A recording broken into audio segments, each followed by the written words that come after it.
Wrong one, wrong one, wrong one. Hold on. Redoing it.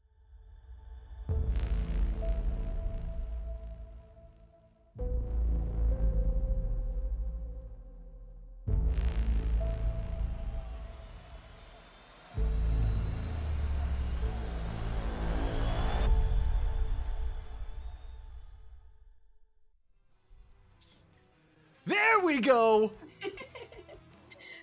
What's up, Right on the last show. everyone? Fucked up the introduction. Welcome everyone to the Kolosseum Global presented by Hitbox. My name is MrAquaman. We are at the end of this entire trip around the world here in Mortal Kombat 11, ending where some of us began right here in North America East. I'm your host, MrAquaman, and joining me tonight are two longtime veterans of the competitive community and events in general on the microphone. Saki, join us for the second time here for Global. What's going on, Saki? What's going on? And from the Xbox side of things, we got Dream Eater, no stranger to the Coliseum, but here for the first time here on Global. What's going on, Dream Eater? Not too much. Looking forward to seeing this action here tonight. Some names I'm familiar with, some so it's gonna be cool. Heck yeah, and we have a lot of matches that are happening right now. If you guys follow along with the bracket in the chat, I'll go ahead and post it for you. Bam, it's that simple, exclamation point bracket. You see that top 16 is slowly being formed right now. We're waiting on a couple of matches to finish up, but so far already Mighty Unjust through, had to beat his brother in a game 5. Honeybee is through to the top 16 winners, Full Auto, Pulse, and everyone else is playing for it. Hijinks versus Jet Ring right now, Tweety versus Pure, Goku versus Javier, Aztec versus Abyss. Oh, that's a heartbreaker. And then Losers is running down there as well. Welcome, everyone. This is North America. We're going to start off with top 16 on the winner's side. We do have one match that looks like it's ready, which means potentially Pulse. Yeah, Pulse versus Full Auto to get us started here for the night, guys. But this is Global. I'm going to break it down for you guys. It's nice and simple. This is a North America bracket. We're going to be raising the prize pool the entire night through Matcherino. And if you guys would like to, please donate to the Matcherino. I'm going to put it in... there you go. I'm going to put it in the chat. I'm going to bring it up here on the screen. The moment that I remember to do so. There we go. Let's see if this works. Bam, there we go. There's the Matcherino. Starting off with a couple dollars here. A lot of people have already used that claim code. And that's free, a free 50 cents to the prize pool. Just click claim code in the top right. There is no code to input anymore. You just log in and you press a button. It doesn't get any simpler than that. It honestly doesn't. So come on, guys. Click that button. Let's get a prize pool for these guys. And tonight, just so you guys know, especially early on, I'm going to leave it to Saki and Dream Eater on the microphone. They're the professionals here tonight. I am just a guiding hand and a guy that's going to be cursing in the background the entire time.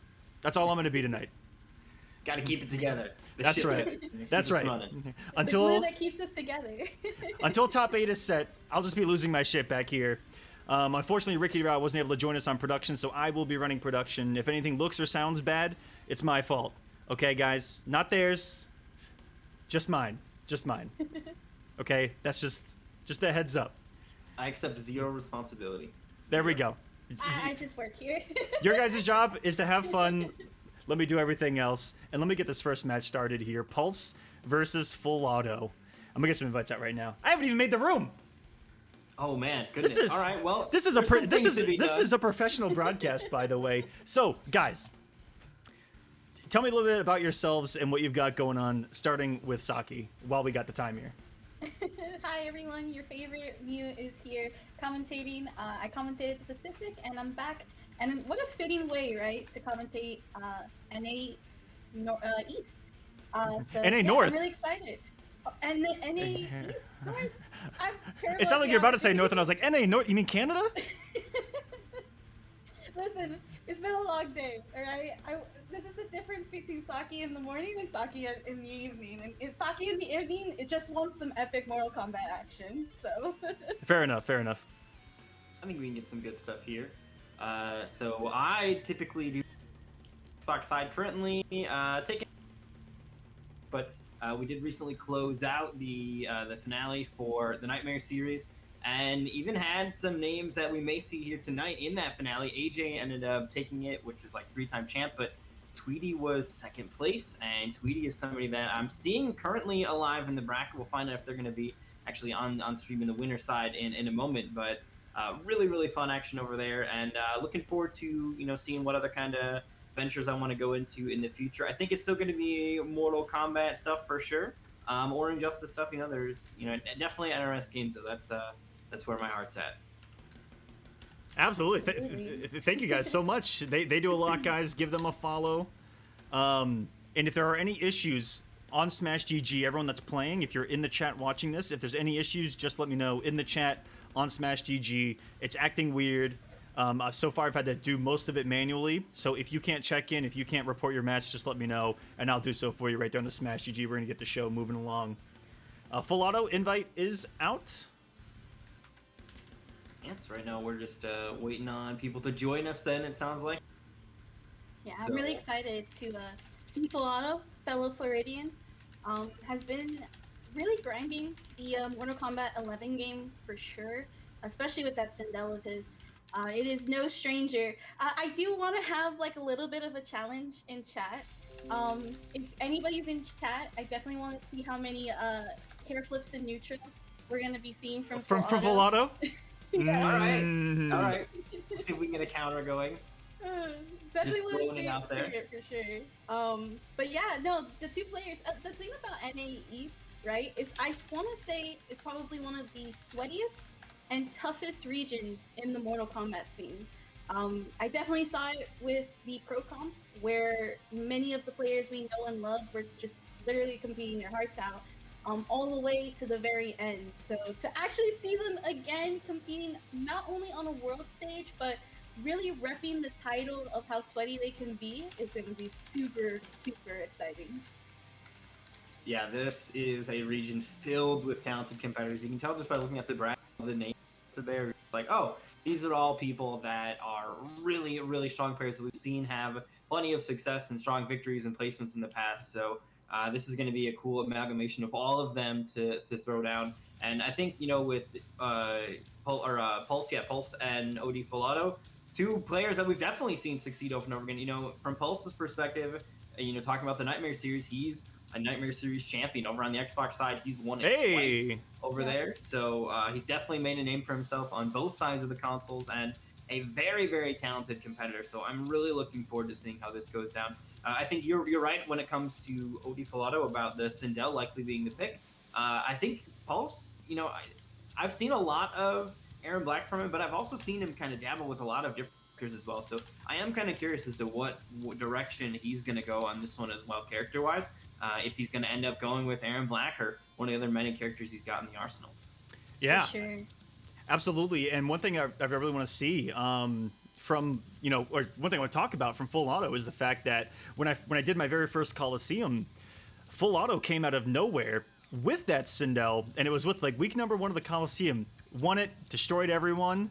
And that was kind of the beginning of his reign here in Mortal Kombat 11. Full Auto had been around the character select screen, but that was right after Sindel dropped. And there was something about that character that just clicked with Full Auto, and he's been a menace every single bracket, I feel like, since then. But this was where Full Auto, I feel like, made a name for himself in competitive MK11, or at least got his foot in the door, got really comfortable, because he started dominating around that time, and really good to see him back in here in the thick of things, in top 16 on the winner's side, and doing his thing. And I hope that we get the most complete degeneracy out of Sindel tonight. That is what she's known for. And I think, one of the other cool things to note, too, is like Full Auto's been playing Sindel since she dropped. And, there is a lot of like new character get involved with a new character when they're out. But Full Auto has been there from the beginning and maintained that position and been really, really strong throughout as well. So you can definitely tell that it wasn't just a new character unfamiliarity that he was getting away with on players or anything like that. It was just really, really strong with the character and has continued to be so, and is, as Aquaman said, an absolute menace. So really looking forward to seeing how he continues to either tear through this bracket or see if Pulse can put an end to him. Absolutely. One of the things you mentioned is that Full Auto, of course, has stayed with Sindel. Of course, he's dabbled in a couple of characters, right? For, any of those clutch situations that you may have to switch a character for. But for the most part, this is somewhat of a character loyalist, right? Compared to Pulse, who well, has probably one of the strongest Aaron Blacks in the Mortal Kombat 11 history. There's definitely a couple of characters he also has under his belt that definitely will prove a little bit of a challenge for Full Auto. And it's going to be interesting to see how these players really play out in their matches. Like I said, I'm sure they've met each other plenty of times in a East bracket. And it's just a matter of seeing how they can do it and survive in the Kolosseum. Absolutely, this is in some ways a really grand stage, and Yeah.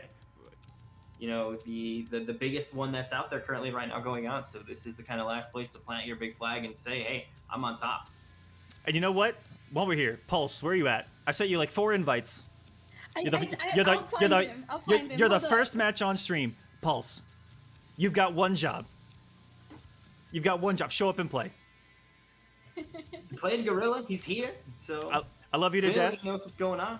I'm hoping that the invite is working. But Full Auto's sitting here waiting. We're waiting. We're anxious. We need some Mortal Kombat. We need it. We need it, ladies and gentlemen. This is the only match that we can stream right now. So Pulse, I'm asking you from the bottom of my heart to please join us here on the Kolosseum. And because I want to see you two murder each other. From the bottom of my heart, what the doctor ordered. From the bottom of my heart, I want to see people kill each other tonight in Mortal Kombat. In Mortal Kombat. Keep it in game. Keep it in game. That's how we do here. Virtual violence exclusively, but lots of it, please. Lots of it. Virtual violence? Yes. Exactly. Give it all to me. Give it all to me. I personally just want to see some screen crushing blows. I mean, you'll see them. Some what? Hold on. Hold on. No.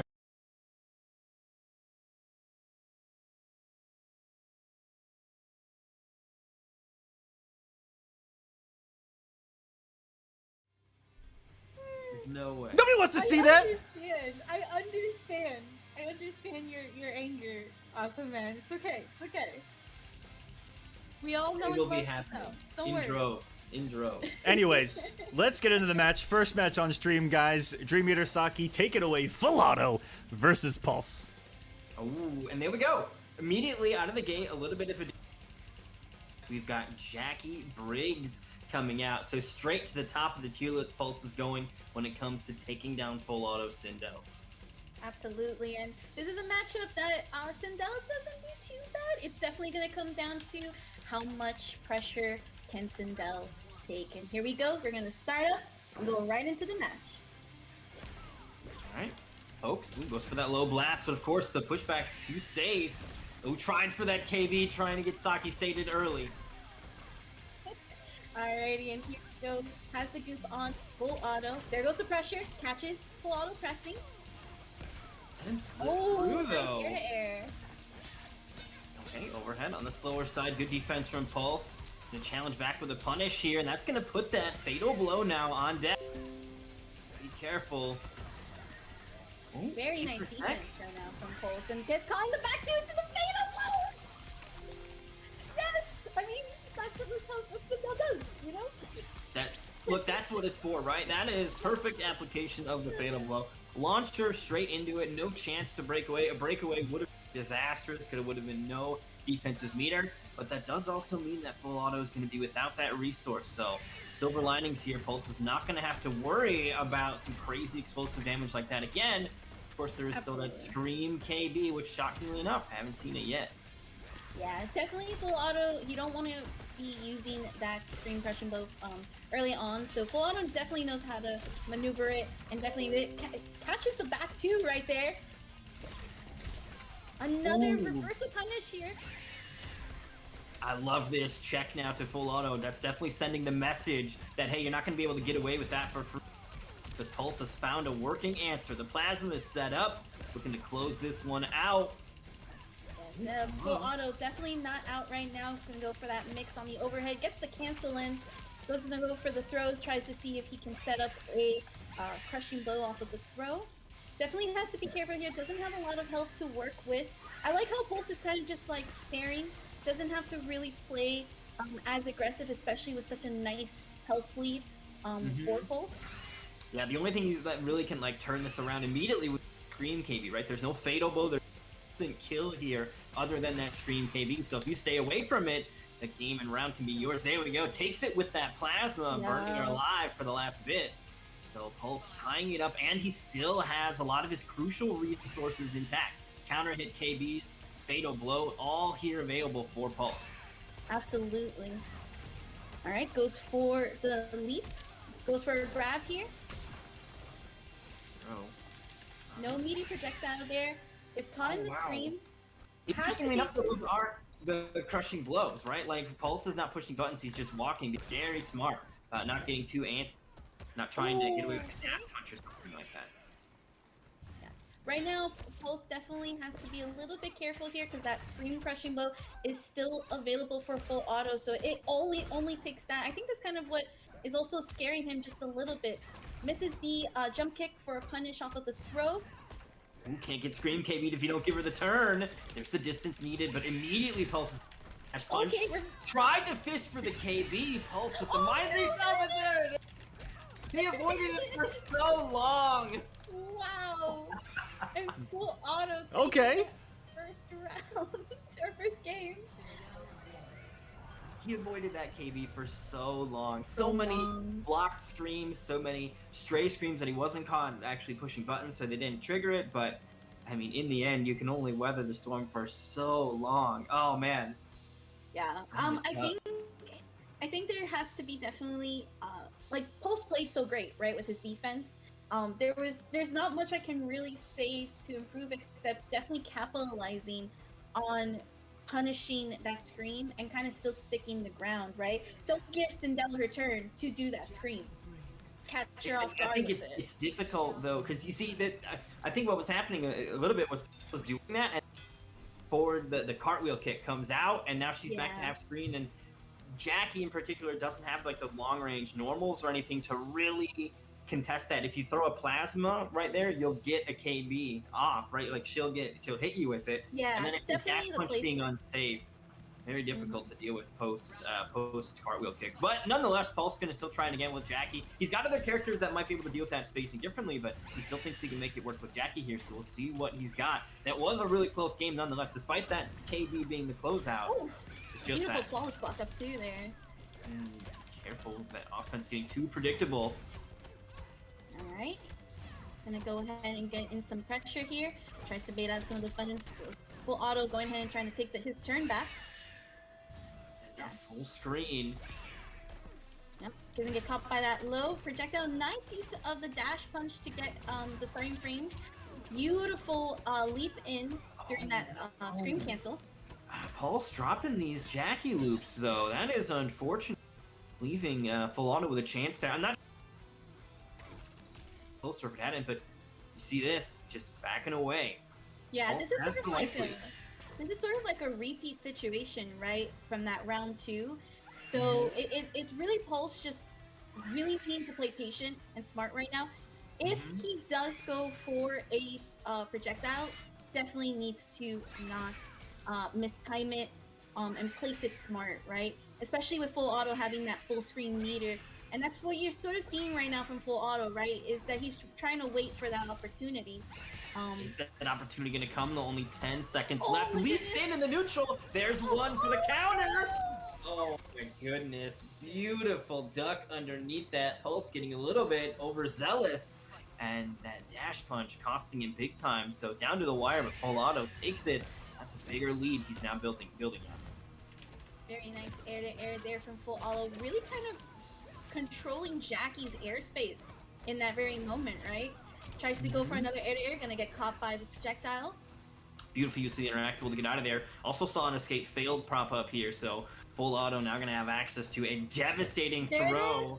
Another escape failed. Is he gonna spend it? Yes, he will. He's gonna go ahead and take that bleed out extended damage here. That's gonna put the fatal blow on the table. Not looking too good right now for Pulse. Gonna go for the hair flip once again. Gonna do for the jump in. Beautiful cancel into the cartwheel, and full auto is gonna take the second game. Did you see what happened there? He did that string that has a flawless block gap. See the feathering of Pulse. It looked like he was basically looking for the flawless block, and I had seen him. And because of that, sort of like he was waiting for a particular result, and Full Auto was just like, that's not happening, and closes it out. So nicely done, Full Auto switching it up on his opponent to take game 2. Yeah, definitely a bit of a different Full Auto compared to that first game to this one. I think also too that first round, just trying to beat the clock, also kind of frazzled a little bit Pulse. So Oh yeah. that, as well as making sure that the Jackie loops are on point, needs to definitely clean it up here if he wants to stay alive and try to take this for a reverse 3-0, hopefully. And continuing to play Jackie, so hopefully he'll be able to iron out that multiple times this set where he's gotten those openings, but we know how it should look when Jackie hits you, right? Right. Just bars are spent, 35% of the health bar is gone, but Pulse has been letting his opponent kind of slip out of those. The execution windows are tight on those, so hands might be a little rusty. Hopefully he's warming up though as we extend down here, because I definitely want to see these players play at full force. Watching Pulse drop combos is not quite as satisfying. Yeah. All right, tries to go for a jump in. Jackie low profiling that, gonna go ahead and throw Full Auto into the corner now. Let's see if we can get some of that Jackie pressure. Full Auto not getting caught by that throw, goes for the interactable to get out. I love Full Auto's awareness of these stages here. Even on the Chronica stage, he knows where they're obviously there, right? But like, you know, they're sometimes a little bit harder to see. They can't fade in tunnel visioning on your opponent, but he's very aware of where he's at and all of his tools to escape and continue to keep the game at the pace that he wants and is comfortable at. And as long as he's got the life lead, we've seen he wants to play at full screen even when he doesn't have the life lead. But when he's got the life lead and can force you to come to him, very deadly. All right, goes for the stand 4 and then into the cartwheel to seal the round. One of the things about Full Auto is he labs interactables. He makes sure that he is on point, and I really like that little bit of a mix-up too. With that stand 1 string into the low, definitely caught Pulse off guard there. And speaking of on point, on match point right now is Full Auto. Beautiful challenge though to that Royal Barrage. The flawless blocks from Full Auto. All right, nice meaty back 3. Tries to go for a screen. Pulse jumping just high enough. Oh no, to get again! Oh my goodness! Pulse has the life lead. Now, of course, you can start to whittle away at that health bar with those low star screams. And, you know, that's what we've seen Full Auto do. Pulse can afford to kind of hang back, but here's the thing. He cannot expand on his life lead at full screen. No! And if he tries to, he'll die. Oh my gosh, and this is gonna literally, it's a fatal blow. Oh my and God. this will actually kill. This does not scale as Oh yeah, that's hard. Jack too. For sure dead. Yep. And there it is. Full Auto will be taking this first top 16 game. 3-0. Beautiful. I really love the way that he even got the double scream, like the full extension of that, to make sure he maximized the damage all before a breakaway was going to the distance on that, able to get extreme damage and a beautiful closeout there from Full Auto. 3-0 over Pulse. I gotta say, those combo drops seemed like they really cost him. Oh yeah, for sure. I actually agree with you on that too. There was a lot of moments where he could have sealed the deal against Full Auto, and because of those drops, it definitely cost it.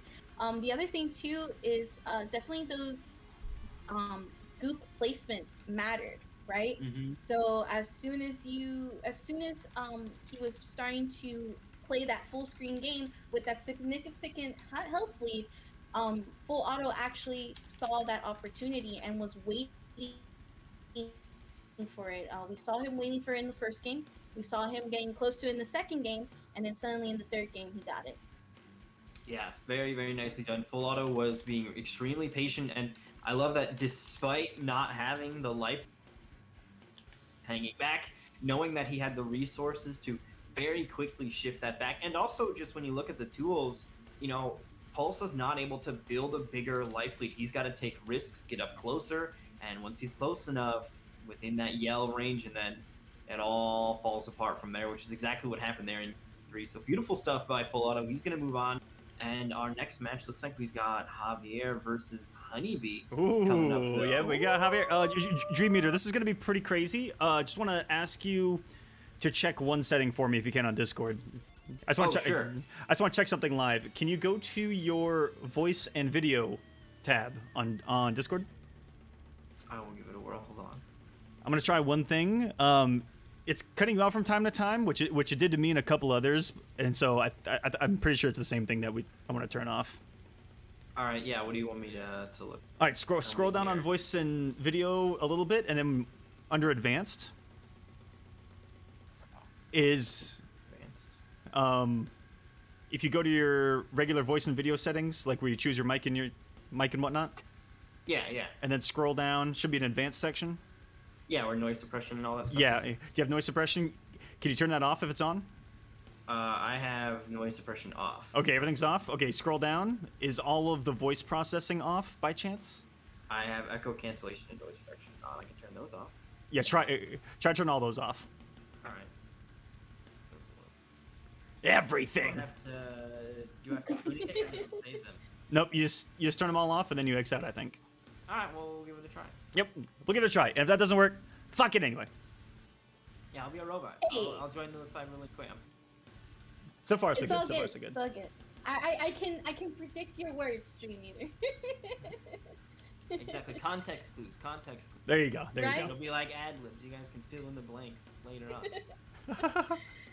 So this next match, though, Dream Eater, Honeybee versus Javier. So we've of course know Honeybee, the Devora specialist, has been with this character incredibly since day one. I remember his first initial tweets with Devora and how he was even trying to figure out what he was going to even do with this character, to becoming one of the best known Devora players in this, not only in this region, but I want to say even in the world. Oh, in And the what world, perfect for way sure, to showcase sure. that, right? Yeah, so I think, one of the cool things is Honeybee has won Pro Tour event, I believe, with Devora. Pretty sure that I'm not making that up. I believe so. With this character. So despite, what meant or driving through that, the love for the character, pushing him to make it work. And I think it's also a testament to the way that this game is balanced. Yes, we do have every game done. Every single character is ultimately viable and under the right circumstances, you can really make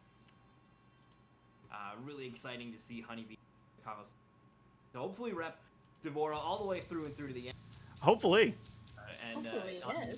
Whenever she returns to. And then, of course, there is Javier, who is also someone very well known as well on the community side with his Aaron Black. Ooh, okay, yeah, so this is a player that's new to me. Unfamiliar. Tell me the story. All right, so from the few things that I've heard, I've definitely heard that he's been in many ESLs, and I believe he was also in the Pro Comp as well. A lot of people also know him because I believe they tend to come across him in Kombat League. Ooh, okay. Yeah. One of those snatchers of points, I see. Yes, indeed. But here we go. We're gonna go right in as we get Honeybee going full with Devora versus Aaron Black. Beautiful flawless block on those big jump-ins as well, but Honeybee unfazed. He'll put the steps for there. Right. The amplified one, you do gotta hold that. Yep. And here we go. Goes for the grab. That is going to be an escaped fail. Aaron Black having one crushing blow on his throw, actually. So that would be a loaded, I believe it's his forward throw or back throw, if I'm not mistaken. It's the back throw, yeah. Yes, Like, yeah. sides. It's one of the weirdest back throws in positioning, right? Because he doesn't stay where he is and throw you. He kind of walks in. All right, Honeybee getting that teleport in, forcing the breakaway. Goes for a little bit some jumps here. Goes for the jump and it's gonna be into the big. teleport. This is going to be full damage right now. He's also got the inner... All right, nice the setup bug into to the keep bug. the follow-up going. Oh, man. And the chip out Beautiful. in the end. I love that steps. Just consistently putting it out there. And even without the amplify, just that... Yeah, definitely a setup that is very reliant. One of the things that Honeybee is really well known for, and again, what Devora is well known for with these custom variations, right? And Javier here going for the throw into the goop, doing some extra damage. Nice up 3 from Honeybee. Get off me, he says. Oh, but here we go. Javier gonna Drops the combo though. Oh, but he gets the slide, and that's Oh, a that's the slow. KB. Acid was ready. Very nice. Wow. Set up for later, it would. And Javier on the board timed the fight. Oh, dude, Nice the teleport long range. again here from Honeybee. Gonna go for that setup, forces the breakaway. It's weird, did it not hit the armor? I didn't. No, it doesn't seem that he got the armor break off of it. I think it was probably too close. Ooh, big uppercut. Gonna get the follow-up as KB's spent.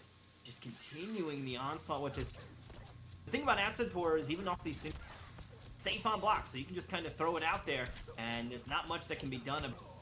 Fatal blow now, queued up and ready. Long range attack, successfully making their mark. Oh, with the stepsister bug, that was so sick. That was very sick.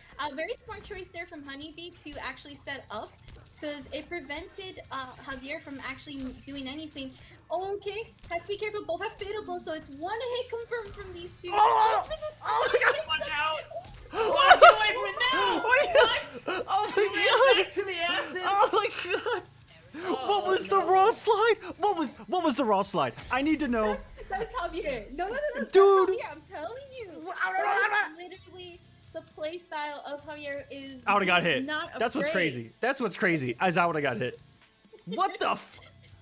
Who does that? Who stares at someone's face with Aaron Black and is like, wanna know what the play is? Slide.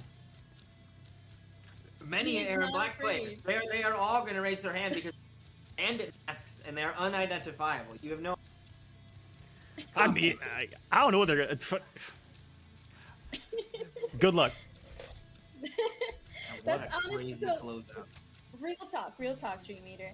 That is one of the things that Javier is really well known for. He is not afraid to take any risks, and you can almost say he's probably the most demonic of the Aaron Blacks. So Honeybee definitely has to switch it up a little bit. There was a good portion in this past game where the setups were working, but it seems like there's going to be a little bit more risk from Honeybee's end that he might have to do it, and also kind of keep a little bit of an eye out for it. Oh my goodness. Speaking of risks, right there.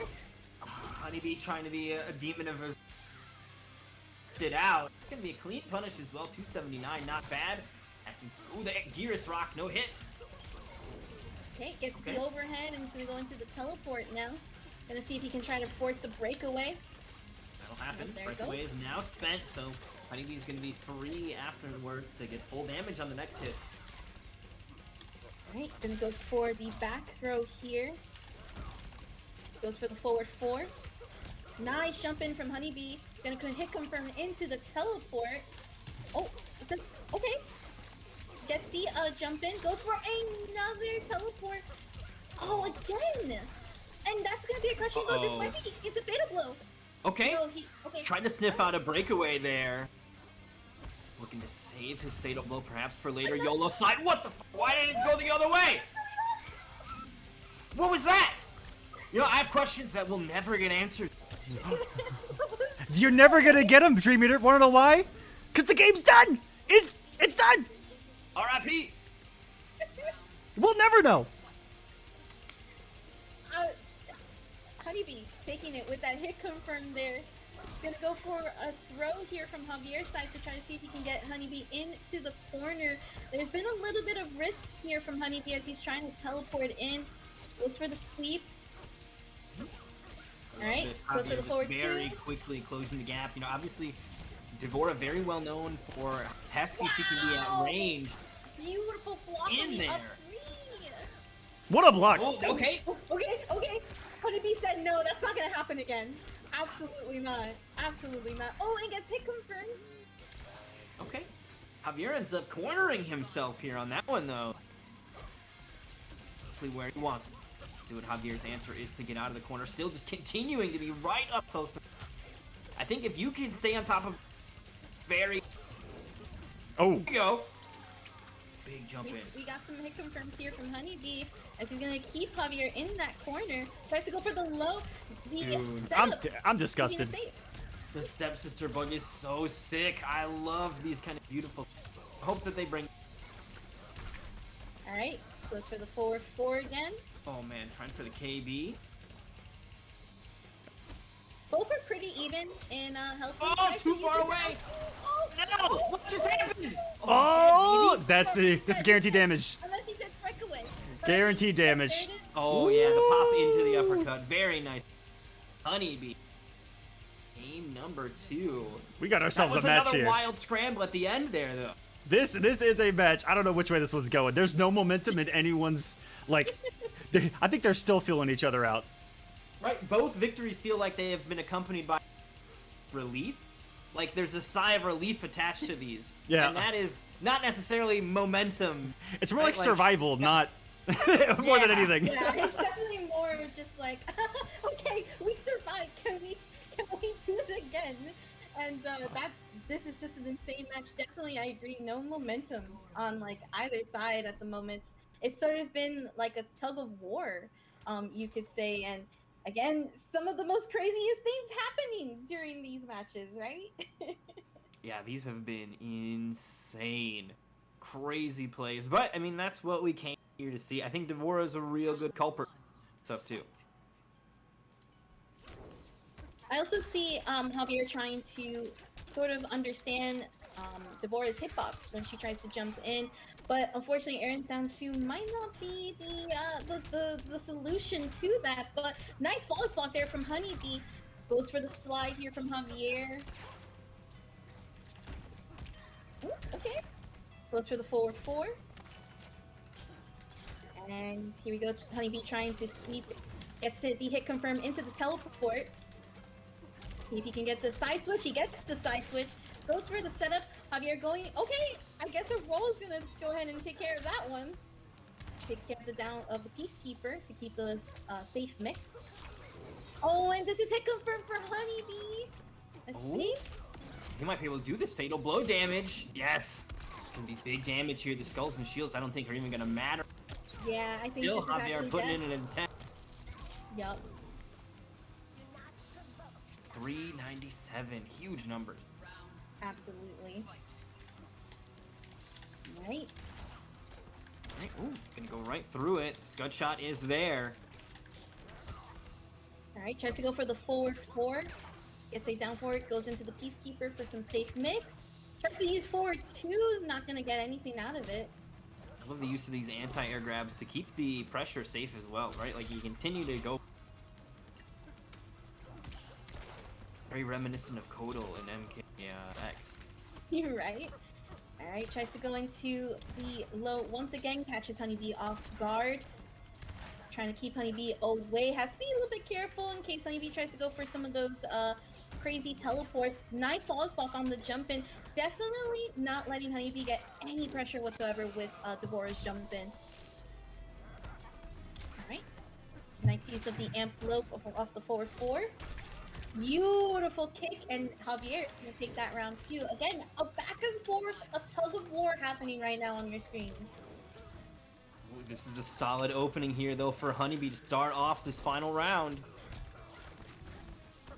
Okay, tries to roll in, get caught by one bug. Bang! I do love that move. As crazy as it looks in some of the stuff that Aaron Black does, one of my favorite moves of his is that low mix-up. Oh yeah, I love the low as well. It's part of my arsenal when I do play. Aaron. Definitely rocking that low Peacekeeper. Oh, Stepsister Bug's still gonna poop out some homies though. Nice interrupt there. They're in dangerous territory. Fatal blow Very is nice. available. The throw won't be an ill, but Oh! Oh my god! okay. Trying to make the comeback. That was an insane sequence there as Honeybee tried to duck the fatal blow, but was gonna get caught by the rest of the gunshots there. And this could be great. This could be scary for Honeybee, right? Because Aaron Black has a little bit more of a opportunity here, especially with some of his advancing moves. And seeing how there it is. Oh, there it is. Oh my goodness. Careful. And the overhead takes the risk with that overhead. I think he might have been. Wow, what a play. Dream Eater. My heart is like, my anxiety has shot up. This is only game 2, by the way, Jeez. of the night. The anxiety.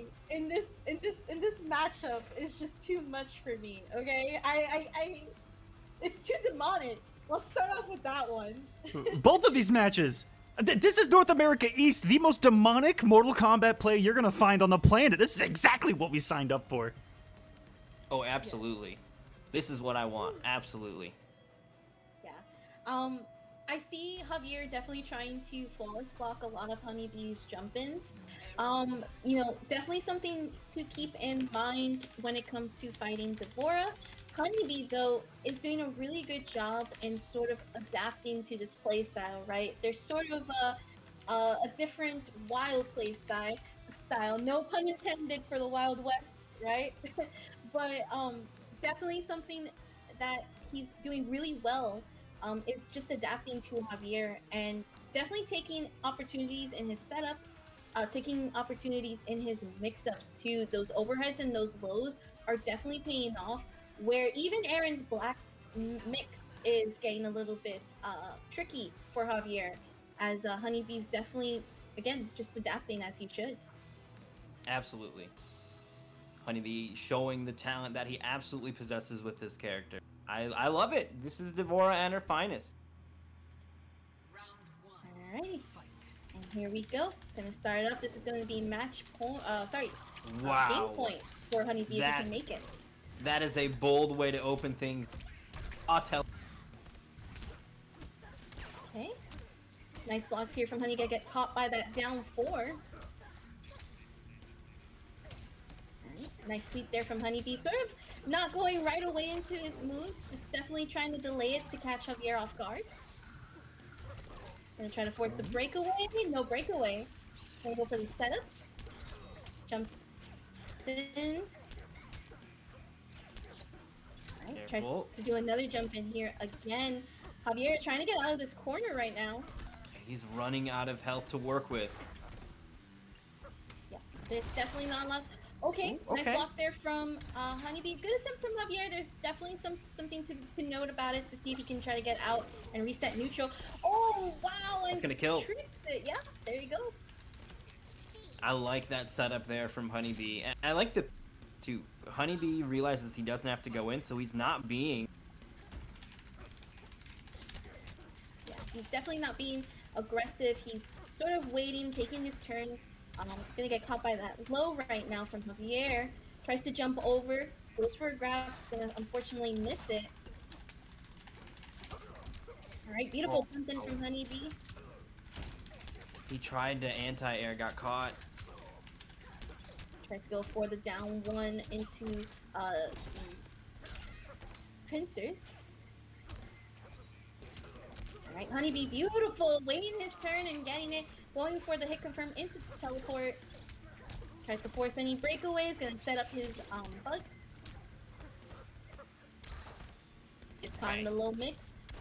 Oh, this is not looking too good. That might be it. He's got fatal blow. This is huge. And it's not scaling. It's not scaling, Tree Beater. Oh my god. No. Oh my god. Is it it? He's yes. That was sick. I felt like Javier was feeling confident with those shots. Oh my god. That seemed like the proper response to in-your-face raw slide, was just let a teleport rip for the win right there from Honeybee. Oh my goodness. Oh, no. I don't man. like. Okay, there's. This one's not too bad. The second fatality is the one I can't look at. That was too creepy. Anything Devora does. I want to see her set on fire with a flamethrower and never seen again, personally. Yes. Yeah, But dang it, is she cool. She's perfect for MK, it feels like. Like, if they were going to make a creepy crawly, they got a good one with this Damn, one. that was a fun one right there. Good stuff, guys. Very nicely done. That was so exciting. Yeah, for sure. Oh man, first off, it's always a pleasure to see Honeybee perform, right? Especially with that character. Definitely the raw slides and the fatal blows that I saw from Javier, who also played out of his mind, right? Were really demonic and was really wild, but Honeybee adjusted and adapted very well. And even so much so where he sort of slowed himself down to catch Javier off guard. So sort of like the slow and steady wins the race, right? yeah, the patience Honeybee had there was really, really key. So just kind of picking his spots, picking his moments, not getting over aggressive when he didn't need to. So just so you guys know, I'm probably going to commentate a little bit with you guys on this one because we are about to have on screen. You can see it down below. We're about to have Kotal Khan on the screen, ladies and gentlemen, and not just Kotal Khan. We have one of the Kotal Khans coming onto the screen. Unfortunately, running into his worst tournament demon on planet Earth. Oh no! In the Mighty Unjust. This is has to be a 12-time run back from the Open Series and Pro Competition that Aztec has been looking for an answer for this guy for an awful long time. But Aztec has progressively gotten better over these last few months, even winning a big event. So tonight could be the night. If there's a time, and if there's a place to do it, it's right here in the Kolosseum, where Kotal Khan gets a 5% damage buff guaranteed. I'm actually putting in the rule set. Not in the patch notes. I don't know about that. But can I just say that I'm incredibly excited for this match. One, because Aztec, again, like you mentioned, one of the best Kotals, but also one of the coolest guys in the community, as well as, again, there's more to it, right? What better way to show up in the Kolosseum with like your own personal warrior history, right? You know, Aztec and Unjust always meeting head to head. Aztec trying to get the one up on Unjust and not really always seeming to getting to it. And again, his tournament demon, which it feels so good to beat your tournament demon when it happens, right? So. Oh, there will likely be a pop-off, I'm sure. We might not see it, but. We might if I get him on Discord quick enough. We'll like to see how that. Yeah, I'm fine with that. Let's go. That would be. I actually just got to send him that one link, and then there we go. Which is kind of godlike, actually, if you think about it. That's the production stuff on the back end, guys. They know what I'm talking about. You guys have no idea what I'm talking about. But coming up next, another winner's side top 16 match. That is this Aztec versus Unjust, and then after that is going to be another battle of two players that are. This could have been grand finals, and it might be grand finals still. And it's just winners top 16. Tweety versus Hijinks will be after this one. That's gonna be exciting. There's too many. Oh my goodness, my heart is not gonna. What have you done, Aquaman? My heart's not gonna be able to take this. I just put a bracket together, and then this happened. Neither of these guys have shown up for their match though, so I'm gonna send some more invites out. It's still going to be exciting. Aztec is, die-hard Kotal, right? And of course, that little buff is going to be nice for him. Unjust, though, my understanding is he plays everybody. Yeah. Unjust is probably one of the most legendary and most well-known players that definitely knows the full extent of the MK11 roster. You can almost say he's probably the best counter picker in the game, right? But definitely someone who has literally stuck himself in the lab to learn all of these characters, and something that definitely makes him stand out is the strategy that goes into doing that and actually trying to come out on top against a lot of these players. And also too, Mayan just, again, well known for playing in many of the open series for PlayStation, as well as again in the Pro Comp as well. So okay, well, so who do you think he's going to play? That's what I'm curious about. I can tell you that just knowing these guys, Aztec has gotten Unjust through the Open Series anyway, which was a few months back. Got him to rely on Cetrion and pretty much only Cetrion in this matchup. Or no, okay. I take that back. It wasn't Cetrion. He went to switch. He went Cetrion, and then he went with the Jaguar Totem Kotal, and then he went Jackie, and Jackie has been the thorn in Aztec's side ever since. I got that completely mixed up. Maybe I just hate Jackie and Cetrion together, so I just bundle them. It's a fucking it's a 2-for-1 hater hate special with those two. Anyways, it's fair, reasonable. I digress. What were we talking about? Characters. Jackie is going to be making. Unjust, where are you at, man? I definitely see Jackie as a character. For there it is working. Oh, Aztec. I saw Kukui getting bodied as well. Are both of their internets down? Oh no. No. I saw Kukui was having issues in losers. Uh-oh. And it still isn't resolved. So if that's it's been like that for a while then. Oh no. They're on the Let same me internet. message him. Do we want to run the other match while they figure that out? We might have to. Oh my goodness! I hope everything works out. Internet issues. My goodness. We can Ice definitely. Cube, what are you can't doing? control. And it's the one thing we can't really control. Like, you know, there's like so little you can do about it. Yeah. Unfortunately, that's the nature of the online tournaments. Thankfully, offline are coming back. So Yes. hopefully, as things get better, you know, things. I might have a button offline for that, and- Saki. Hold on. Oh, you do? Wait, I gotta think of it. I'm pretty sure we're gonna fade into this button. Oh no, it did have a stinger, thank God. So this is outdated, except for ignore the left two. Although ECT Community Throwdown, there are more Mortal Kombat 11 events coming. Just gotta update this. But the first offline, again, ignore the past two. They were fantastic events. It was wonderful start to end. Champions of Drums final, Destroyer, all them. Go follow them. They're doing more. Mighty Unjust says that he's joining right now, Aztec. Let's go.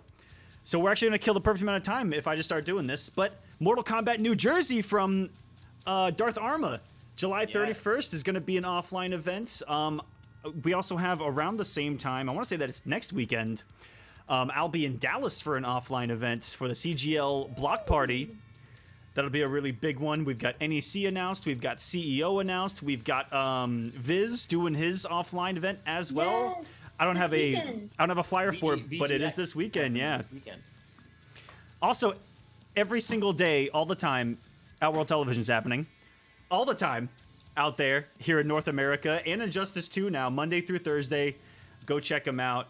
I know that Dream Eater doesn't have anything happening right now, but I imagine there's going to be another series of the Nightmare series, right, Dream?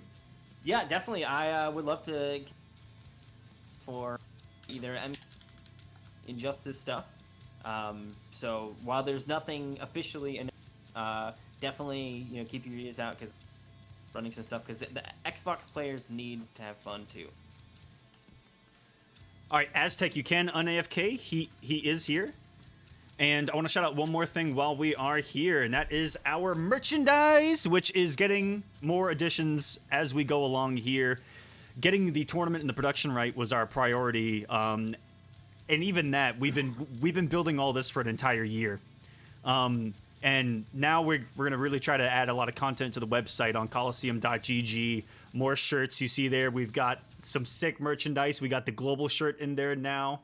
And that's our slogan for Global, man. Bringing everyone together, the entire NRS community. There's a sick-ass skull melting art shirt on there that we had made of our Game 5 skull being cooled off. And then we've got the Founder shirt that's only available until the end of this broadcast. That's it. It's the only time you can get it, is our Founder shirt. If you guys want to, wear it loud and proud that you're one of the founders of the Kolosseum with us here as we try to get really crazy. Excuse me while I go shopping before this event starts. But here we go. Go into the match right now. And as we said it, Jackie showing up on the screen against Aztec, the short hop god. Just doing Jackie stuff. Yep. Alright, and here we go. Beautiful. Stopping Unjust from leaving there. I can already hear Aquaman In the back. Oh, yeah, Oh, no. baby. Oh my gosh. I was more disgusted by the execution of Aztec's wave dashes into that command grab. But either way, Kotal Khan is acting as a sponge for Jackie's damage right now, just soaking it up. I mean, he has the health, right? That bonus health not helping him. Alright, gonna get caught Beautiful in that throw. grab. Mm-hmm. It's a side switch as well. You've seen how devastating this character can be in the corner. Yes, and there we go. Just as we were talking about it, Mighty Unjust here, definitely going for as much damage as possible. Oh, beautiful whip punish there. All right. Answers back. Trying to push himself out of the corner.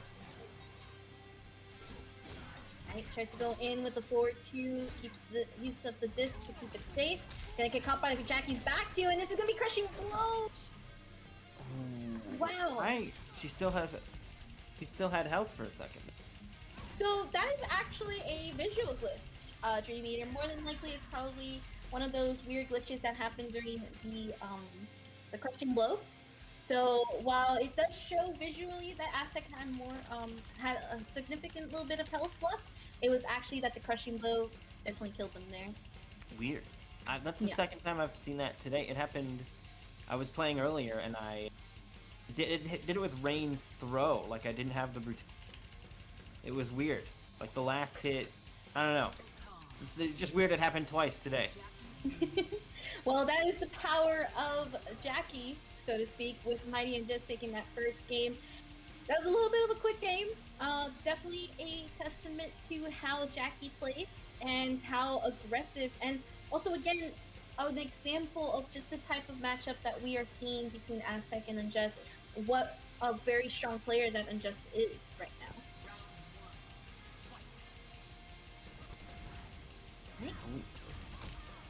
Definitely nice see poke. here. Beautiful. Working his way in. And we do see a change in variation. Yeah, this is actually Aztec's basically pride and true, right? He's been a huge advocate for the Jaguar even before it was competitively viable. You know, always using one of the more lesser used versions of Kodo, which includes that Jaguar, and already can see that it's working out for him for sure. Yeah, the Jaguar has hit over and over. All right, Oh, it's punish. a punish in. I think like another amp Jaguar will kill. Yes, it does seem that could be a hit confirm, but this is also a scary situation here for Mighty and Jess, because he does need one hit confirm. And same thing with Aztec as well. And this is just pressure right now. Like, I can't even breathe and Right? I'm not playing. When does Aztec get to play? Oh, the roll patrol. Yep. Oh, that extra health though. Has Now, to be if you careful. amplify cats, he still gets hit by the ground fire. This doesn't protect him from that. Probably the best thing he can do. Oh, I mean, nothing may have been the answer to that. Interactable to jump out, maybe, Well, the but thing is the goop punished was when he right lands. by it too, so it would have been a very tight spot for Ooh! sure. Oh! Yes, this is what he wants. Okay, let's out of the corner though. Okay. Big whiff. Wake up jump here from Unjust. Goes for the meaty projectile here. Flawless block. Okay. Wow!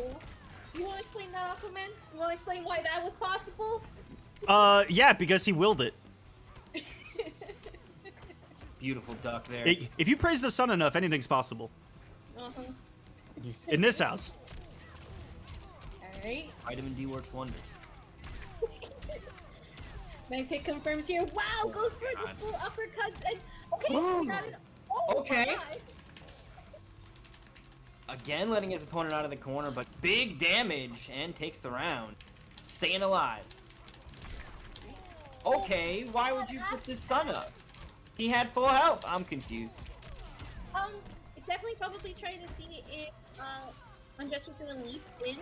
And I mean- while he did, it was not the leap in he was expecting. Yeah, Unjust knew what to do about that, and he turned the sun off. It was double whammy. Yep, and here we go. Got the buff on. Nice down one. Oh, my no. God. Freak. He's glowing up as well. Short hops. Alright, already one short up here from Aztec. Goes for the disc to keep it safe. Ooh, beautiful plasma though.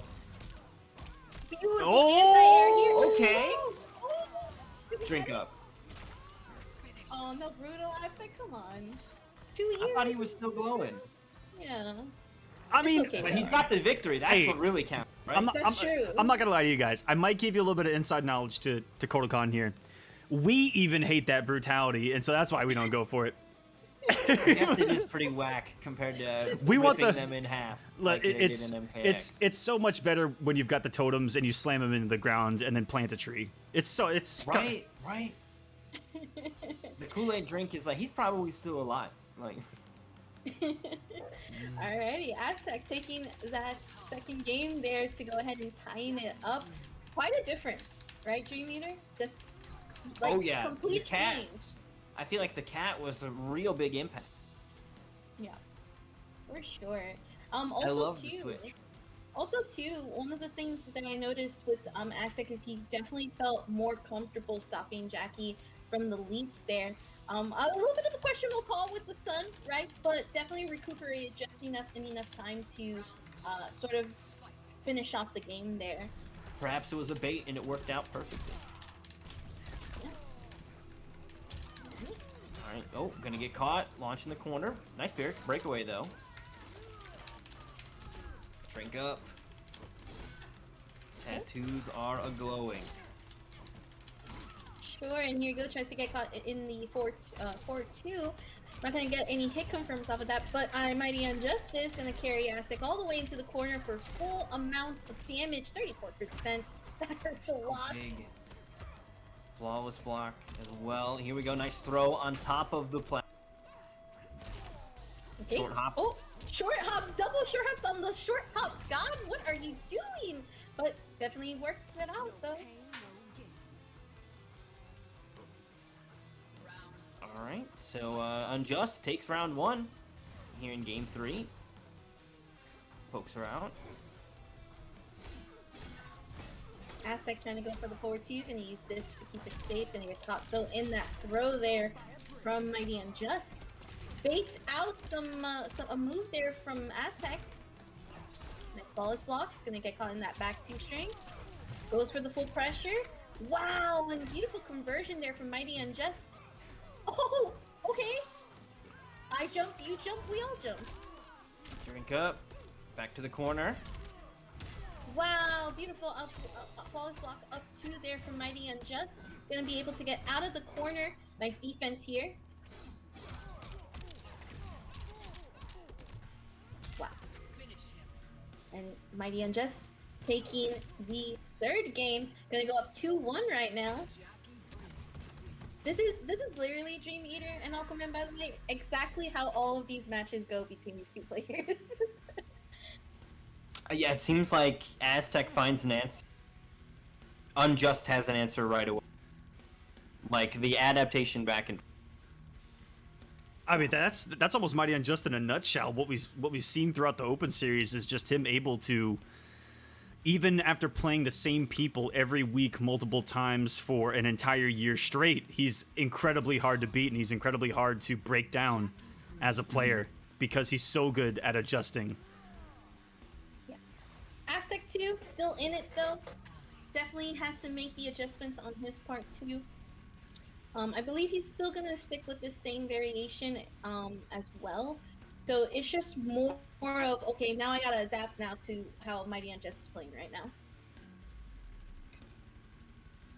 All right, well, we'll see if it works out. I get 2 in a row required now. Okay.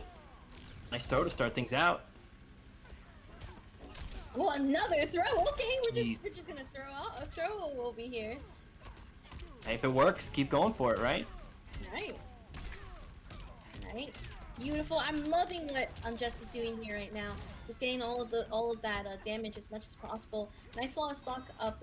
Flawless wake up 3. My apologies. Okay, that was a gorgeous short hop. All right. Okay, command grab. Okay. Keeping it simple. I like it. Definitely want to try to catch. Yeah. Fatal blow is ready too here, so he could. Oh, did you see that?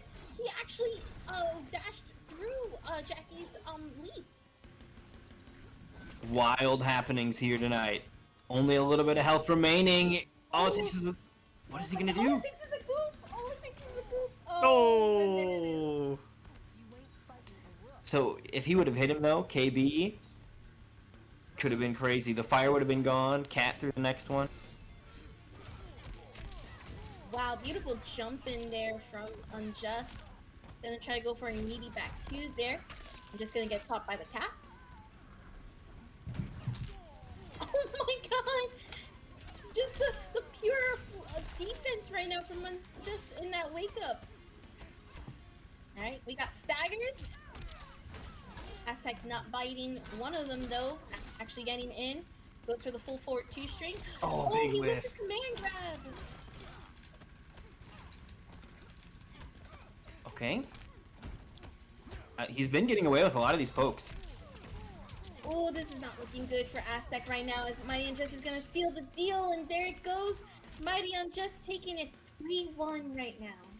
That Jackie damage is no joke. She just unloads. Wow. That was just pure bullying from Jackie, let me tell you. That's what she does? It's what she does. It's what she's designed to do, am I right? You know? Mhm. So, wow. Just incredible plays there from Unjust. The change in the pace, too, right? Completely changing it up on Aztec, especially in that third game and in that last game, too, where Aztec just wasn't able to, like, there were definitely adjustments, right? And we definitely saw him slide under Unjust in some of those leaps and actually try to anti-air, but I almost felt like it was a little bit hard for him to keep up with the same game plan that he had in that second game he won, right? Mhm. So going into the rest of these games, it was definitely a little bit of a struggle for him. Yeah, as soon as he found an answer, Unjust was able to, figure out a way around that too. Yeah. Very quickly. Yeah. Again, another testament to exactly how these players play and how just good they are. So. What's up, guys? Again, I'm back here pressing. I've got so many buttons to press. Look at how many buttons I can press. Every single one of them. Every single one of them Oh man. is a button It's I can so press. pretty. Watch this. It's crazy. There's another one. Up next. Gone later. Oh, the Matcherino. Which, by the way, thank you guys so much for the Stream Deck. Lovely. Not even sponsored, by the way. Not even sponsored. It's just a wonderful product to press buttons with. But $67 is what we're already at here for the Matcherino. Thank you so much, guys. And a huge shout out to, let's look at the contributions. Blaze187 Ace with a $50 direct donation. Cloud Scorpion with $10. And this is my opportunity to tell you guys about Cloud Scorpion, who is a Mortal Kombat player that is working on a game on Steam. It's being released in early 2022. I forgot what year it was for a bit. And the bot's not working. So once I reset the bot, I'll put the link in the chat. You guys can check it out. Add it to your Steam wish list. And we're getting into the next match. That is Tweety going up against Hijinks. Take it away again, guys. Let's go! That sounds awesome. That sounds awesome. This is an interesting matchup because this is legendary Hijinks. He actually came from your side, right? Yes. I am very familiar with Hijinks. And Tweety also came and made this most recent season in the Nightmare series. Second place. Nice. And with definitely can see it right there as he is still ahead in health right now against Hijinks. I'm sure these two have gone back and forth before, and here we go. Hijinks getting off a hit confirm off of his leap.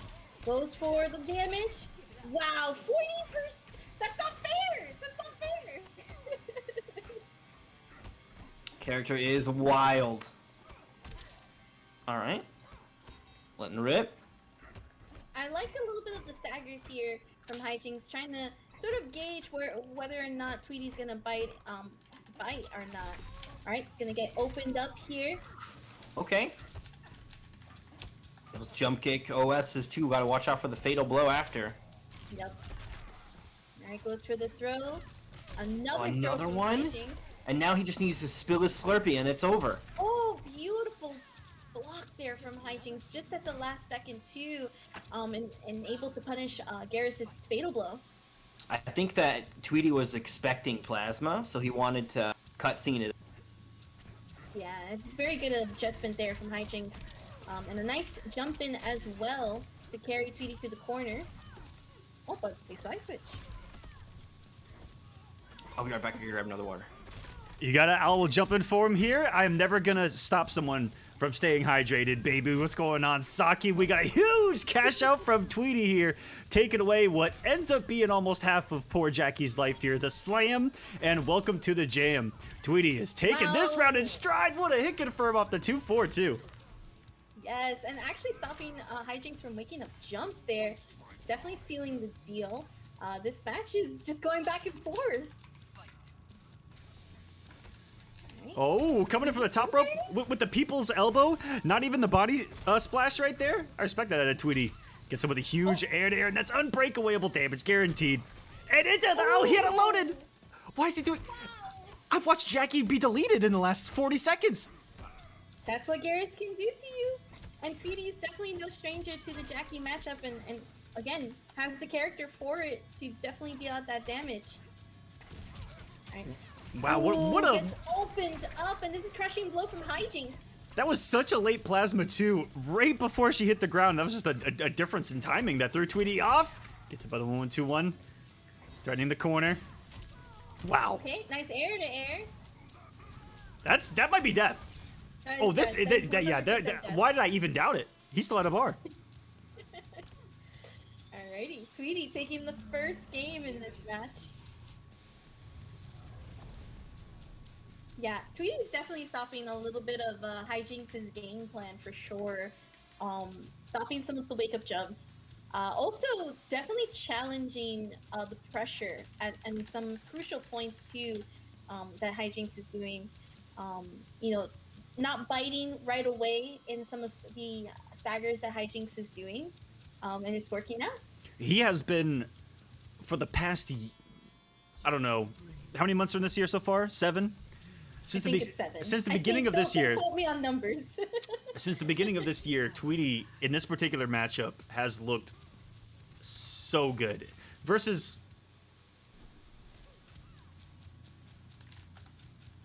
sorry, El Kukui, yes, and go fast. He is so good at these characters that have aerial control.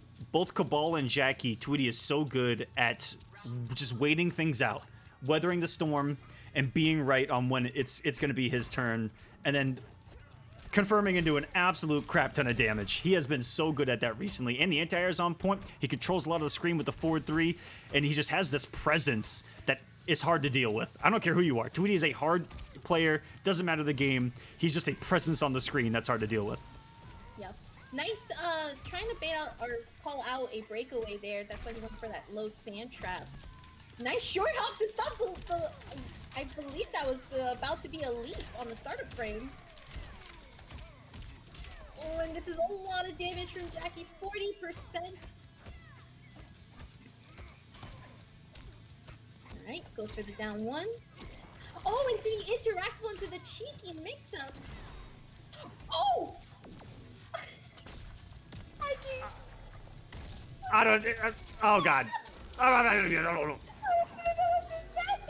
mean. I think just I'm risking it. We're going for it. Let's just go for it. Oh my goodness. And staying alive here, Tweety trying to see if he can get some health deletion there. Oh. Okay. Uses the down 2 to cut off the Jackie's pressure. Alright, I am back.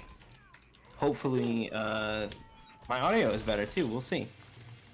Yeah, that actually sounds a lot better. Shit, do I need to turn him down now, chat? Keep talking, Dream? Yeah, it is through the browser, so maybe things are slightly different. Oh, no. I just want to stop cutting out. I got ideas. People gotta hear them.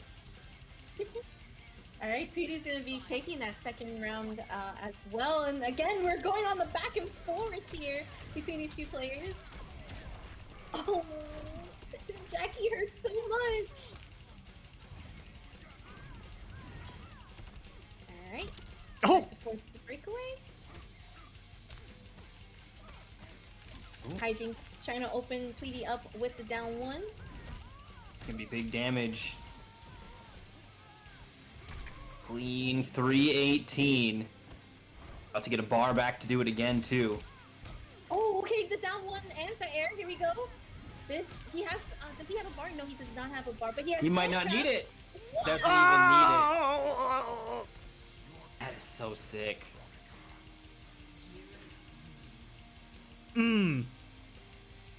Beautiful stuff from Tweety. Just a spicy eyeball, just, you know, popping out with Tweety taking it up 2-0.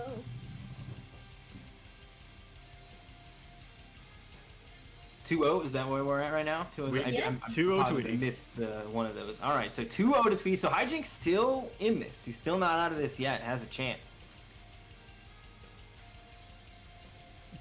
Blessing your feed in the chat says Gears hurts so much. Yeah, and Tweety's the one to show it off recently. everyone was like, do you remember when Gears wasn't used for a long time because everyone thought he was nerfed, and then he still does like 40% every touch. Well, like 30, It's insane. 35 every touch. What's crazy is I actually remember tweeting out, tweeting Whoa! out that he was at one point struggling with Garrus, but was like, you know what? I'm just gonna keep going. Like whatever. At this point, I've been with the character for so long. Let me just keep trying, and it's proving resourceful tonight. Absolutely. Look, that's what Honeybee did with Devora. Similar story. He's continuing to have success. The character that we definitely heard about the struggle and still making it through. Oh, My goodness, and tweeting not letting Hijinks do whatever at this point, not letting him take his wake-up turns. Hijinks finally getting the opening he needs, and then slowly loses it right here. Beautiful, clean combo here. The stand choke to close it out. 3:15.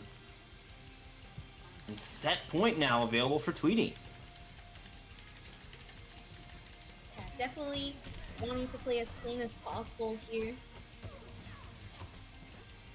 Nice defense here from Tweety. Gonna get caught in the throw though. Alright, sends himself into the corner, but throws right out of it. Oh, nice roll to get away. I like it. Staggered that that move there to keep Hijinks on his feet. And here we go. Goes for the damage. Hijinks has breakaway. Tries to catch it. Why? Whips. oh, Why didn't it work? I mean, I don't want to sound like a Gears fan, but come on, he played it right. Yep, and this goop is definitely keeping his his that's health cheap. on the low. if she puts it on the ground, he literally can't do anything because even if he's, if he sand traps, GG's. He'll float through it. He'll float into it. He'll Yeah. die. Yep. Oh, that was probably, I think, the best choice for Tweety. It's just kind of like, let's restart the round here. Because there really wasn't, like you guys mentioned, no chance to actually get that. This is nitpicky, but the only thing he could have done is blocked another thing to get all of his defensive meter gone, so he would have gotten it all back on the full recharge. All right, nice knowledge there from Hijinks to jump out of that. Tries to open up Tweety here. Okay, we got anti-airs into a nice conversion.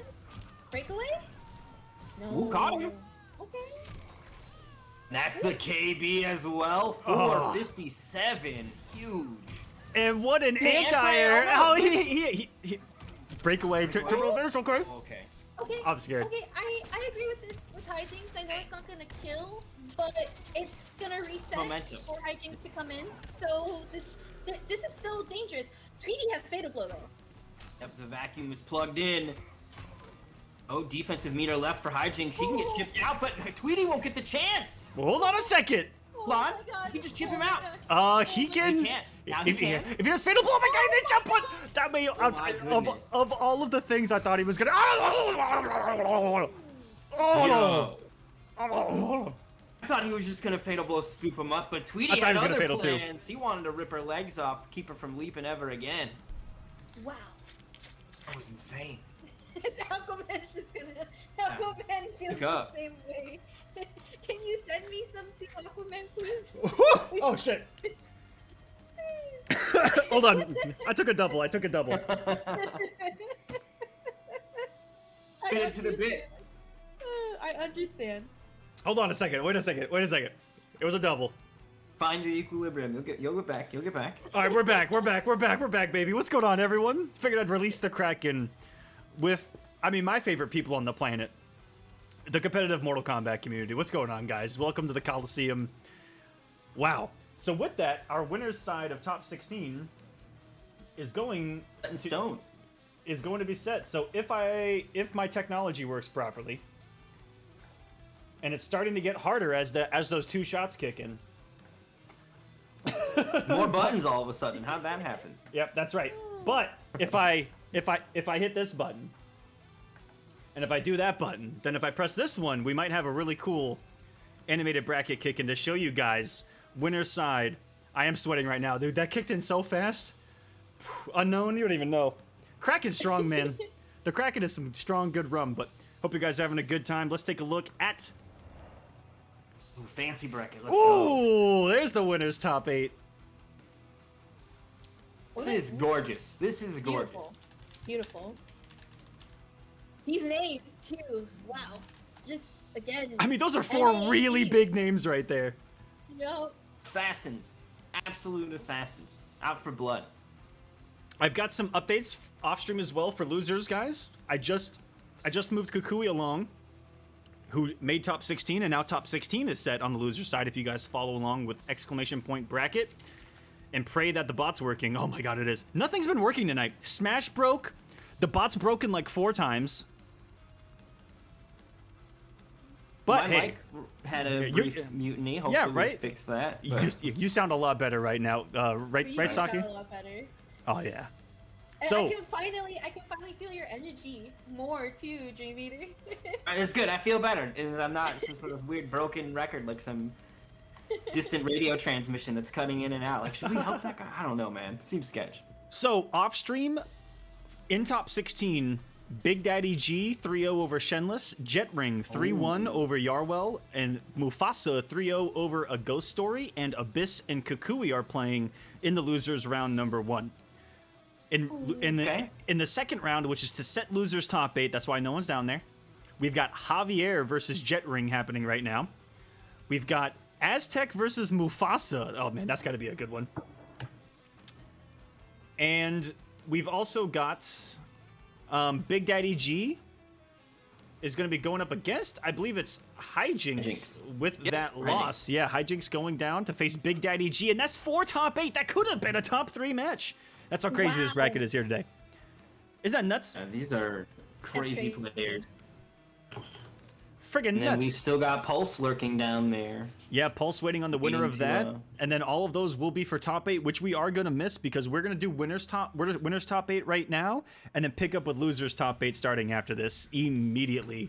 And hopefully everything's good to go. And because Mighty Unjust and El Kukui had some internet issues, they got, this is going to sound crazy, they only got the Mighty Unjust PlayStation to work. That's it. Not even their PC's getting internet. I don't know how to explain it, but they're sharing the same account. Okay. So El Kukui's playing Abyss right now in losers, so we're going to do Tweety versus Full Auto, and everyone was cool with it to just jump right into it. Okay. And then that we'll works. And then we'll have Honeybee versus the Mighty Unjust. So let's go. Aztec with an update, 3-2 over Mufasa. I had a feeling that was going to be a really close one. Damn, they're both playing really well. Listen, we saw Mufasa earlier in Mufasa, woo! Sorry, I couldn't resist. I couldn't resist. I fucking couldn't resist. No, Mufasa, woo! We saw Mufasa actually take out Big Daddy G earlier on in the bracket, so the fact that it was really close against Aztec is not surprising to me in the slightest. So Aztec I making think loser also side of that's top 8 with that. I think that's also another Jackie player, right? So Aztec had just had some struggles with Mighty and just Jackie, but proving that he can ultimately still overcome that matchup if he's taken out Mufasa. So perhaps he's maybe gleaned some new answers, and if he runs into Unjust again, things might be a little different. And he's got a pretty good, he's got Jetring or Javier. You know, the Aaron Black matchup, definitely doable.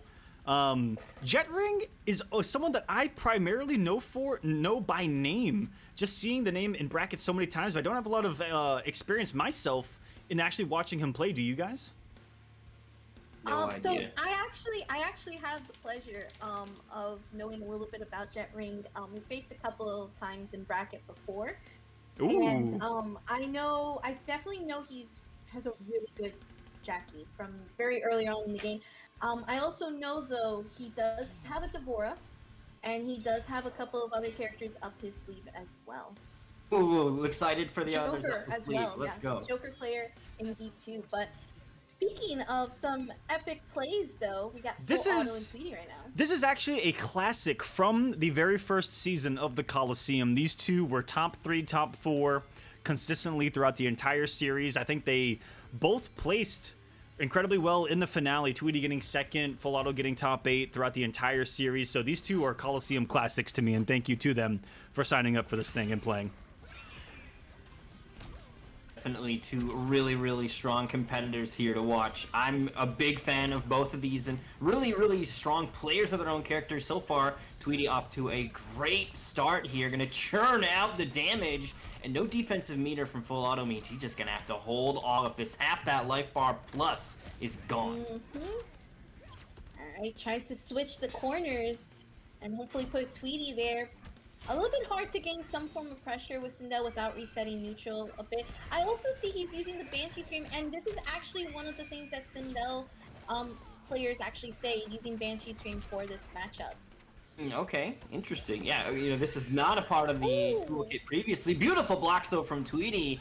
Full Auto getting a little overzealous, not confirming that one, just taking the risk, and Tweety gonna make him pay. Takes round one. Excuse me. Right, breaks away early to not get caught by that sand trap. It's not in the forward Cartwheels four. all over the place. She's a circus performer. Alright, beautiful throw. Full Auto has the life lead. Those Banshee Screams not going to go quite far enough, but it's going to keep her airborne away from the primary threat that Gears is bringing to the table at full screen. Armor break comes through, though. Side switch as well.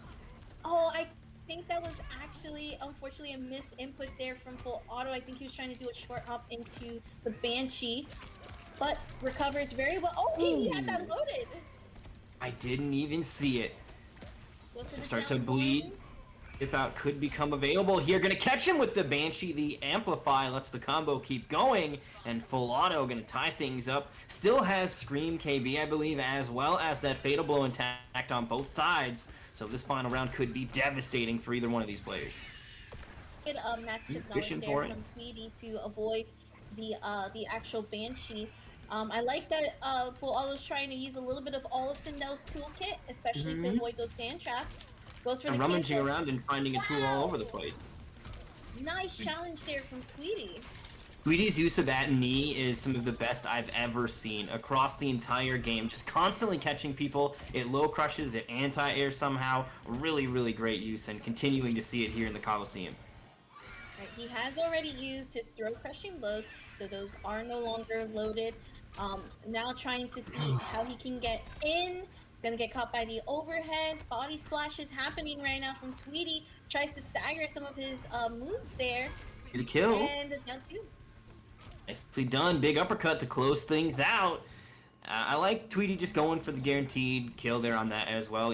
Breakaway was technically on the table, but the damage from the uppercut gonna absolutely guarantee it. So Tweety gonna keep the streak going. He just won 3-0 over Hijinks. Gonna take another one home for the Time Titan as we move now into game 2. Hey, Tweety looking really strong against Full Auto. I really like that Tweety is being very patient, very good at being defensive. Not letting Full Auto kind of get away with some of the, not to say random things that he does, but definitely some of the more risks that he does. Well, you were talking about hair flip in neutral. I don't even know if he's got it equipped, right? He's already kind of taken that even off the opportunity list because he's like, hey, look, against Tweety, I don't want to get too crazy because Tweety's the kind of player that will really blow that up and continue to see an absence here of that hair flip. Yeah, no, I definitely agree with you. And honestly, his goal is to not get caught by all of those sand traps because unfortunately this is a matchup that is not too favorable for Sindel. And part of that is because of the low sand trap. He stubs the forward four. A beautiful call out on Tweety's part to stub that forward four and actually carry Full Auto all the way to the corner. He does get into the corner himself, but definitely close to it. 410 damage, arguably absolutely worth it here.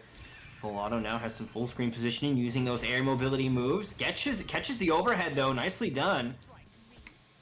Alright, tries to short hop to confuse Tweety there a little bit, mix him up. Del Goes for talking a the little shit. low. Okay. Duck underneath it. Ducked underneath that thing too. Wow. Beautiful false block attack or get a attack. It's away. Oh, the low star scream though. The amplify is too quick.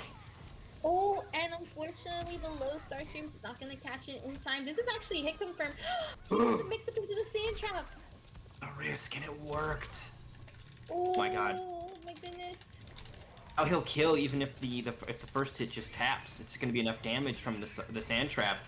Don't touch the floor. The floor is lava right now for full auto. Oh, Quicksand, whatever. I mean, it's sort of the same thing. Just one suffocates you and the other burns you. You know. Lava's Nothing more too fitting though, stressful. right? Yeah. You know, it's more sense definitely more lore-wise. dangerous. Oh, and he had. Didn't even see it happen. What? All that jumping around though at the end of the round allowed Kitty to build up that KB. And look at this, gonna cash out another big damage sequence here. Keeps him cornered. Nope, never mind. Oh my Collapse the gosh. rib cage for 432. That hurts so much seeing it because that is just so much damage that Garrus is just dishing out over. Hello? I think that Boots was he's actually a wearing in this call-out. costume make it worse. Oh. Ah. Obviously not enough to kill, but this is the kind of momentum swing that Full Auto wants to see if he can take this one. 100%. We've sort of seen Full Auto in these tense situations that he knows how to definitely kind of make a comeback. Okay. Okay, Look I at this. like it. Yeah. This is wild. I don't need to deal with you. Like, go ahead and chip me out up here. Auto, we saw it even against Pulse, right? The willingness to just kind of hang out full screen, and here, even under different circumstances, different tools, still similar approach. Yeah. Came back. Ooh. Whoa! That made the projectile just not exist. Oh no! Oh my god! I would be pissed. I would be furious. I can't believe the projectile phased right through him. He absorbed it. Oh That was wild. my god. I mean, I don't think it would have killed anyway, but I would have liked the damage. Well, The it wouldn't consolation have- prize.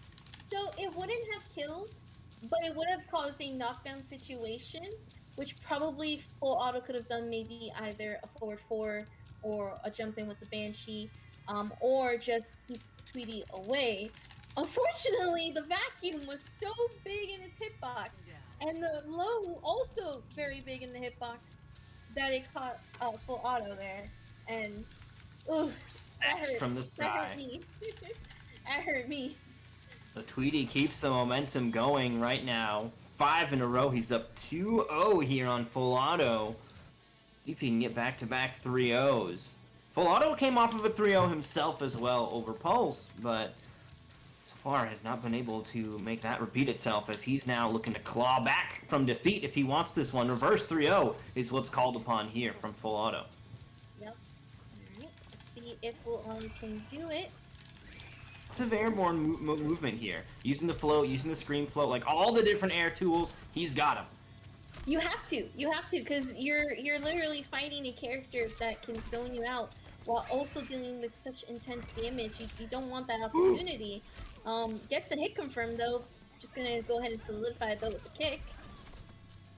Ooh, okay. Screeching across the screen. Nice block on that low star screen, but she can honestly just, quickly close to whatever distance she kind of wants, as opposed, except for maybe right on top of him, though, with that float. Yeah. Full Auto has quite a bit of a health catch up to do against Tweety right now, but That crushing blow honestly- likely going to be loaded too there. Tweety missing Yeah. with those. Oh, there's one block though. I think a blocked one resets it, so he'll need to start whiffing them yet again. But there they are, they're whiffing. Yep, they are whiffing indeed, and honestly, it's more of Tweety just trying to see where. Oh, okay, does he have Not gonna it? kill. Nope. Oh, one got blocked. Counter has reset. I He's like the that. spacing. That was Beautiful really footsies good. there. Yup, very good. Not a lot of people tend to interrupt. Oh no! Well, we're just gonna scream into GGs. You know what I'm saying? Oh. Rare I drop guess- from Full Auto. Maybe he doesn't really play the Air Banshee stuff often, because the Air Banshee stuff is where the real crazy combos start to happen off of a screen, KB. Absolutely. Right. Nice. Flawless blocking the low to not get pushed back, and that's what we're gonna see. Oh my god, armor break! Oh, Ooh. Vertebrae are gone. Disintegrated. Dust. I think that was the collarbone, Dream Eater. Yeah, that's your neck. Vertebrae are in your neck. I guess. Your collarbone's up on your shoulder. The jaw is gonna go. Wow. Give me that leg, another trophy for later. Oh my god, not another one. He's got a whole set. He literally has the whole set. Gonna try to make spider tanks. Was that 3? No, I Jeez. don't want spiders. That was I 3. don't want spiders. I don't want spiders either. You're gonna have to stop him though, and so far nobody can. 3-0 back to back. And Tweety Oh went my on to goodness. winners final with that 3-0 victory. That was insane. Oh, Garrus hurts so much. Why does he hurt so much? He just hits like a ton of bricks. It is huge damage on pretty much every single touch, and Tweety's one of the best at cashing that out. Really maximizes that damage. A lot of the damage too is done into the quicksand, so it's like, hey, I'm right on top of you, right? So the follow-up as well is just even that much more deadly, and those sequences, we've seen it where it goes from one combo right into another one, and half your life bar is just decimated. That matchup's really tough for Sindel. It's a very tough matchup. It's not one that I personally like to play. The Banshee screen, though, however, works quite well. In terms of just trying to stay up in the air, but as you can see, when you're playing against a player like Tweety, who will stop you from doing some of the characters' toolkits, it's definitely a struggle and a challenge. And we saw Full Auto kind of have to be forced to play it safe too. He's not really used to playing that. He's more used to taking a very calculated risk, and I felt like even his calculated risks were too high to take. So It seemed like Tweety came very well prepared, and his positioning, made sure he was a threat at all times as well on the screen. Even when Full Auto was trying to play and maintain that full screen game, Tweety was like, okay, well, I can play full screen. And then when it was no longer a full screen game, it seemed like Tweety was just always comfortable, right? At every single position, it was very difficult to push him into a position of uncomfortability to which you can then exploit. And when you're playing a character as powerful as Geras, once you're comfortable and you start finding that rhythm, just the damage just keeps on coming, and it can be very hard to catch up. So Full Auto, he's going to drop into our losers bracket, still going to be alive here, of course, and we are going to be moving to the other side of the winners bracket, which looks like it's Honeybee versus the Mighty Unjust. More Devora action coming up. So, as a little bit of an update, we got Big Daddy G letting us know that took the set 3-1 over Hijinks. Big Daddy G with that Sonya Blade went into losers really early and has marched, no pun intended, his way into this top 8. The pun intended. bring it to life. Where's Remus? Remus, intend the pun. He's soldiering on. Go on, lean into it more. There we go. That's what I like to hear here. Is gonna be making top 8 on the loser side of the bracket. Congratulations, Big Daddy G. Daddy, you don't have to do shit from here on out. I'll do everything on Smash. You just hang out, and I'll send you an invite into your match. That's what making top 8's really all about, is just getting to chill. We got El Kukui fighting Abyss off stream right now, so we do have to wait until that match ends before we can have Mighty Unjust versus Honeybee, because they're sharing the same console. Isaac, Kukui, and Abyss are playing right now, so we're waiting on that one to end before we can get Unjust versus Honeybee happening on stream. So we're just gonna buy some time here, hang out, and tell you guys to also donate to the Match Arena.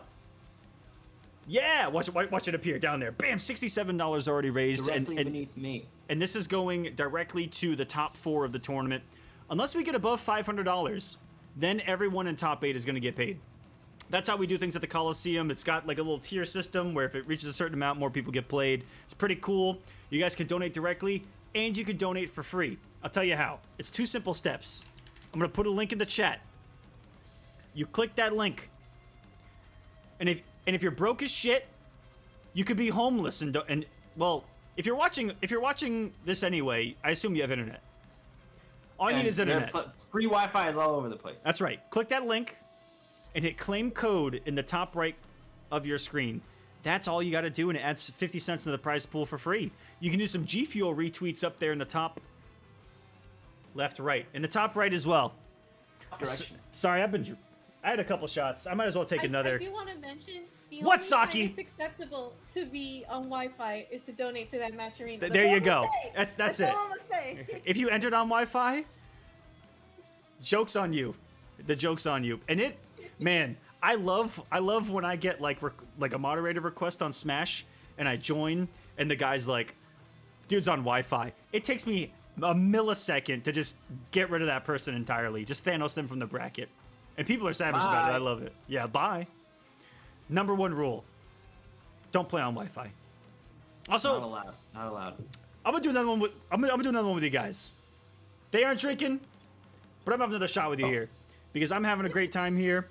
Love you guys here in North America. Omnipotent. Cheers. We're gonna release the Kraken here together here on the Kolosseum. Cheers, guys. Love you.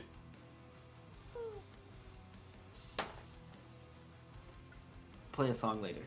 Woo! Powerful stuff.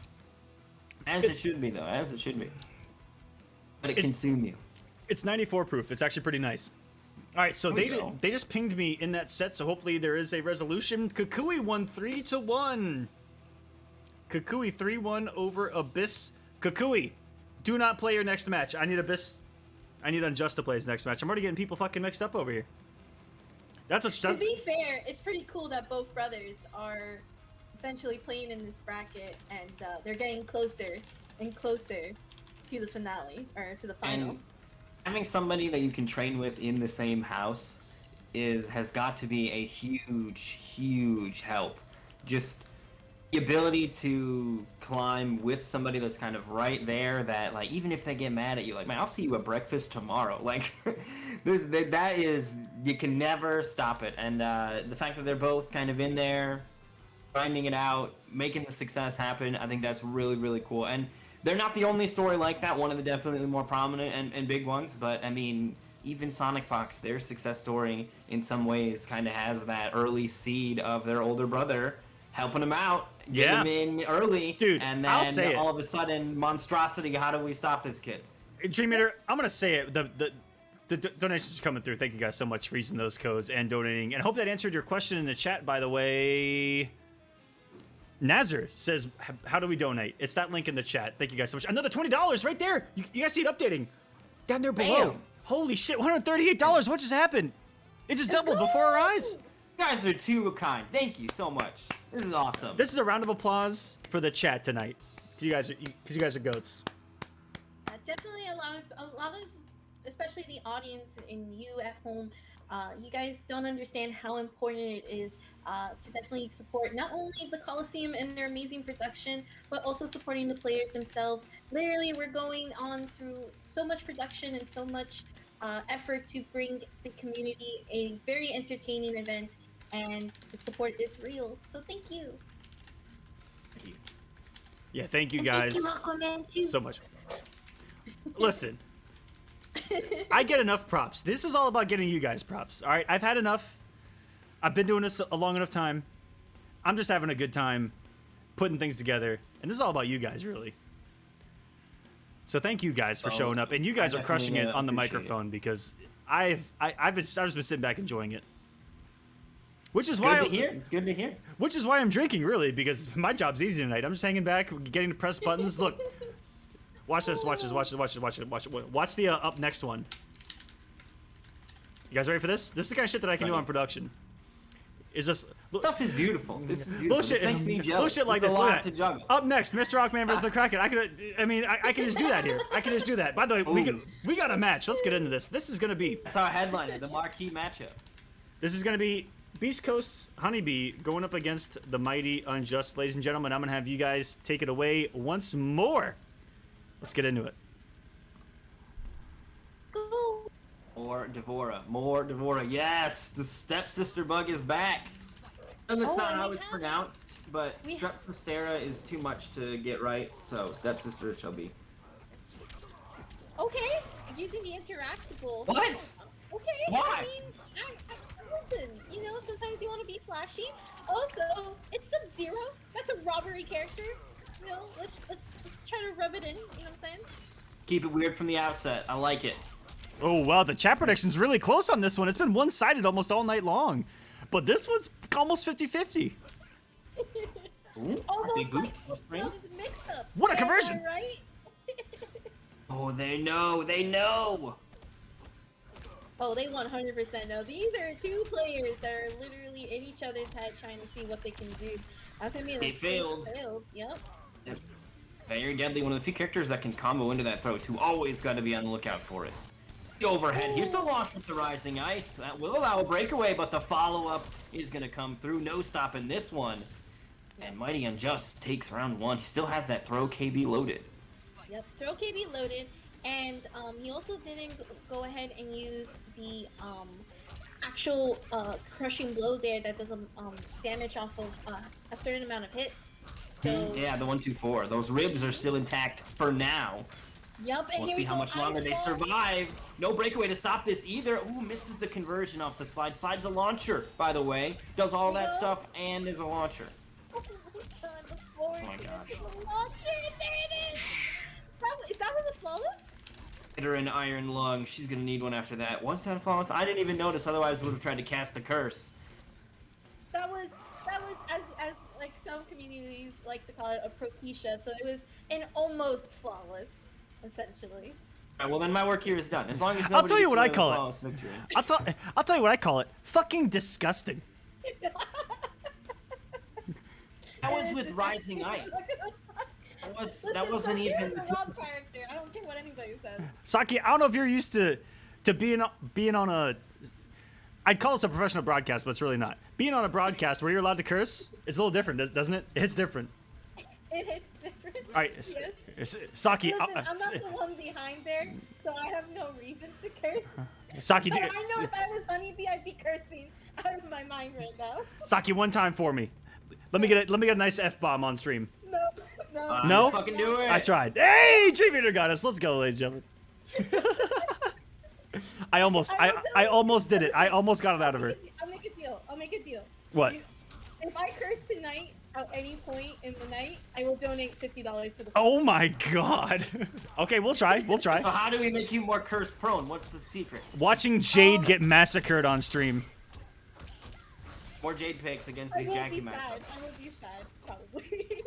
Alright, going in back here into this match. Okay. Alright. Honeybee. Oh, Honeybee whipping the throw! Keep your hands to yourself. There's the pickup too. Dude, that is... Oh my goodness. Wish everybody had stuff like that. Because I'll be honest, that is cool. But, it's kind of a Sub-Zero exclusive. Not only him, but like the ability to combo off slide into all that KB damage. That is such a cool looking sequence. Absolutely, and that's one of the cool things about Mighty Injustice. He's able to do that. Honeybee able to actually get into the side switch with the teleport. Goes for the jump in. Okay, he got throw. Nicely done. Keeps the pressure here in the corner as well. Oh, that's gonna catch her out of the air. Side switch. Oh, doesn't have the meter. I didn't want to spend it actually. Probably. Just gonna keep it going, moving out of the corner here. He's already spent the side or the 1-2-4 KB, so doesn't really need the corner for big damage. Can still do it no problem in the mid screen. 301, and there it is, the creeping ice. That's crazy. No corner required. Wow. Very nicely done. I will say that is my favorite brutality of Sub-Zero's. Just because the creeping ice, like it's interesting to me. I don't know. I really like it a lot, but That's a cool one. yeah, it's a really cool one. I really like how Mighty Unjust has been very conservative when it comes to his crushing blows and going for the optimal damage, especially when he's been pressuring Honeybee in that corner, and you can definitely see that he's not going for the full multi-hit crushing blow right inside that corner right away. He's definitely being precise with it so that it kills. And that's one of the things with Sub-Zero is that he has crushing blows that are equal to damage when it comes to killing off of those combos. Sub-Zero definitely feels like a character that was tailored around crushing blows and really is in sync with that mechanic. All of his crushing blows feel viable. They're very deadly. The requirements are very reasonable, it feels like. Very, very strong character. Yes, let's see if Honeybee can make the adjustment. I think he switched bugs. What? Okay. Stepsister Bug's there to save the day. Oh my goodness, he punishes off of that string.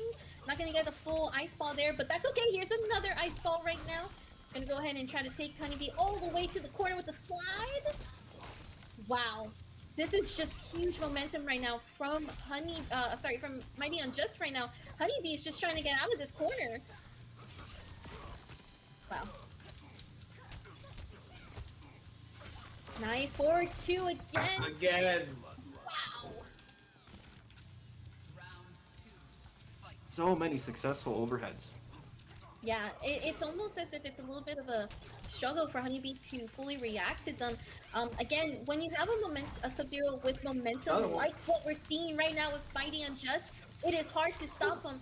Drops the combo into a crushing blow. That'll cost him.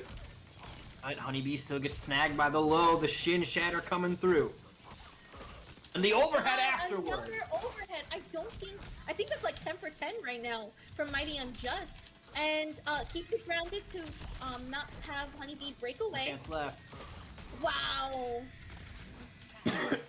That is wild. Like, the mix of that character and so many times. And it wasn't just that Honeybee was like we saw the overhead hit over and over again, but it wasn't just that he was blocking low, because Mighty Unjust was throwing a couple of those back 3 Shin Shatters in there, and they were catching. So Honeybee was trying other attempts too, but it just seemed like every guess was the wrong one, and Mighty Unjust able to cleanly slide on through, pun intended, for a 3-0.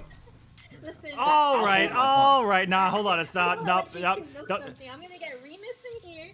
Okay, I'm gonna tell him give me all of the pun books, because at this point we're just as bad as him. That's just how it goes here, Can't be stopped. and simply just because that. Oh, but MrAquaman's What? mic has been stopped. Dun dun. Oh, is it? That's our chance to take over. I was definitely muted. My bad on that right there. But you know what? Fuck it and fuck all this. I'm gonna shut the whole thing down.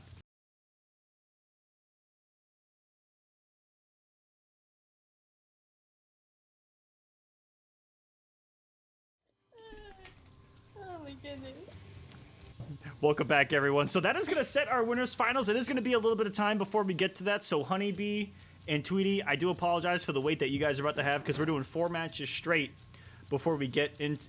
sorry, the Mighty Unjust and Tweety. Kraken's one hell of a thing.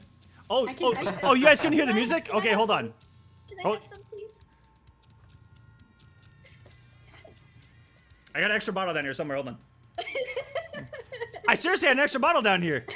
I think with portals we could make this work. Like you thought I was. Anybody have a portal gun? We could. You thought I was joking. But hold on a second. I did. What was I just talking about? What were we about to do? 4 matches in a row. Finals. That's right. We got losers coming up. 4 matches in a row. El Kukui, please play Pulse right now. Like ASASP, because we are going to take our first break here of the broadcast. I'm going to give Saki and Dream Eater a little bit of a break, but let me fix this real quick.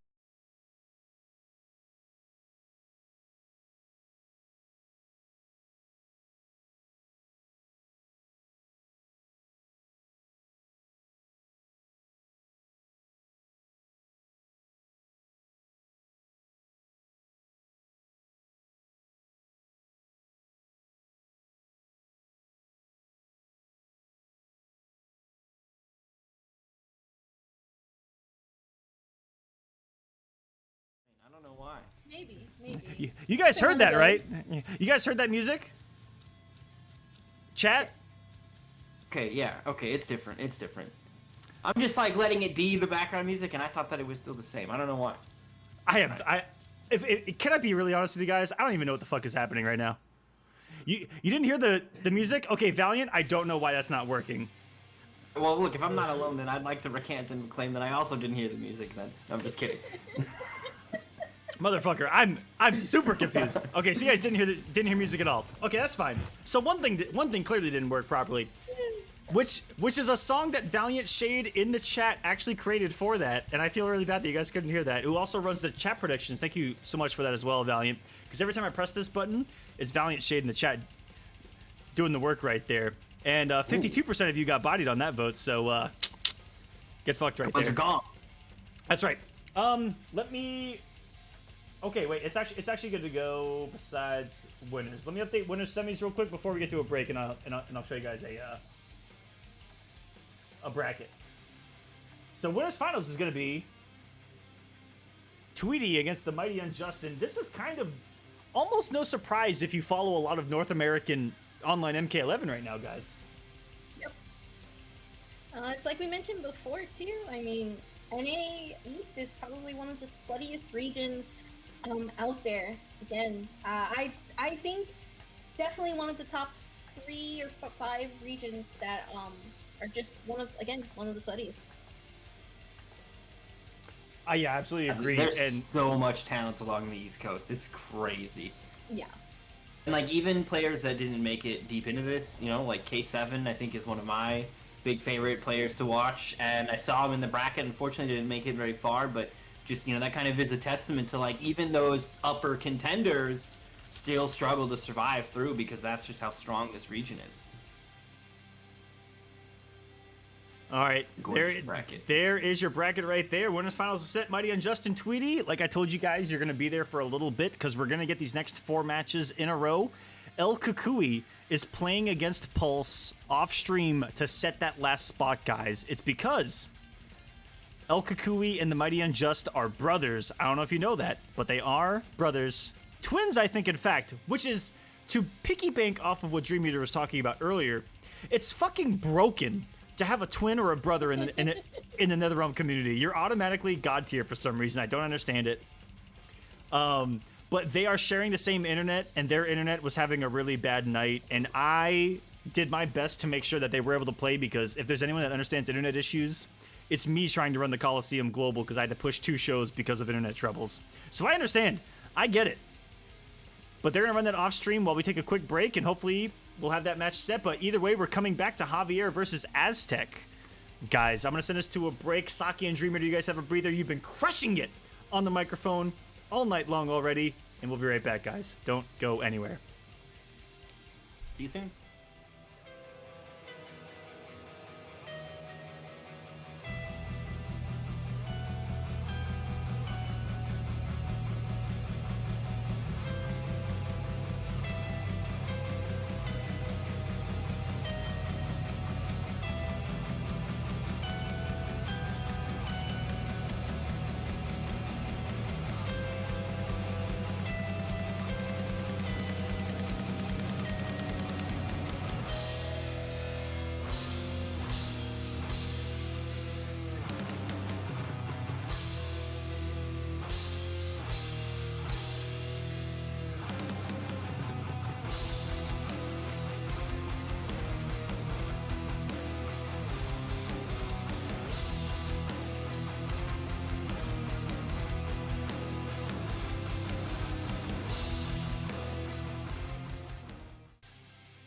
Hello everyone, MrAquaman here to tell you guys about PlayStation Tournament's Summer Win-a-thon, a series for Mortal Kombat 11 that lasts from now until August 31st. That's right now, baby. You have until August 31st to win as many Open Series matches as possible.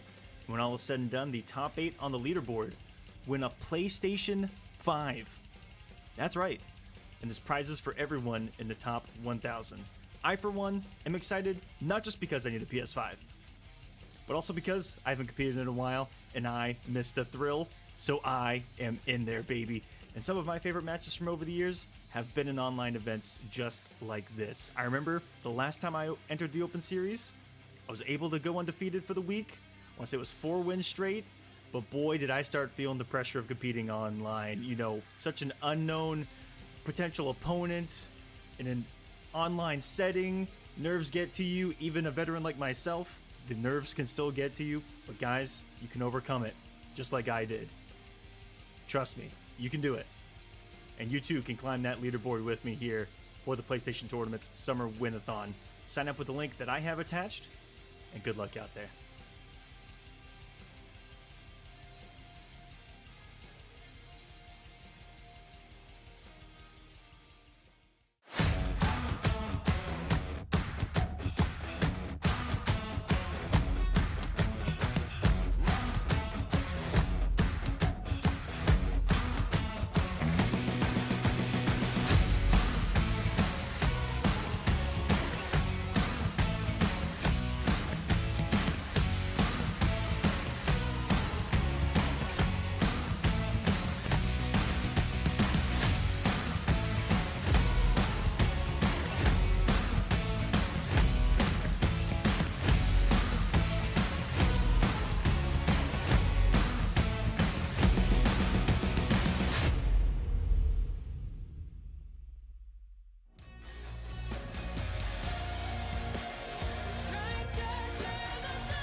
the Kolosseum Studios is presented by Hitbox.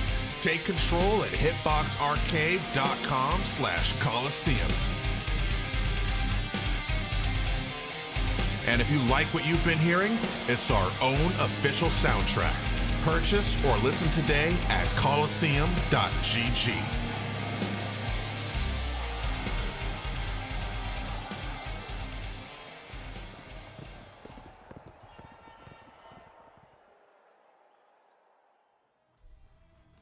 Welcome back once more to the Kolosseum Global presented by Hitbox. Hope you guys had a lovely break. Welcome back. This is North America East, and it is the final stop of the entire Kolosseum Global trip around the world. We're ending on a familiar note here in North America. I am joined by Saki, Sakura, and Dream Eater here on the mic. They have been crushing it. It's been fantastic so far, and I feel like we've only just begun, as we're only about halfway through this top 8 bracket. Winners is set, and we're going to be jumping down to Javier versus Aztec, and then we're going to make this long-ass losers run. I did forget to put in the losers quarters that the winner of Javier versus Aztec is going to be going up against Full Auto, and the winner of Big Daddy G versus the winner of Pulse and El Kukui is going to be facing Honeybee in the losers quarters. I'll update that during the next match, but we'll jump into Javier versus Aztec, guys. Welcome back. Yeah, this is going to be a fun match. More Kotal Khan. Kotal Khan obviously going to be coming off of a win, overcoming some previous character obstacles in the form of Jackie. So some confidence boost behind it, but Javier and that Aaron Black, definitely, that was a pretty interesting match earlier against Honeybee. Very, very contentious between the two. Honeybee came out on top, but you could definitely tell that Javier wasn't making it easy on him, and Javier going to have another chance here tonight in the Kolosseum, as we're going to take a peek and see which one of them survives in this cutthroat losers bracket action. Yeah, this is definitely going to be a challenge for Aztec. I feel like Aztec has gone through a bit of a gauntlet when it comes to player styles, right? He's played against the counter picker, Mighty Unjust. He's played against Mufasa, I believe, who is also a very strong Jackie player. And now he is here playing the demon himself, Javier. Again, very well-known Aaron Black player, as we saw in his match against Honeybee, has no problem doing slides in your face, as well as going for every risk in the book to secure that win. So Aztec's definitely going to have a bit of some tough challenges coming his way in these next matches, and definitely going to be hype. I think that what favors him the most, though, is the damage that Kotal Khan can give, and then, of course, in Javier's side, just the mix-ups that he can have. Yeah, that Kotal damage is no joke, and we've seen Aztec already churning some of it out a little earlier. Wasn't able to get the full success off of that, but we'll see if he can make it happen now up against Aaron Black and Javier, because that damage is no joke. Plus, of course, the damage amplifies itself, right? He ends some big command throw combo, and now you've got to worry about the follow-ups, because the tattoos are glowing, and just big damage is coming right at you. We'll see if it works out. It looks like he is going to still continue to run the cat build, though, so kind of straying away from the build we saw early on and keeping it up with the cat. He has been... Definitely agree with it. He has been a kind of Jaguar main of Kotal Khan since the beginning. Even back when it was only competitive variations, he rocked Totemic, and he was one of the only Kotals that did. Yep. Okay. It is one of his pride and shoes. Blocking that forward 4, tries to go for the full string. Flawless block, and just to basically style, tries to do some short hops there. Javier giving no chance. He's been flawless blocking a lot of Aztec's abilities there. Yeah, that's crazy. He flawless blocked the string, but then froze up on the unblockable. So the things that players are looking for and then not. Oh yeah, no, I'm not saying it in a negative way, but it kind of even shows that there are things that players are looking for, right? When you see the start of that string, he's looking for to flawless block, but those unblockables out of nowhere will catch everybody off guard. Here we go, catches him with the armor break. Not enough to kill, but it's a lot. Okay, but finally, out of the 4 short hops, or 3 or 4 short hops that Aztec has done, this one does not whiff, and it's able to seal the deal after that armor break. And he's going to be using the parry to stop the scud shot. Going to get hit by that last frame of the slide there. Swift punish as well. Aztec, good job. It's caught. Taken away. Right. Frames off of the disc. Yep. Definitely that disc is going to be sort of the key to bait out some of the flawless block attempts that Javier's doing, and that's a crushing blow. That was sick. Forces a breakaway, but again with the flawless block, that string is proving deadly to finish. Yeah, I'm not sure exactly as to why Aztec has been a little bit more on trying to finish that entire string, but probably again with the meter management that he could be having with the disc. But Javier's going to be taking that second round. Yeah, so far 2 for 2 on flawless blocking that, and you know, definitely punishing him. And it's not even like a flawless block attack, like he's just getting a full punish. That's the way that the frames work on that if you've got the timing down, and Javier absolutely proving that he does. So Aztec gonna want to make some changes in that department, but we'll see. Oh, there's another flawless block, that time on a different string. Javier really versed in how to deal with this on the defensive side. Yeah, has to be a little bit careful. Aztec has been getting caught by that Peacekeeper quite a bit, but goes for a command grab right now and scoop-a-doop. Pick up. Oh, caught him. It's gonna kill. Yep, that is definitely gonna kill. So Javier putting the work in. He will go ahead and claim game number 1. See what the adjustments are from Aztec as we move now into game 2. I think we didn't see maybe as much of the cat. I don't necessarily know that it means drop the cat, but we did not see a lot of the cat. So I'm curious as to how we'll end up getting it reintroduced to more of the cat, because the kitty cat is a big part of the build, one would argue. So I'm curious if we'll start to see a little bit more of the appearance of that. Although I guess Javier hasn't been really hanging back a ton to give those great opportunities to cat through stuff. Yeah, Javier's been playing actually really solid in that round. He's been flawless blocking too. So again, this is sort of coming into perspective for Aztec as to what Javier is doing. Hopefully maybe switching it up, especially trying to take away that full string. He doesn't want to do that full forward 2 string unless it's off of a hit confirm. Because he's been getting punished for it almost every time by Javier. And again, Javier has just been on point with some of these flawless blocks. If he's not up 2-ing or up 3-ing, he's been definitely keeping his turn there. So I'll tell you what, just from what I've seen as well, what's going on, by the way, guys, Javier is mixing his absolute shit in with that safe, low shot. This gives some extra damage on the dot, and I want to update the viewers that El Kukui and Pulse did play, and El Kukui took it 3-1. So up next on stream will be El Kukui and Big Daddy G in top 8. Congratulations. Ooh. Go. Congrats to those 2 players as we go ahead and see that Aztec still falling to the Peacekeeper. Is exactly what Aquaman was saying, Dream Eater. He has not been catching that low. Yeah, tons of that down Peacekeeper. There it is again off the shoulder check. And just a continuous use of that. And it does, you know, it's like minus in the teens, but it's got so much pushback that Kotal's just not going to be able to punish that. His long-range moves are going to be too slow to deal with it.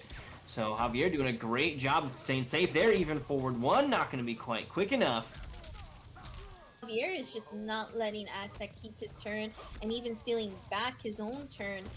We're going to get a full screen throw right now here from Javier. Yeah. The explosive left. Too. Oh, okay. Here we go. Beautiful flawless block attack. He will force the breakaway. Defensive meter gone, but Javier taking the risk there. Gets caught with the jump in. It's going to be nice damage here for Aztec. That fatal blow still available here as well. Still needs 2 rounds in a row to do this. Ooh, big swing of the sword. That it? Yes. Nice. He's going to confirm right into fatal blow. Not going to take any chances on this one. He will give up the corner, but he's going to take the round in the process. Put the Aztec on the board. And again, one of the things that we definitely want to see Aztec here is just trying to change it up on Javier. Catches the scud shot using the forward 2 to catch him.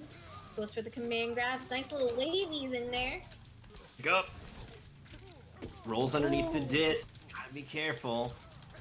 Beautiful throw there as well. Javier going through all of the different tools. He's got the crazy mix-up. He's got the throws. He's got everything here, Saki. All right, nice meaty there. Going to go confirm it with the cat. Definitely seeing a lot more cat here. Using the unblockable to actually catch Javier's up 3. Very nice read there from Aztec. has a bit of help to play wow. around it here, but as we've seen before, once Javier gets momentum, there's no telling what he can do, right? Gonna go for another grab off of the reversal. Now it's starting to mount this comeback here. Aztec now kind of on the back foot. He does still have the life lead, however. That fatal blow, cued and ready from Javier. Need to be careful with any kind of movement. Throws the barrel. Not gonna find a hit though. Has to be a little bit careful here, right? Because Javier literally has Aztec right now in in fatal blow range. So literally, oh my god, oh my god, oh my goodness, almost there. It was just as I almost cursed that. Oh, we were so close. We were so close. Dang it. Oh, man. Let it out, Saki. Let it out. Saki, just let it rip. Beyblade it here on the Kolosseum. Oh my goodness, this is a close one here, and a very, I don't know if you guys know this, but as a Kodal main, this particular matchup has been one of the most highest debated matchups amongst Kodals. Does Aaron Black win? Does Aaron Black lose? Is it a 5-5? We've been yelling about this since day number one. It's an uncomfortable matchup for both players, it feels like. You know, Aaron Black's kind of ability to throw something everywhere on the screen makes Kodal kind of uncomfortable because he likes breathing room. He likes to breathe, play with space, get forward twos out. And Aaron Black is a character that can suffocate you, and that's what Javier's done on pressure. He has suffocated Aztec with these quick mixes.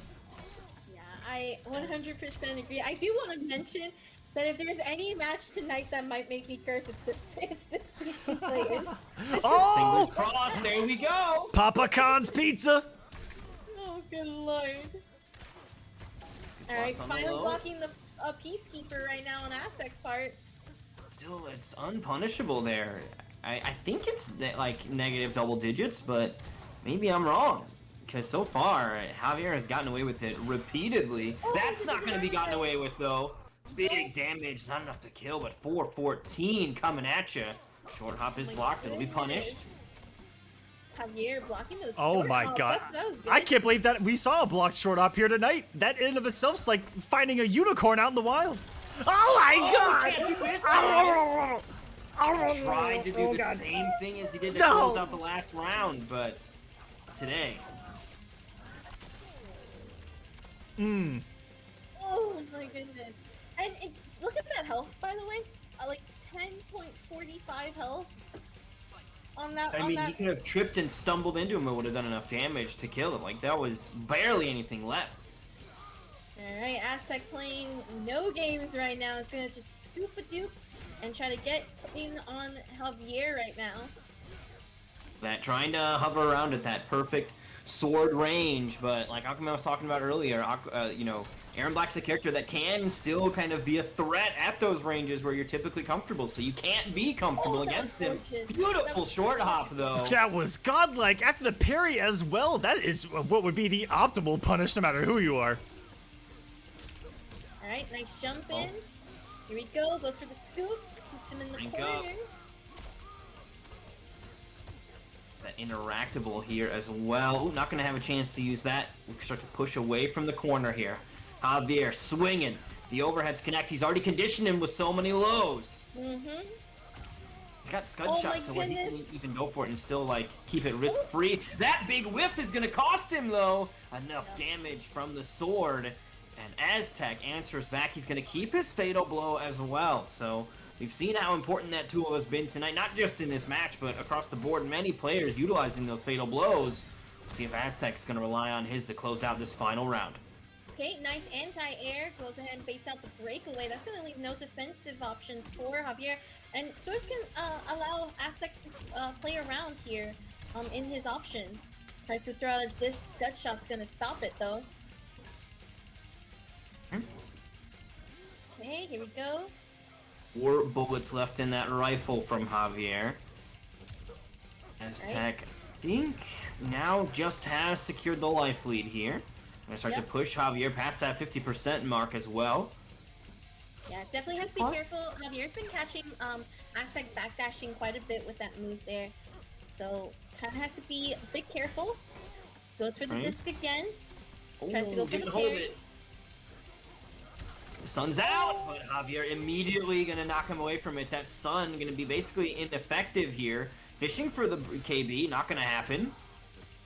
Alright, I see Javier still trying to flawless block or press on that A fatal string. blow though. Yep. That's all it takes. That's literally what Aztec's trying to look for here, is if Javier's going to be flawless blocking that. And with the time, 10 seconds on the clock, but Javier's going to take it for that second game, or third game, up 2-1 right now. Just constant mixes and swinging. Unending. Also, is this done on purpose? The location of the Kolosseum logo has made me, on multiple occasions, think that players have Kolosseum combat cards. Because it's right on top of where their combat cards are at the on the winner's screen. Every single time it's there, I think the same thing. I was like, yo, that's sick. Yo, we got our own in-game character profile? No, not at all. Madness. But it looks cool. It's like clever marketing, letting them know, like, hey, this would look cool. NetherRealm, if you guys need any competitive ideas, we're here, baby. We're here. Alright, so We got you. the production's always gorgeous here. I love it. What's truly insane, guys, is we haven't had a game 5 yet. And I'm over it. I need a game 5. Otherwise, what's the point? Button, you're gonna have to get the cobwebs off of it. Right? A bit of a breakaway there from Javier. Unfortunately, that was going to get caught into the corner. And this also, crushing blow for Aztec's throw is also loaded. So that's pretty big for him. Big sword swing. Doesn't really go anywhere afterward, but interesting use of the tool. That prize pool steadily growing as well from you guys. 221. Oh my You guys are goodness, insane. yes. Thank you so much from the continued support, everybody. If you want to join in on the support, !Matcherino in the chat. You can go ahead and pull the link, follow the instructions in there. It'll help you out with helping these players out, getting a prize pool together for them tonight here in the Kolosseum. Alright, Javier's slowly trying to mix his way in and kind of create a catch-up on health right now. Gonna go for a throw here again, and Aztec is just caught guessing. Tries to go for the air cat, not gonna get it though. Fatal blow is in play for these two characters. Oh my god. Oh, scoop! No. It's gonna kill. Oh no! Okay. Hold on. Is he one of them? Is he one of those easy crushing blow players? Has it been exposed? Nah, I doubt it. I don't know how else that happens. I don't know. I'm making the call here. I think he is. They're everywhere. They are everywhere. And for the longest time, actually. Soul Warrior is loud and proud about it. North, not pressure. Shout out to Soul Warrior. Alright, Javier trying to mix again. Okay, we got a short hop here from Aztec. Tries to flip out the sword there. Ooh, Kitty Cat still gets shot? What? I thought it's immune. Someone explain. No, he doesn't have a bar. He needs to use a bar for it to be immune. Oh, he didn't amplify it? I thought that he did. I might have been... I was looking at Javier's meter because he shot him with the amplify. So I saw a bar disappear, but wrong one. Oh, He's behind you! Oh no! Oh, no! Fatal blow is ready too. Bang! Okay. I think he's alive, but it's Kodal Health saving him. Think so? Well, no. no, Kodal Health is here to rescue him. Kodal Health to save the day. God. He needs it! Watch out for the archer! Oh my god! Oh, That was pretty much guaranteed at that point. Well, no for Aztec, even on block, like a back 2-2 into the acid would have been death, true. without the defensive bar even coming into play. That's a scary situation. The character's ability to just sort of spill his surge on your shoes and kill you, even with your defensive meter, no problem. okay, Kodal's parry's broken. I just want to let everybody know. Okay, second off, we'll just stop that train of thought right in its tracks. But no attention to it. Look the other way. I'm gonna shut that down real quick. I'm stamped this for the editor. Alright, Whoa. Aztec throwing Javier into the corner right now. Oh, second hit whiffs. Big sword swings. I love the way Aztec he sits back at that range and then just comes in swinging with that big sword, and Javier's got to take big risks. That time wasn't close enough. Won't be an armor break though, so he will survive it, but Javier running out of health. But that's not been a problem in the past. Big jump and that'll do it! Oh my goodness! Oh man. The moment I gotta say, go ahead. I'm about to say the moment that we talked about it, it happened. Armor KB, right? Yeah. As soon as it Oh. was summoned, I manifested it. I needed it. Manifested before our eyes. I think also though what was key right there is a lot of Javier's comebacks, it feels like have been very throw heavy, right? He's just been catching him over and over again. Part of that's because the pressure from back to you want to block, he's forcing you to block all the time. So he's been getting away with a lot of throws. And Aztec just said, did somebody mention Soul Warrior? Taking to the skies on this one and just jumping straight up. Oh, absolutely. Oh, I mean, and right that's out of the the Soul kill. Warrior playbook. But Dream Eater, this is your first time on Global. I'm gonna let you do the honors. Bring us into a game 5, baby. Hype it up. Oh, beautiful. We got game 5 finally happening. This is it. These two Titans have been going at it, but only one of them going to remain alive here in the Kolosseum. Game 5, let's go. Let's go. Oh, man, the fire is roaring on this one. Parry's out. No one's home. Goes for the cat. Right. Let's go for the forward 2. Javier flawless blocking it. Been really on point with these flawless blocks, but I got thrown into the corner now. Oh, the geez, roll nice patrol, roll. where are you going? Still going to let him out of the corner, though. Briefly, I guess. Just Right. Put it back. Sure, and ops, this is the Aztec that we know and love right now. Seeing him on the stage. Oh, man. Oh, Okay, this beautiful. is big. Javier does have the breakaway, but the threat of the armor break will allow him to save that meter here, but not a lot of health left here in this game 5 situation. Okay, tried to call out Perry, not gonna get it though. Has to be careful. This is one hit confirmed for Javier if he gets the opening.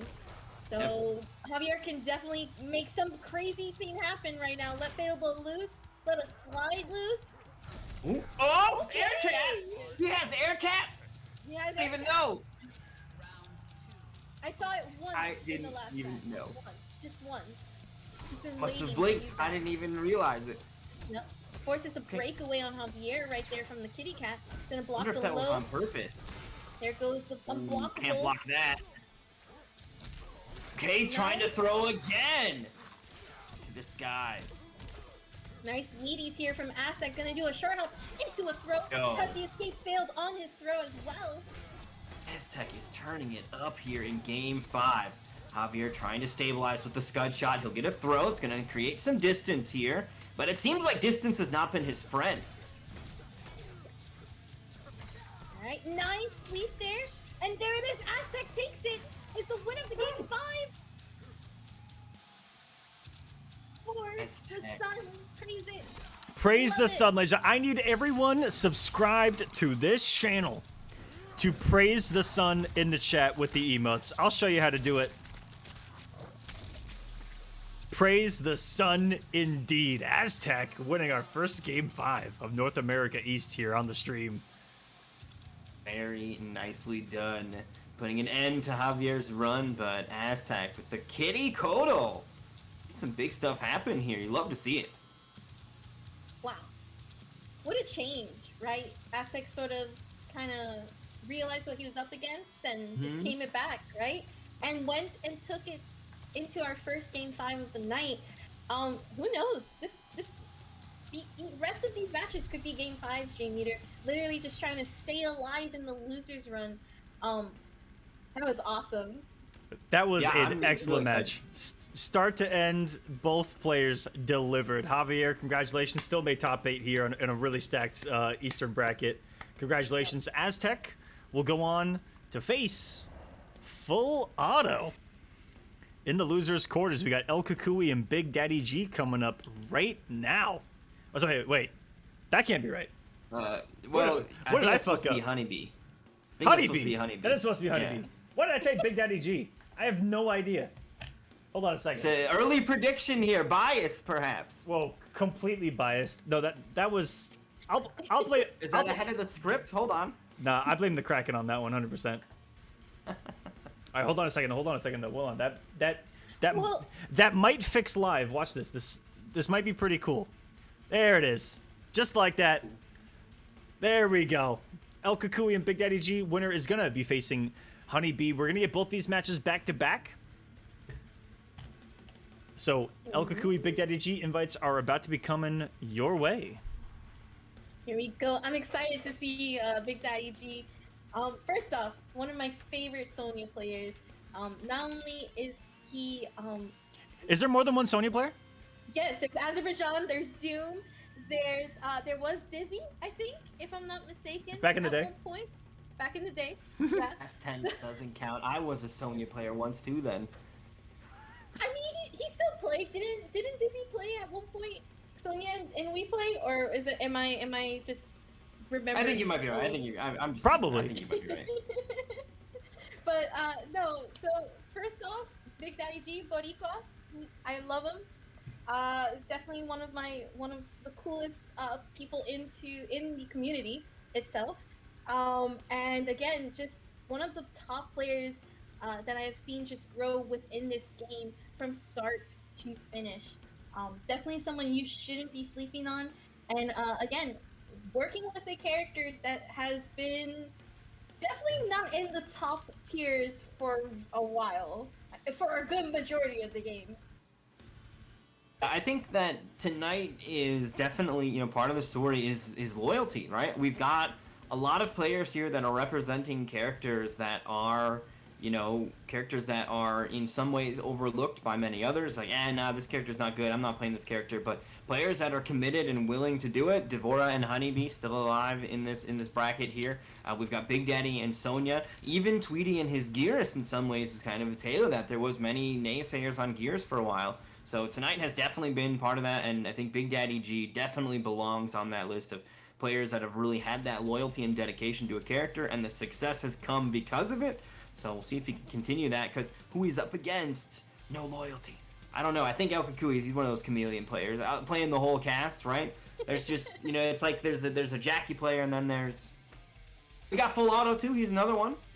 Yeah. Aztec with Kotal Khan. It's a lot of loyalists here tonight. And then El Kukui and Mighty and Just here to disrupt things with their counter picking.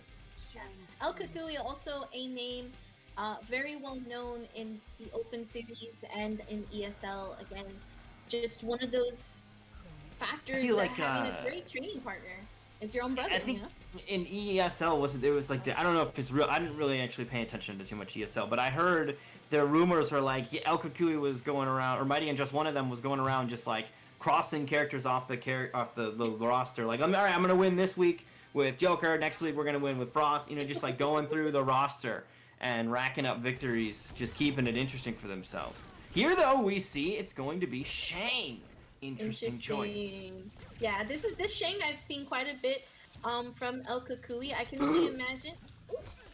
I can only imagine it's just a matter of trying to keep Big Daddy G away. But the cool thing about Big Daddy G is that he has the movement with Sonya, right? Has the cancels on board, has some good zoning tools as well with those onion rings. You see that spacing? Perfectly spaced to be just out of range of the first skull. Love it. Right, see? Ooh.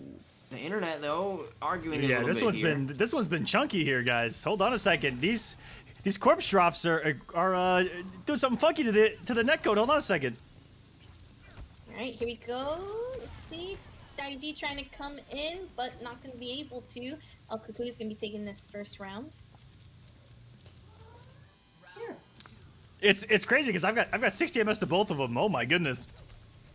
Yeah, weird. I wonder if that's part of the strange occurrences that we said El Kukui and Mighty and Just were having some internet problems, so perhaps they're showing up here. But hopefully they go away. I'd love to see them disappear. Fingers crossed, absolutely. Some weird things that El Kukui. Oh my goodness, there was some tech right there from Big Daddy G. Right? But I've never seen a Shang Tsung. I've never seen Shang just back 3 skull before. He's done it multiple times now. I like it.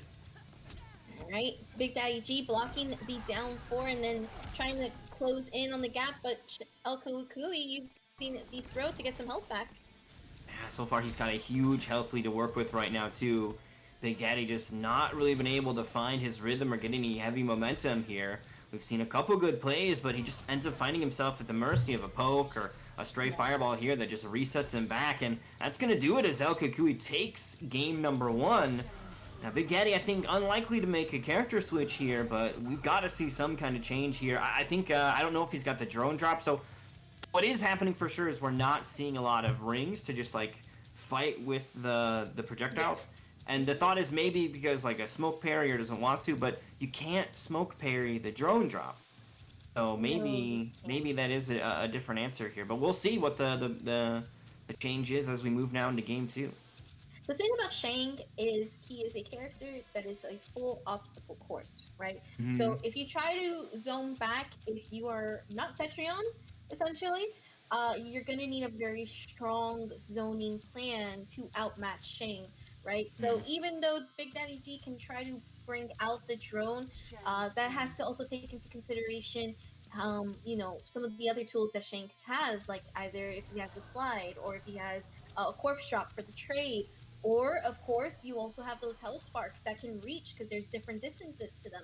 So right now I think Big Daddy G is trying to find his way in and really try to go for the mix-up.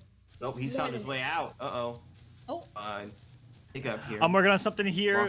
It looks like the connection is really poor between the two, so I'm gonna try remaking the lobby and seeing if that helps these two have a little more solid of a connection.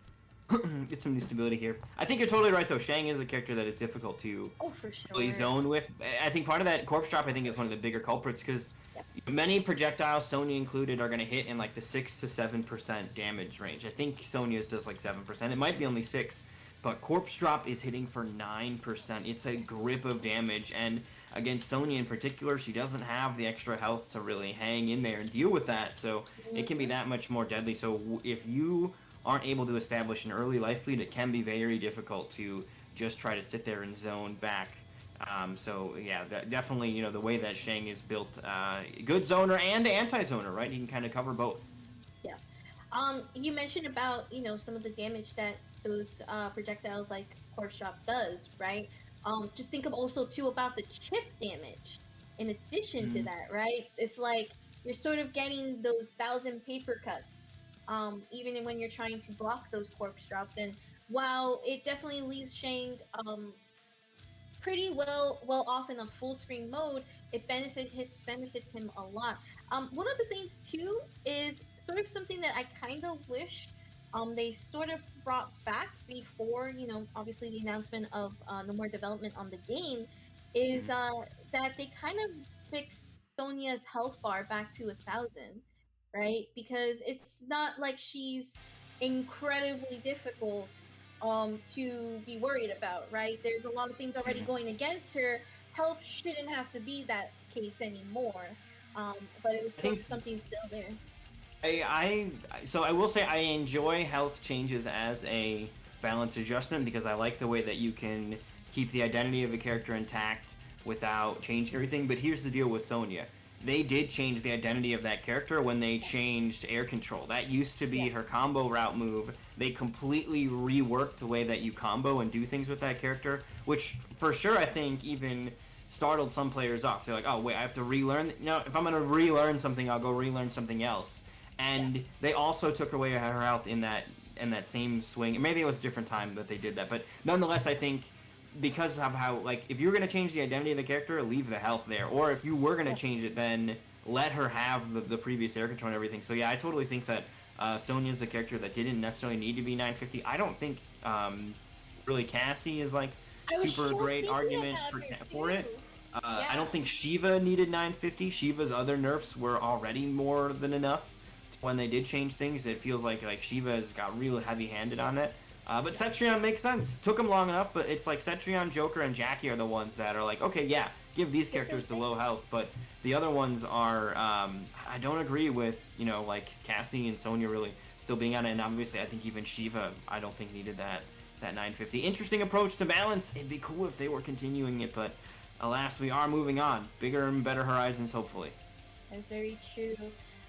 Again, just sort of covering a little bit about that too. It's just the identities of the characters you mentioned. Not only did they change drastically, but they also changed drastically when Ultimate came out with these customs, right? And that's some of the things that, like, when you look at a character like Shang, it was almost beneficial despite not having the newest variations loadouts, right?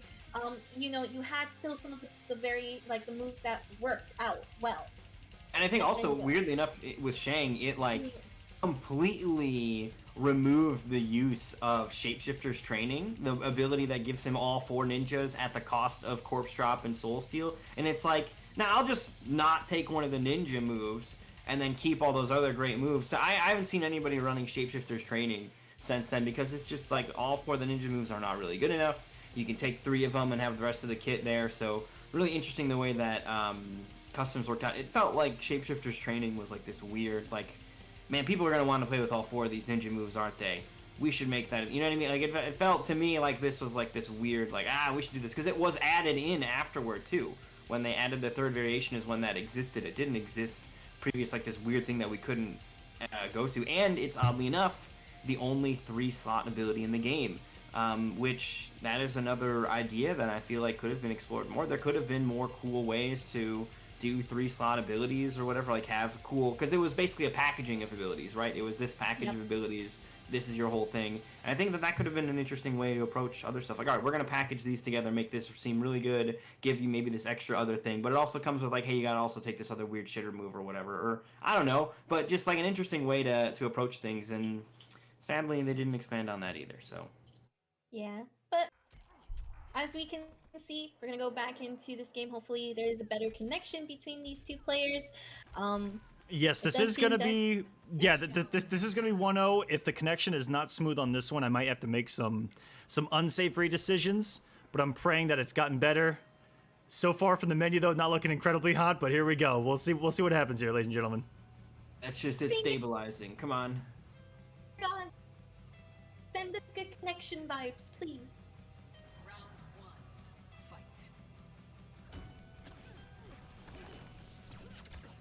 Alright. Things away. Short hopping. Fine, never came though.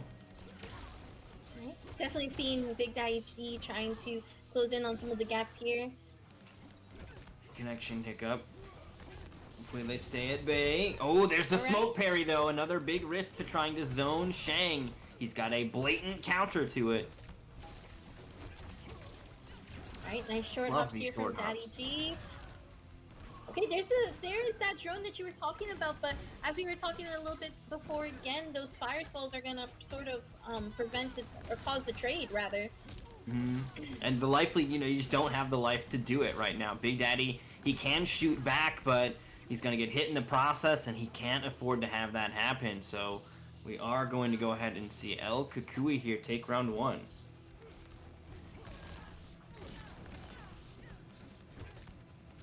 Okay. Corpse drop. Green zoning, but there it is. Yeah, he ducked the first one too, and then smoke parried the ant. Nice play. Alright, forces the breakaway here from El Kukui. Tries to jump in. Gets it in. Goes for the full opti here. Okay. Beautiful throw. It's going to force him into that fatal blow territory here, though. Oh, big uppercut challenge, though, from El Kukui. Forces his way out of the corner. Block coming back in. Block on the jump kick as well here from Big Daddy. Okay, tries to press on plus kill? frames. Got fatal blow. I think so, yeah. Oh, no. Oh, it dropped! Yup, unfortunately, that is one of the sad things about Shang. His fatal blow does not connect into a couple of his strings from those opties. His combo routes into fatal blow, if you're not like fully versed in all of them, and that might be part of the problem with El Kukui's journey around the character select screen, right? Maybe wasn't fully sure on how exactly to capitalize into fatal blow there. Arn Kratos would have known. Alright, Big Daddy G trying to close in on the gap once again to make sure he can mix in and keep El Kukui in the corner. It's going to use a projectile, though, to get out. Okay. Avoids the eruption. Tries to trade with the onion ring. Ooh, caught again.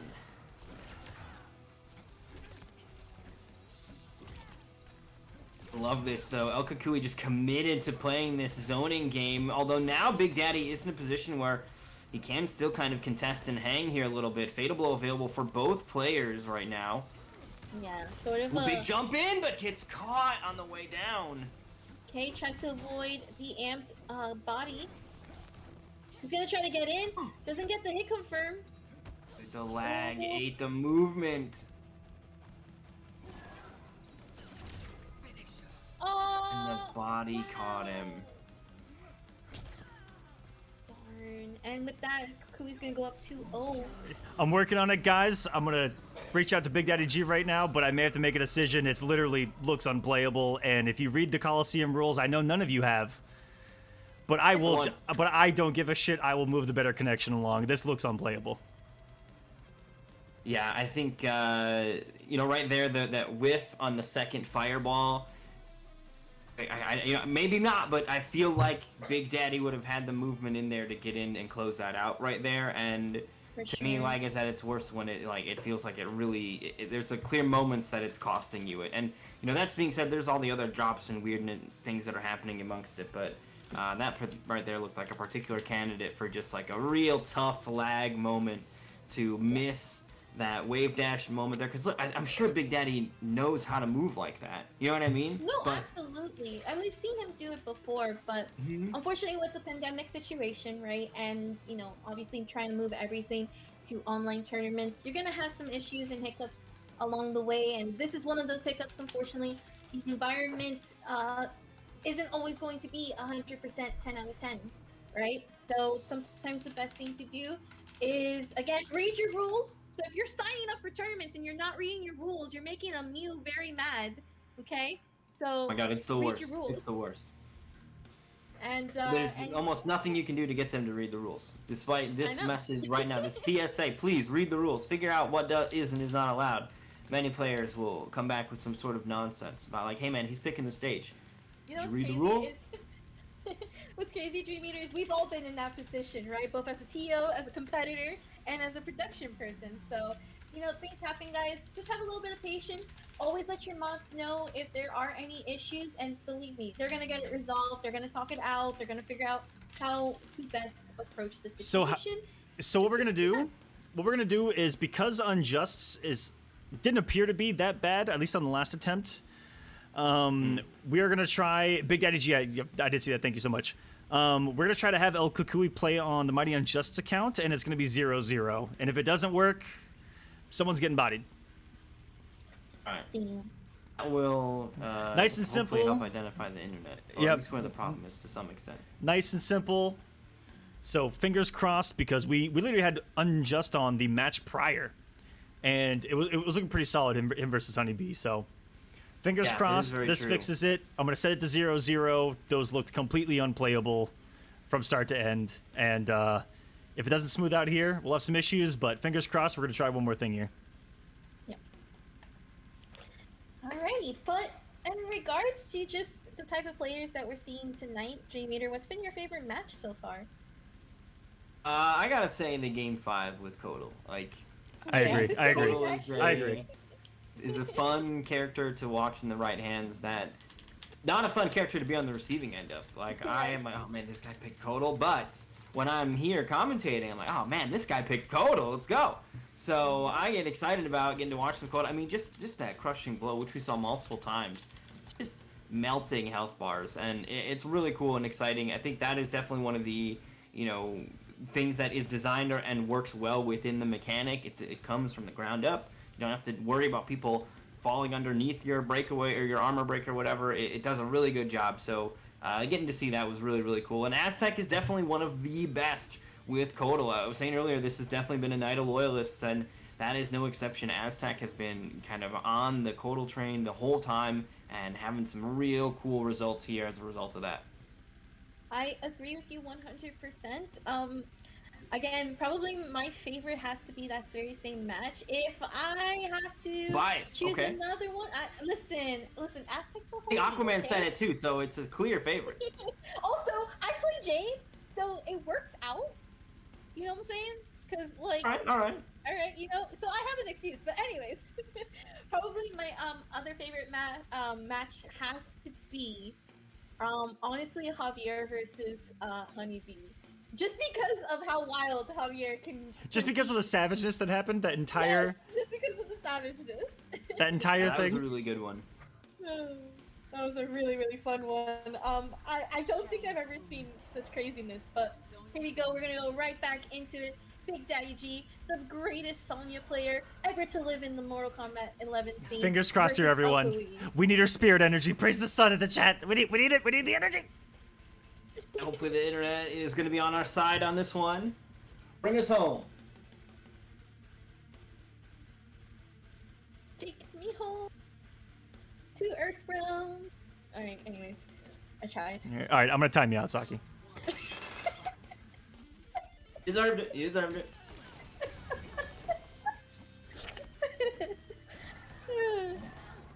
Straight to the zoning here. Old man Shang coming out. Box. Still looking to back away here, though. Okay. So far, so good on the internet. Not really sure what that indicates. Yeah, definitely looking a lot better. I definitely see the usual Big Daddy G trying to go in, trying to get through all of this obstacle course. Alright, shots fired. Jump kick, though. Not a lot of health left. Yep. Okay, Kukui gonna be taking that first round here. I see Big Daddy G trying to avoid that second ground eruption. This is a trick. It just depends on how he's balls blocking the one of the last hits there. So trying to hold that onion ring and wave dashing in. Balls blocks that last eruption. Gets caught in the back three instead. A really nice delay there from El Kukui. Gonna catch the roll with the corpse drop. Yeah, El Kukui looking super strong right now. Tries to go for the low here on off of that down three and gonna get caught by the ground eruption. It is the fireball obstacle course. Too much to get through. Kukui will go ahead and take game one. Back to normal internet, though. Looks like the internet was actually a little more reasonable on that one. So it looks like we should be off to a better run on this one. That one is going to go ahead and count. And game one going the way to Shang Tsung. So definitely seems like the switch in from PS4s, because that's definitely is what kind of sort of looked like there. Worked out for El Kukui in terms of being able to still play and have some solid connection. Again, that's an obstacle course of Shang Tsung.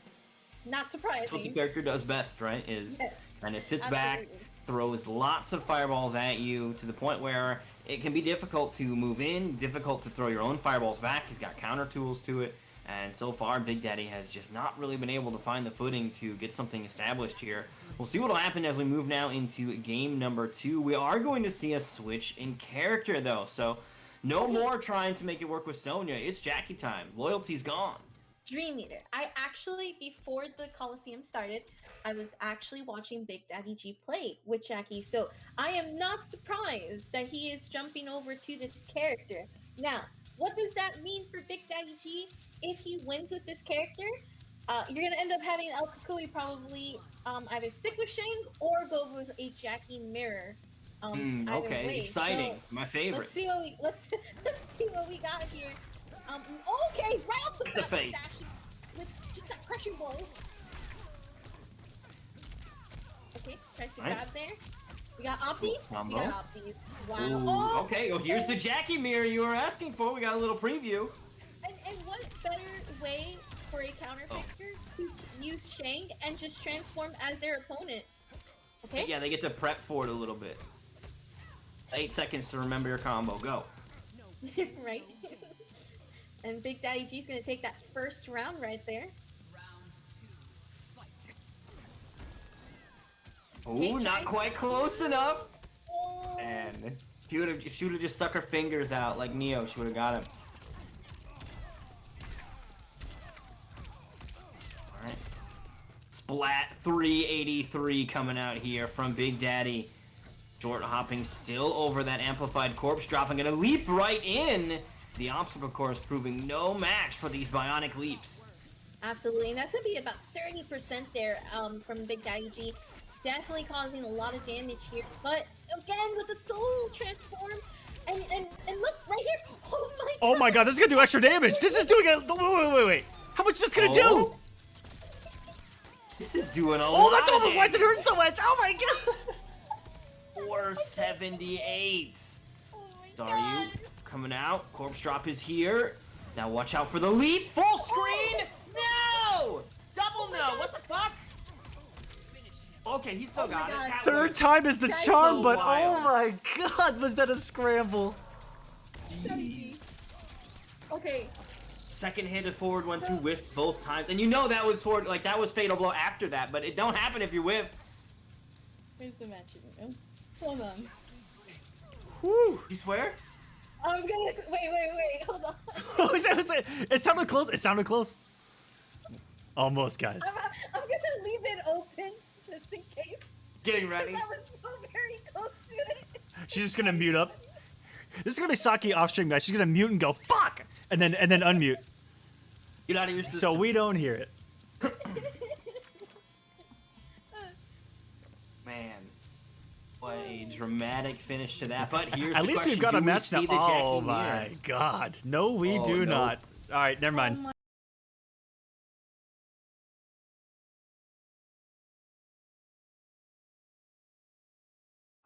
Which is arguably a more entertaining. All right.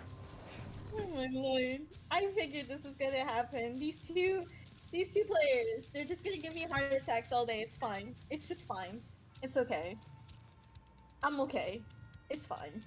The battle of the 950s here. Both of them starting off at a health disadvantage, so it means you can see that much less of them.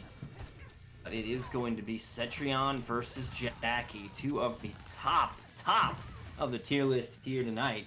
And classic builds for both of them as well. Completely fair and balanced. Both of these players know what we're working with. Oh my goodness. And What's up, bud? Alkakui with that up two there, gonna stop the Jackie pressure from happening. Very nice patience. Gonna try to do the paper cut challenge and essentially try to cut down on Jackie's health with all of the rock walls and Hell's Wrath there. Nice flawless block there from Alkakui. Okay, nice punish here from Big Daddy G. Gonna try to get in. Okay, nice catch there with the 1-1 into Tornado, and here we go. Gonna go for the grab to steal the deal, and Alkakui taking the first round.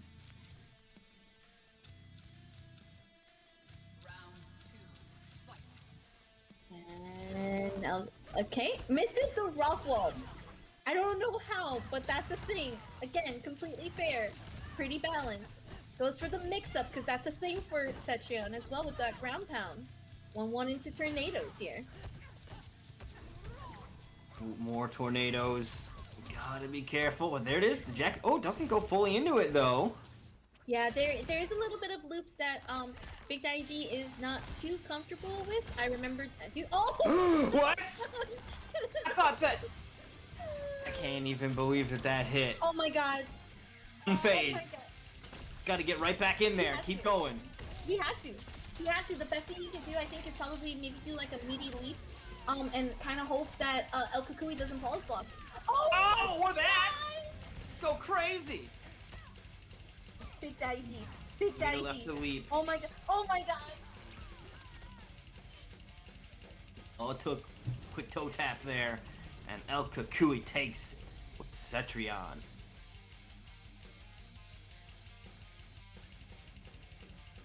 So that is going to be the lead now here for Alkakui.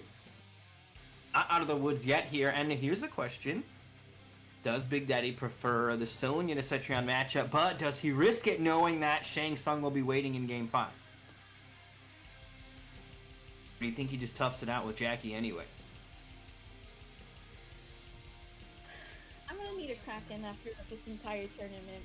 I got you. I got you. Because I can't take it. If those sons of bitches would ever sponsor me, I got you guys. Big Daddy G going back to his one true love here with Uh-oh. Sonya. What is... Wait. Oh, Yeah, that's was that weird for me? Yeah, that Why was did they weird. fade It was like really ghosts? weird. Yeah, they were like ghosts Okay. for a second, but here we go. Game number 4. Alright. Thought that maybe I've just been playing too many songs and that's how it is, but that was weird for everybody else too. Okay. This is a weird night. Spooky stuff happening. Spooky stuff happens in Earth Realm. It's up to Big Daddy G to save his hometown. Anyway. So it does switch over to Sonya, got the good skin too. And I think the key thing here, though, is that Shang Tsung's going to be waiting in Game 5, even if he's able to turn this one around. So definitely going to need to really dig deep if he wants to make this happen, because Sonya wasn't working out before, but here in this matchup, things could be different. Ducks under the Hell's Wrath. No punish, though, on the way Oh down. my goodness. Okay, interrupts the ground bind there. Okay. Okukui going for Can't the believe he blocked offense, trying that. to go for the restand. Isn't Sonya short hop one of the faster ones, too? Yo, secret moves! Ooh, okay.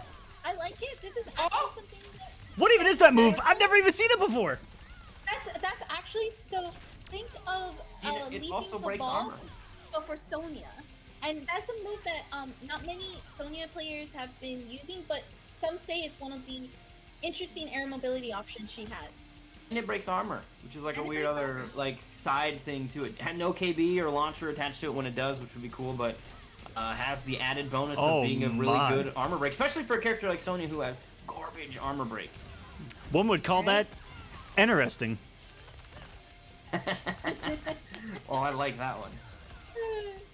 Alright, Big Daddy G trying to get in right now. Good flawless block, though. He knows how to deal with Cetrion. No stranger. Okay, Oh, there it is goes. again! Yeah, it's Secret that move. fast. Kukui has never Okay. seen it before. Alright.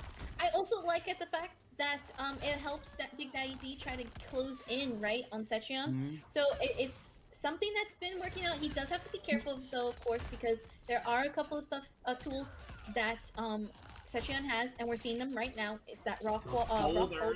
Yo, And there it is perfectly timed. again. Why isn't that a launcher? I don't care. Uh, I can't think about these things. It never will be. Just is. It is what Must it remain in is. harmony. Alright, and now Kukui still staying alive. This would be match point for him. Big Daddy G needs to take this round.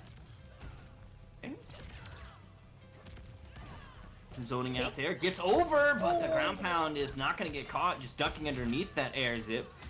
Okay, flawless blocks. We got those. Gets caught in the down two. Shoot you in. Oh, put the rock down, ma'am. Halt. Beautiful teleport out. The rock wall catching in the late frames. You think so, Bubs? Alright. Big Daddy G trying to wave dash right in.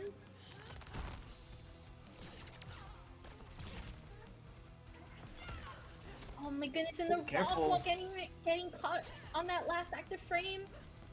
Back-to-back Dicey. obstacle course characters. Oh, flawless ball. Oh, no! No! Big Daddy G going down right now. Oh, Kukui That's a coming heartbreaker. forth. Wow. When you flawless block the wall, it's punishable too, right? So I think that might Yeah, have just been but, just like a slight misinput or something, just barely off. Because he committed to the punishable string and everything. I think that he was like, oh, I got this, and it slipped through. Definitely. It could have been a little bit of everything, right? It could have been that Big Daddy G's move didn't reach. It could have been a misinput. But all I'm gonna say is, fuck Cetrion. I'm doing $50 to the pot. Yes! Yes! Whoa, she said it! Did you hear it? Hold on. I'll come in too. I'm not doing it again, Did you hear what she said? man. I'll say it for you again. She said, fuck Cetrion! She said, Cetrion.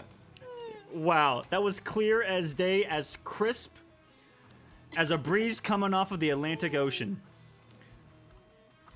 Wow.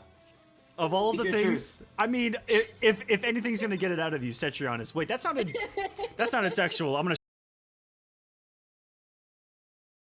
And yeah, there we go. So El Kukui going on and fighting Honeybee next. Okay. Oh, Devora. Also, that was the best $50 I ever spent. Just want to say, Worth it. very. It much was. worth I'm not gonna lie to you. You picked the perfect character to unleash everything you've been holding in. Justified. Absolutely. Yeah, I feel Anyone like deserved it.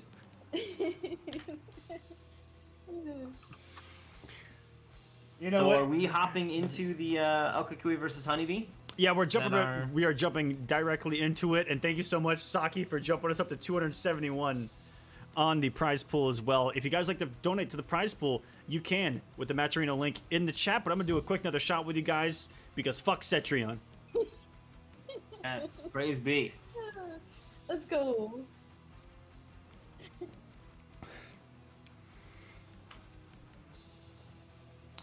I am not a fan of Cetrion. I will admit that. All right, we're here. good. Woo! We're feeling good tonight, baby. Welcome to the stream, guys. Hope you guys are having a good time. I know we have been. It's gonna be El Kukui going up against Beast Coast's Honeybee in what is gonna be. I don't even know what the matchups picks are gonna be. You know, what does El Kukui have up his sleeve for this particular buggy pick coming from Honeybee? Let's find out. Let's get into this, guys. You guys take it away. I'll see myself out. I think we're going to continue to see Devoro, hopefully from Honeybee, but of course the big question is, how does he deal with it? And it looks like it's going to be Sub-Zero. So here's the thing. Honeybee versus the Mighty Unjust, El Kukui's brother. This is what happened. Sub-Zero took it. I expected this, actually. Now that I think about it, absolutely. Yeah. Because everyone thinks that El Kukui and Mighty Unjust are the same person when they play the same characters and they play together all the time. Like, it's... I know that you guys think this might be unjust, but this is exactly what I would do in this situation. Oh yeah, lean into the narrative. So Sub-Zero, we're gonna force Honeybee to go up against it yet again. Part 2. Yep. I think, right, we'll definitely see, right? Because at the end of the day, different playstyles, you know, same characters, same mentality, same ideas, right? But we're gonna see how Honeybee is gonna adapt to this. Gonna start off with the slide here for some of that damage. Far, Honeybee hasn't really been able to get anything going. For the jump in, just out of range here. Okay, nice hit confirmed into the ice ball. Gonna try to bait out the breakaway. Okay, gonna spend that early. You working on a flawless? I can't tell. Oh, he is. I didn't cast the curse in time. Oh my goodness. Oh, no. You were too late, Dream. No! I know. I was like, that. I couldn't tell. The numbers a little blurry. I gotta be ever vigilant. I gotta have one job. Oh, and that's gonna be a crushing blow there from Honeybee, but El Kukui gonna get caught by the stepsister bug, because you said it. You try saying the real word. I'll wait. No, I'm good. Totally good right there. What are you guys trying to say right now? Whatever the name of that move is, stepsister bug. You try to come up with a better name. Oh, I thought you were changing my ways. I thought you were talking about the Avapositor. What's that called? Avapositor? Oh, Capito Rush? Yeah. The Orville Redenbacher. What's it called? Yeah. Top But secret. Honeybee's Let's gonna go. take that second round right there. It's gonna tie it up. Right low. Shazim. Oh, there it is. More of it. Stepsister Bug's out for the coverage. Oh, fuck your get up attack. Goes for the low. Tries to do a jump in. Goes for the little bit of the mix. Tries to go for the overhead. Gonna get caught in that forward too. Something that we saw Honeybee get hit a lot when he was fighting them just earlier. Yeah. The overhead has been the bane of Honeybee in this particular matchup between these two characters. Beautiful jump over the poke, but that's because it's not an overhead. Oh, that's big. Could be killing right here. That'll do it. No, not this one. Oh my god. Titan live on. You know, at least it wasn't the pose where like the bug comes out of her stomach, because that's just disgusting. Listen, I'm gonna say it. I'm all for making babies, but not like this. Not like this. I want to implant them like this. into a violent death. Well, at least Honeybee can move with that first game right there, right? Taking it with that brutal. In the curse, it was 3-0 before, not this time. Nope, not this time indeed. Definitely some. Okay, we're gonna go straight to Cetrion. That's something that I've always noticed a little bit about El Kukui, is he is not afraid to change characters when it doesn't work out. He does not wait 2 games or 3 games or however amount the games are, right? He goes straight to the next pick that could work out. Sometimes it works as a competitor, sometimes it doesn't, because you know, that person that you're fighting, like Honeybee, can be a really good person to adapt to. And there we go, Rockwall. Already started careful. off the bat there. It's away. Ooh, can't get over those boulders. Not even throwing the anti-air ones, just how big the Hitbox is. Still catching on the way down. There is the Avaposters, but there the throw now coming out from El Kukui. Back away, going back to square one on these obstacle courses. Gotta work your way in. Dude, how do you make your way through this? And this is actually a little bit of a riskiness for Honeybee because when he tries to jump, and especially with a jump in, he is risking his hitbox being a little bit bigger, right? So we're gonna see a couple of rocks hit. Okay, that almost hit them there too. Yeah, that looked wild. Ooh. Oh, okay.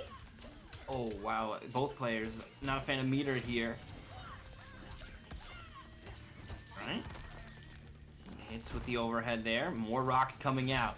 Honeybee trying to get in range. He will make it with the tail end of that string.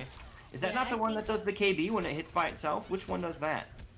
I'm not too sure, to be honest with you. I think my Kukui was trying to actually sort of whip punish it in a sense, but kept getting hit by there. But here we go, back to the rock boulders right now. Honeybee trying to jump over them using rock wall. Maybe the crushing blow on that one is a late block, which... And what a weird decision to implement that as a core mechanic. Well, either way, El Kukui will be taking this next game. Cetrion proven too strong here. Titan unable to prevail here with this Elder Goddess on screen. I mean, she's got rocks, and rocks are great for smashing bugs, so it's gonna be tough. Genuinely curious what Honeybee's plan is to get around it. I'm curious if the build did not include Widow's Kiss because he was up against Sub-Zero before.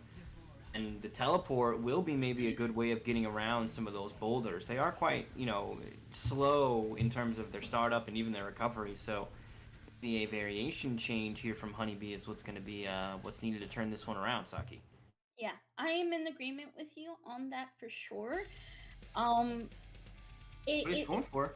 Yep, El Kukui has definitely stopped Honeybee's game plan with the other variation, and now it's a matter of trying to see if it's gonna keep it up. I also feel like Honeybee has a better time with the teleport more than anything. Here we go. Teleport off to a good start here so far. Honeybee keeping the momentum going. There's a rock wall to put an end to it. Stepsister Bug not doing its job either, it looks like. That was weird. Oh, another spider drop? Oh my goodness. Can't believe it. That's 2 for 2 on just YOLO spider drop. Oh my goodness, it gets a crushing blow off of the 2-1-3 string there. Interestingly enough, all the pushback that Cetrion gets off of the wind is actually kind of beneficial for Devora in some ways, because she's at great range for her long range normals then. Another spider drop into neutral. Oh, Jesus.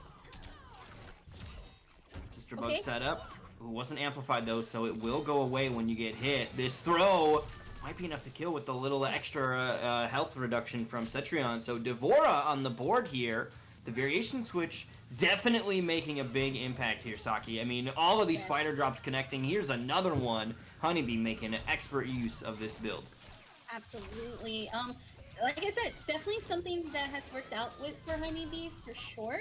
It's been his definitely, I would say, like default variation when it comes to it, because the teleport's really good for getting the most optimal damage there for the Devora. Okay. Swinging. In those longer range normals, the Stepsister Bug is going to keep the onslaught going, keeps the teleport safe as well, so that El Kukui can't keep on running away as much. And now back to the zoning here. Although, gotta be careful, we've seen a lot of successful Widow's Kisses here to get in when Kukui's going for the long range game. Okay. Oh, blocks it! Not gonna be able to punish though. Jumps over, Okay, no one's goes for the home. tomato. Nice No down blow now forward. about to be available, just outside of range for Honeybee.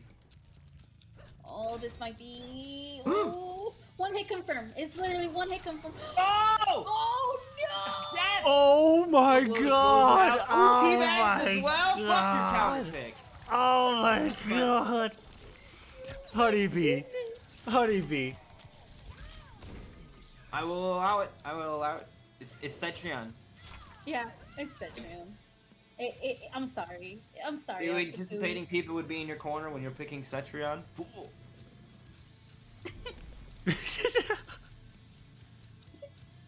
But listen, Alcacui knows what he's doing, right? He knows he's playing a villain on this one. He's got to be used to getting teabagged even to some extent, right? Like, he's here to win and to hurt feelings and doesn't Dream care. Eater, you're the one that just sounded like a villain. Did you hear that, Saki? He said something, fool. I've got a little villain in me. I won't hide it. I won't hide it. He said, fool. Can I just say Oh my that god. Dream Eater? Okay, this is actually, I don't know if this was on purpose or not, right, Aquaman? But Dream Eater is the Shadow Ghost Pokemon, and I'm the Psychic Mew Pokemon. Hey. So it works out. He's Perfect, dark, perfect. I'm light. It works out. Well, I just like to have fun. I'm the fucking Squirtle with the aviators on. Oh, Squirtle Squad, let's go! Yeah, Squirtle Squad! Squirtle. That sounded alarmingly accurate. Yes. You should be worried about how good I can do that. But let's get back into the action, guys. Alright, here we go. Nice jump in here from Honeybee. El Kukui is switching to Jackie. Okay. Not a bad pick. Not a bad pick. So far, though, Honeybee off to a decent start here. The long-range normals of Devora coming into play a big time here as he starts to push Alcacui toward that 50% mark. Working on a flawless victory here as well. No meter to keep it going, but... Look, you cursed it. There you go. Ah, yes. Feels good. Feels good to be back. It feels good. El Kukui going for the full damage off piece here right Is he now. teabagging in the middle of that combo? Maybe? Let's see. I'm It wondering. looked like he was teabagging between the Shoryukens. It might just be a visual glitch of the way that we're observing, but that looked to me like a couple of quick teabags mid-combo, which is pretty sick. I think that's pretty awesome. Very nice pickup there from Honeybee. He's actually going to be entering match point territory. El Kukui needs to play this round very well to be able to stay alive. Gotta help me. Is he teabagging mid-combo, or am I just seeing that? You're probably just seeing things, you know? Just Devora. Dream Eater, don't take any offense to this, but knowing you, you could actually be seeing things. Right, exactly. That's why I need to get group confirmation that I'm not hallucinating. A bit of a trade here on the goop with the bugs right now. Okay, leaps out of the way, especially out of the territory of those stepsister bugs. Tries to leap in. Oh, get down! Oh, that was gorgeous, and this is going to be free jump-in territory right now for Oh my god, Honeybee. this Can this could be death. I think it is. Yeah, keeps it very difficult to break out of, but not going to be enough for the kill! Oh no, hold on! Oh no! Oh no! Okay. How do you recover from this? I don't think it kills, but the plasma, you gotta watch out. She's gonna spill her Slurpee all over the place. But a spider drop will kill, summoning the bugs from below. Oh, stray bug. Oh my gosh. Sister bug for the coverage. Gotta watch out for a leap here, though.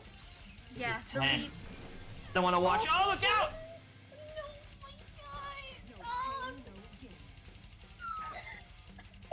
I can't see. Honeybee used so much, but unable to finish off that health bar.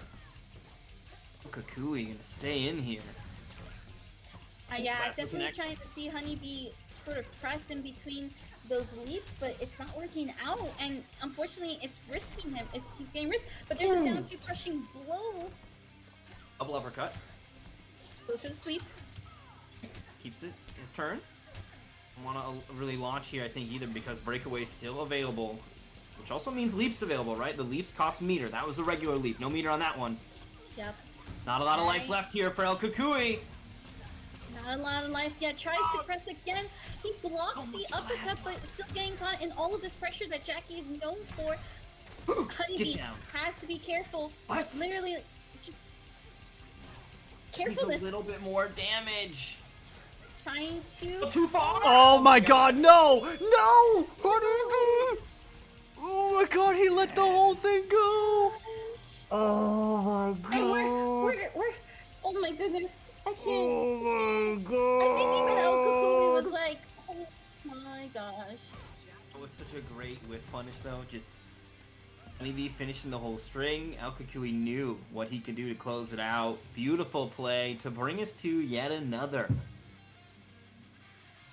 I think it might be Saki's turn on this one. Yeah, let's let Saki do on this one. Hold on a second, hold on a second. Let's let them go to the character select screen. Let's let them marinate on this a little bit. Like a steak I'm hoping to eat tomorrow for dinner. Wisely. Man, the amount of momentum that Honeybee had right there, the health lead, for that to have gotten let go has to feel... So, can I mention just really quick? No. No? Okay. Oh my gosh. Saki wasn't ready to be shut down right there. Oh my God. God. So quick and no will shut me down. No, I saw him sort of hesitate when he could have killed, and I'm not sure. Yeah, there were a couple times I definitely feel like. But, Saki, this is your opportunity. Take us into Game 5.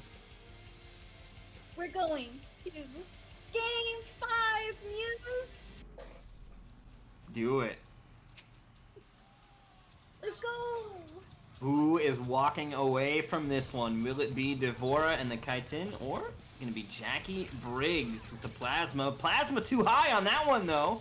Honeybee keeping the pressure going. Yep. All right, tries to go for a jump in. All right, Okay. gets caught. Yeah, tries to press there. Unfortunately, that's one of the things with Devora is that she's not really able to get any, like, it's really hard. Her hitboxes are really wonky. Oh, long range normal's not gonna make it. Kukui will get some damage on that. Okay, tries to go for a sweep. Goes for a spider's kiss, and there it goes. Brings out the bugs. Oh my goodness.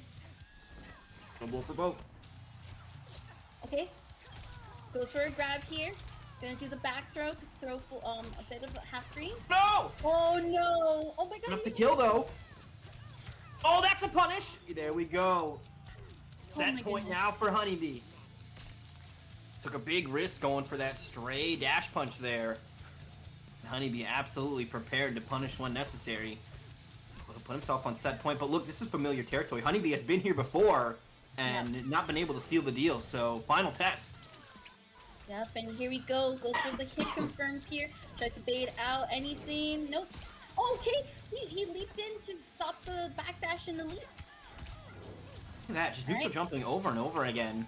Finally gets the opening here. El Kukui has defensive meter. We'll see if he spends it. Gets out of the combo Yep. with the breakaway. He had away. to. There's a lot of damage he's lost already in this first couple of seconds. Tries There to he press. gets the opening. Apple finally Oh, hits the there ground it is. as well. Will this? I think this could be game here. There's no This could breakaway be to do game. enough damage, and that is it. Wow. Another chitin to add to the swarm. Dun dun dun. And with that, Honeybee is going to be progressing and still staying alive after that tense Game 5 situation. That was a crazy match between those two, but of course, Honeybee, ever the loyalist, able to maintain that composure and secure the Game 5 victory. So he'll be staying alive. Loser semifinals is what awaits him, and he'll be looking to face off against the winner of our next set. We're about to be moving into, I believe, Full Auto versus Aztec. So, yet again, more of the tale of loyalty. Two loyal characters, or character loyalists here. We got Full Auto and Sindel, been really tried and true on that character since she came out. And of course, Aztec has been on the Kodo train since launch. So, gonna be excited to see these two clash and which one of them is gonna make it out alive. Yes. The thing about the Kodo and Sindel matchup is it's really rough, right? Because For who? for Sindel actually. Okay. Because Kodo has damage, has health, Mm-hmm. and also has range. compared to Sindel, where she has to look for the forward two and sort of make the hard read and make something out of it, right? But here's the thing. This is full auto we're talking about, okay? Not only is he the character loyalist, like you mentioned, but he's the guy that knows how to take a risk and be comfortable with it and make the most out of it. So while we didn't really see him take as much of a risk before, I definitely see him actually going full ham against Aztec, and this might be another demon that Aztec has to conquer.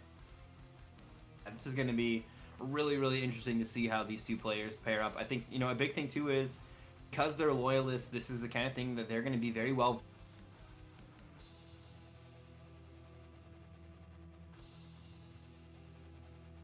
All the kind of nuance and the little minutia stuff that's going to be really important and matter, and I'm really excited to see how they play into that. Otto, you're saying it's going to be hard for him. This is you lean this into Kotal's favor. I'm curious to see if he can claw back and turn this one around then and take it home, or if Aztec is going to keep the Aztec on top. Winner, of course, goes to face off against Honeybee. So a tough road ahead either way. 100%. It's going to be looks like we exciting. got some belief in full auto there in the chat. Those of you guys with the predictions. Still time, though, to place your bets. I think that's what that bar indicates. So if you would like to let your voice be heard and that's exactly the case. Who you think is going to win, feel free to do so, as we are about to hop into full auto versus Aztec here. And it does look like full auto is going to be going with the hair flip. So again, chat, there is still a challenge. Count how many hair flips in neutral. Ooh, we got Cats in neutral, though. Catches him. 60-40 split on that prediction. Interactable's away. There's the Sun, and uses the Interactable to get in off that. You have to throw Staryu first, which I think was done very early, but then that becomes a jump. And full auto, we've seen it throughout the night. Really, really good use of that. What happened? The Scream. Did he get a protect through it? I'm so confused. I'm probably one of those weird hitboxes, but Aztec getting some health back in that sequence, trying to block those lows, while Auto trying to go in from the interactable. More Sun? Interesting. He's just gonna play the turtle game. Can't let him get health back. You gotta challenge him. Yeah, you do have big to uppercut. challenge him. Nice down two, and then you get a conversion off of that, so that was really good. Sick. Okay, that's what as a Sindel player you kind of have to be a little bit careful about. That forward two, you can back to it as Sindel, because it's a bit of a pushback and a nice catch, but you gotta have to do a hard read on it. And but again, full auto, taking some patience as well. Alright, gets caught, sent full screen. Wait, no, there's Staryu. How did he jump off it? Can you jump off it when Staryu's not there? I don't know what happened. I might be making it up. The hallucinations are kicking in again. Tries to go for a down three to catch Aztec off guard. Goes for a 1-1, and then brings Aztec into the corner. Definitely hard to punish full screen, especially if you're not that close. Ooh, short hop connects. Short hops. Like it was going over Ooh, something and as well. interactable jump trade. Right, plus frames. Gonna get the hit whiff of the AA disc. Ooh, scoop. Not enough to kill here. But now just a Sun call will be all it takes. No need, though, with the sword and no defensive meter to survive on the chip. So Very Aztec good, answers back. Very good thing from Aztec right there was the fact that he didn't press right after the cat, right? Because even though cat's not entirely punishable, he sort of waited for full auto to make his move and then sealed the deal there. So that was actually really good patience there from Aztec. Just wait. Tries to go for the unblockable, but full auto fully reacting. Caught him. Take a bite. Num. Big jump there from full auto. He will get the hit. Here's the screen cancels as well. Alright. Nice hit confirmed from the forward two into the air. Alright, quick grab here from full auto. Definitely not looking too good right now for Aztec. Has to be careful. It's gonna get caught in the forward two into the screen confirmed. Full auto is going to go ahead and secure that opening game here. Very nicely done. Definitely seemingly having good control of it too. You know, you were talking about having to worry about the range of that, and he's been doing a really good job of playing seemingly outside that range, right? So kind of hovering back too far away for the sword to connect, and jumping around and throwing some of the air barrage and other stuff that at those ranges is also still too far for Kotal to punish it even, right? Like, we've seen a couple of those air barrages, but even when blocked, they're at the right ranges where it's not a problem. Yep. Honestly, Full Auto played that match really well. It's just tough out here, you know, when it comes to this matchup in particular, and you kind of have to just really adapt. And like we mentioned before, Full Auto's been doing a really good job in just sort of calculating some of the risks that he's been taking. And I've been really liking to just those hit confirms and sealing the deal and making sure that Aztec just stays in the corner and can't really move too much. All right, here we go. Game 2.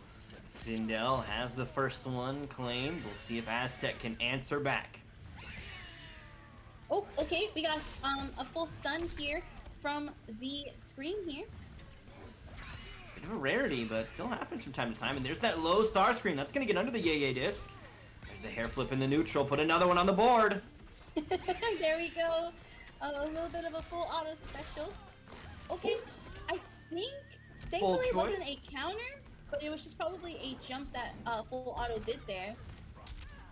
Okay, rolled back. Unfortunately, not sure if that was an input error. That guaranteed he's dead. Dude, that was one of the coolest exchanges I've seen in this game. What a beautiful sequence from Aztec. I love the way he went for the unblockable there, and then he just kept the onslaught going. The fatal blow will be enough to secure the round, and that seemed like a 70% just sequence, and bye-bye health bar. Alright, tries to go for the cartwheel here. Oh, doesn't use the crushing blow. I actually agree, because this means that he still has it loaded. It's still a little bit too early for Full Auto to unleash that. That's one of Sindel's biggest comeback factors. Tries to use the interactable to catch Aztec off guard. Uses, oh my god, the crushing blow off of the hair flip. We had the right idea on the breakaway as well, but just didn't get the right timing or something. But Aztec still trying to stay alive. Fatal blow has already been spent. Another throw. This is how things got started last time, though. Yep, and a nice way to meaty and keep Full Auto in that corner there. Okay, uses the opportunity to force walk up 2 and switch it up on Aztec. Aztec only having 1 health bar. Oh my gosh. That was very scary. That was very scary. That string with the flawless block gap in it has only proved disastrous for Aztec almost all night. I think it's hit maybe a couple times, but I feel like I've seen him get punished way more for it. You know, he's just playing against the caliber of opponent that are genuinely ready for that kind of stuff, and they're going to maximize the punish on that one, which we just saw Full Auto do. Ooh, they're going to catch him with the hair flip in the neutral again. And it does low crush. Hair flip in the neutral isn't too crazy. Yeah, definitely. Still crazy, though. Still absolutely bonkers, but... Nice use of the jump 2. Usually Sindels like to use that jump 2 to go into either back 2 or forward 2, but Full Auto actually mixing it up. Oh, but gets caught by the pizza! I think he was going to charge a scream, and you're going to have to hold that breath for later. Parry keeps the health recharge. Still does not have the life lead, though. Okay, doesn't use the screen crushing blow unless he used it already, but I don't think he did. I think that Aztec was just moving. I don't think he got hit out of something, but maybe he did. I didn't see counter hit come up, but I'm also not looking. Okay. Careful, short hop. Oh, short hop. That was beautiful. Yo, Aztec's own short hop killed him. He tried it, and the roll got underneath him. I love that, you know, Full Auto just quick confirm into fatal blow. You know, it's in some ways maybe it's not great because I am a big fan of fancy and doing the flashy stuff, right? But you know, the MK11 way is to just be quick and clean and get it over with. No worrying about it. Just make sure you kill them. And that's exactly what Full Auto is going to go ahead and do. Roll out and then just straight for the throat. Wow. That was insane. Full Auto now up 2-0 in this very interesting matchup. Yeah, you said this was rough, and Full Auto seemingly it is. I promise having a smooth ride. I promise you. Listen, Hey, I want to clarify. I didn't- want to clarify my words. I didn't say anything. I I said think that this that is the a matchup was completely. I think it's a completely even matchup. Okay, all right. From a Kolokan's perspective, these are two big swinging, annoying sons of bitches on the screen.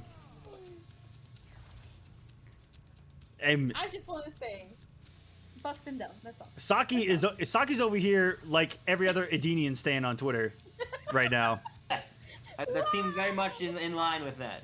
Buff Sindel, you say? saying buff Sindel. Man, buff Sindel players. How about that? Okay, I understand. That's how it is, Aquaman. Oh my goodness. All right, I'll go back into hiding. I'm gonna get caught in this grab right now. Full auto canceling. Ooh, not quite oh wait, never mind. Was close enough. What the fuck was that? What is that? That's buff Sindel. Yeah, why is it? Are these on the fly? These are just happening? So a little bit of explanation about that move. It is just because the active frames off of the meter is really good, but that's going to be a punish with the forward 2 from Aztec. Takes a bite and the life lead here now is what he's gonna want, because it does feel like Full Auto has been in control of the pace much of the time, and a big part of that is because of he's got the life lead and can force Aztec to have to come to him, which is not easy to do. Oh, there we go. Takes a big risk. He'll pay for that one. Team caved in. Breakaway comes back just in time to save his life, but still running out of health to work with here as we move through this last bit of health bar. Still can be done, though. Gotta watch out for a yay disc. Can duck underneath them. I don't know what's gonna happen. Oh, he tried again. Yo, the YOLO hair flip's not working out. Oh, that was a risk that unfortunately didn't pay off. It's just one of those things. Those you know, count, that though, right? sometimes- Those count on the marker, right? Well, Even when they're blocked? they'll count. They'll count. We All can right. count 'em. Feel like It's we just should. to show. It's just to show that Full Auto's not afraid to play around with his games and sort of see what works, right? So I feel like we're at like 4 or 5 now, so it's on the majority side. More have hit than have been blocked and punished. Okay, scream. Ooh, another scream, different kind. The sun looking to out, do but right now. this life lead is huge that Full Auto's sitting on. 50 seconds left to get through it. Yeah, he still has a lot of health to play around with, but this is, of course, Kodo does damage. Yeah, something to definitely be careful of. He doesn't want to throw too many times because at one point Aztec will be able to duck. And of course the down one that she has is still too slow to punish the cat. But that's gonna be Chip. Doesn't have defense meter, and there it is. Still staying alive for hours on match point. Guaranteed kill there with that cartwheel kick there when there's no defensive meter left. It's a mid, you can't duck it, and you can't block it anymore either. So Full Auto now poised and ready to claim this set here with a 3-0 if he can get rid of this last bit of health. A little bit of conditioning there from that jump 2 into the forward 2 actually worked in Auto's favor, going ahead and actually catching Aztec off guard. Interesting developments here. Aztec will get the side switch, although it seems like the corner hasn't really been a prominent part of this matchup so far. What's that one big exchange, but haven't really spent too much time continuing in there. Full screen scream. Ooh, that was a That little is bit weird to scary. say. Full screen scream. I don't like that. Don't do it anymore, please. No, please do more. Please do it more. Tries to use the down one, the short hop, gonna stub it though. Gets the last hit of the launcher. Ooh, gets caught by the yay disc. Oh, it's out. a trip. Cancels into forward 4, sorry. Far away. Okay. Bringing the big sword. The flawless block though. punish. Dude. And this That one kill. string is killing Aztec. It won't kill him here though, I don't think, but No, it's because of his extra health. He's still gonna be alive by literally a pixel. Ooh, the Banshee barrage. Woo. And I think the idea behind going for that string, to give credence to going for it, is that, you know, you want to, if they flawless block it, it opens up the idea of the cat or whatever, so, and the cat is unsafe, so you do have to, I think, condition to some extent, but it just seems like multiple times his opponents have been very, very prepared for how to deal with that particular string, and it has been costing him big time when they've been appropriately dealing with it. Yeah. Wow. What a game there from Full Auto. Such a nice, clean pickup there. I kind of want to talk a little bit of just how the way he played this matchup was truly perfect, right? You First off, you have the best Sindel player, and then you have the best Kodo player, and that's what you get. Did a really good job of playing like the proper spacing game, good use of the overhead with the big halberd, or what is it, a glaive or something, naginata, and then of course the cartwheel kick becoming a really very prominent figure in that too. And you know, while Aztec does have his own tools with his long range swords, it seemed like Full Auto was just really prepared for a lot of what was going to be coming at him. And preparation is a big part of it, right? Like, if you know how to deal with what's coming at you, that can be a huge key component into claiming the victory. And that's why we see Full Auto taking the 3-0. Yep. What's going on, guys? That was incredible. Hold on a second. Let me let's back up real quick. Just talk about, we have entered top 4 of this North American East, stacked like an all-you-can-eat pancake platter at IHOP right now. Mighty Unjust Tweety on the winner's side, Honeybee Full Auto on the losers. I mean, all of these guys are regular names for me here in North America. Good to see them making massive runs. The matches have been incredibly close the longer that this night has gone along. And we're going to take a break before we get into winners finals, guys. I want to give these guys on the microphone a little bit of a breather. They've been going off. You guys have been popping off all night long. It's been incredible. But I do want to talk about a couple things before we do that. And Saki, I'll actually, you know what? Do you want to talk about our presenting partner here for the Kolosseum Global, Saki? I can. So the Kolosseum is presented by Hitbox, one of probably the most amazing high six that you can actually look forward to. I'm a personal Hitbox user. Okay, not only do the buttons look crisp, clean, it sounds amazing, easy connectivity. On top of it, your execution on those buttons is perfection. Literally, one of the coolest things about the Hitbox is how clean your inputs can be. I have used it for the 2 years of MK11. I've also been using it for Guilty Gear Strive. Literally, everyone is trying to convert to Hitbox, so I think you guys should too. In addition to that, it's also healthy for your hands too. There you go, Saki. Hold on, I bited my microphone when I was carrying this thing around. Where's the front? Where's the front? I got it. We're good. What's up, everyone? Hitbox. Hitboxarcade.com/Kolosseum. I'm going to put it in the chat. You guys can check it out. And honestly, I don't say it this savagely usually, but you can help us out here at the Kolosseum by just clicking that link. Just go and check out their products. But just by clicking that link, you can for free help us out here at the Kolosseum. Boost our metrics a little bit, because that's how the world works right now. And I would appreciate that, as well as the algorithms, the numbers. It's all about the numbers, baby. Just like the number of dollars that these guys are playing for has surpassed 270. Thank you so much to everyone who's donated, and it's still going to be open as we get into top 4 here. Before we get into top 4, let's have a little bit of a breather here for the Kolosseum, guys. Take a short break, use the restroom, get some munchies. For all of you that have the munchies this late, it is getting kind of late here on the East Coast, and we'll be right back, guys. Don't go anywhere.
Hello everyone, MrAquaman here to tell you guys about PlayStation Tournament's Summer Win-a-thon, a series for Mortal Kombat 11 that lasts from now until August 31st. That's right, right now, baby. You have until August 31st to win as many Open Series matches as possible. When all is said and done, the top 8 on the leaderboard win a PlayStation 5. That's right.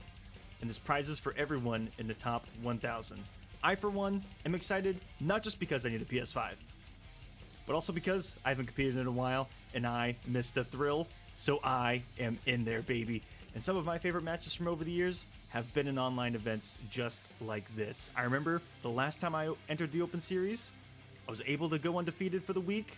I want to say it was 4 wins straight, but boy, did I start feeling the pressure of competing online. You know, such an unknown potential opponent in an online setting. Nerves get to you. Even a veteran like myself, the nerves can still get to you. But guys, you can overcome it, just like I did. Trust me, you can do it. And you too can climb that leaderboard with me here for the PlayStation Tournament's Summer Win-a-thon. Sign up with the link that I have attached, and good luck out there.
The Kolosseum Studios is presented by Hitbox. Take control at hitboxarcade.com/Kolosseum. And if you like what you've been hearing, it's our own official soundtrack. Purchase or listen today at Kolosseum.gg.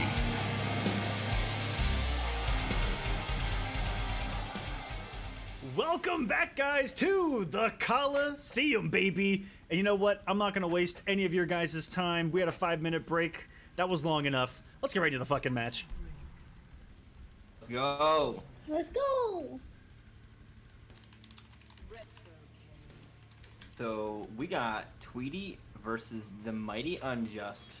Winners finals going down right now. Tweety the Loyalist, Mighty Unjust, loyal to W's only. Gonna take whatever tier list character is gonna bring home the W. We'll see which one of these approaches prevails here. Neither one of these players, though, a stranger to the grand finals.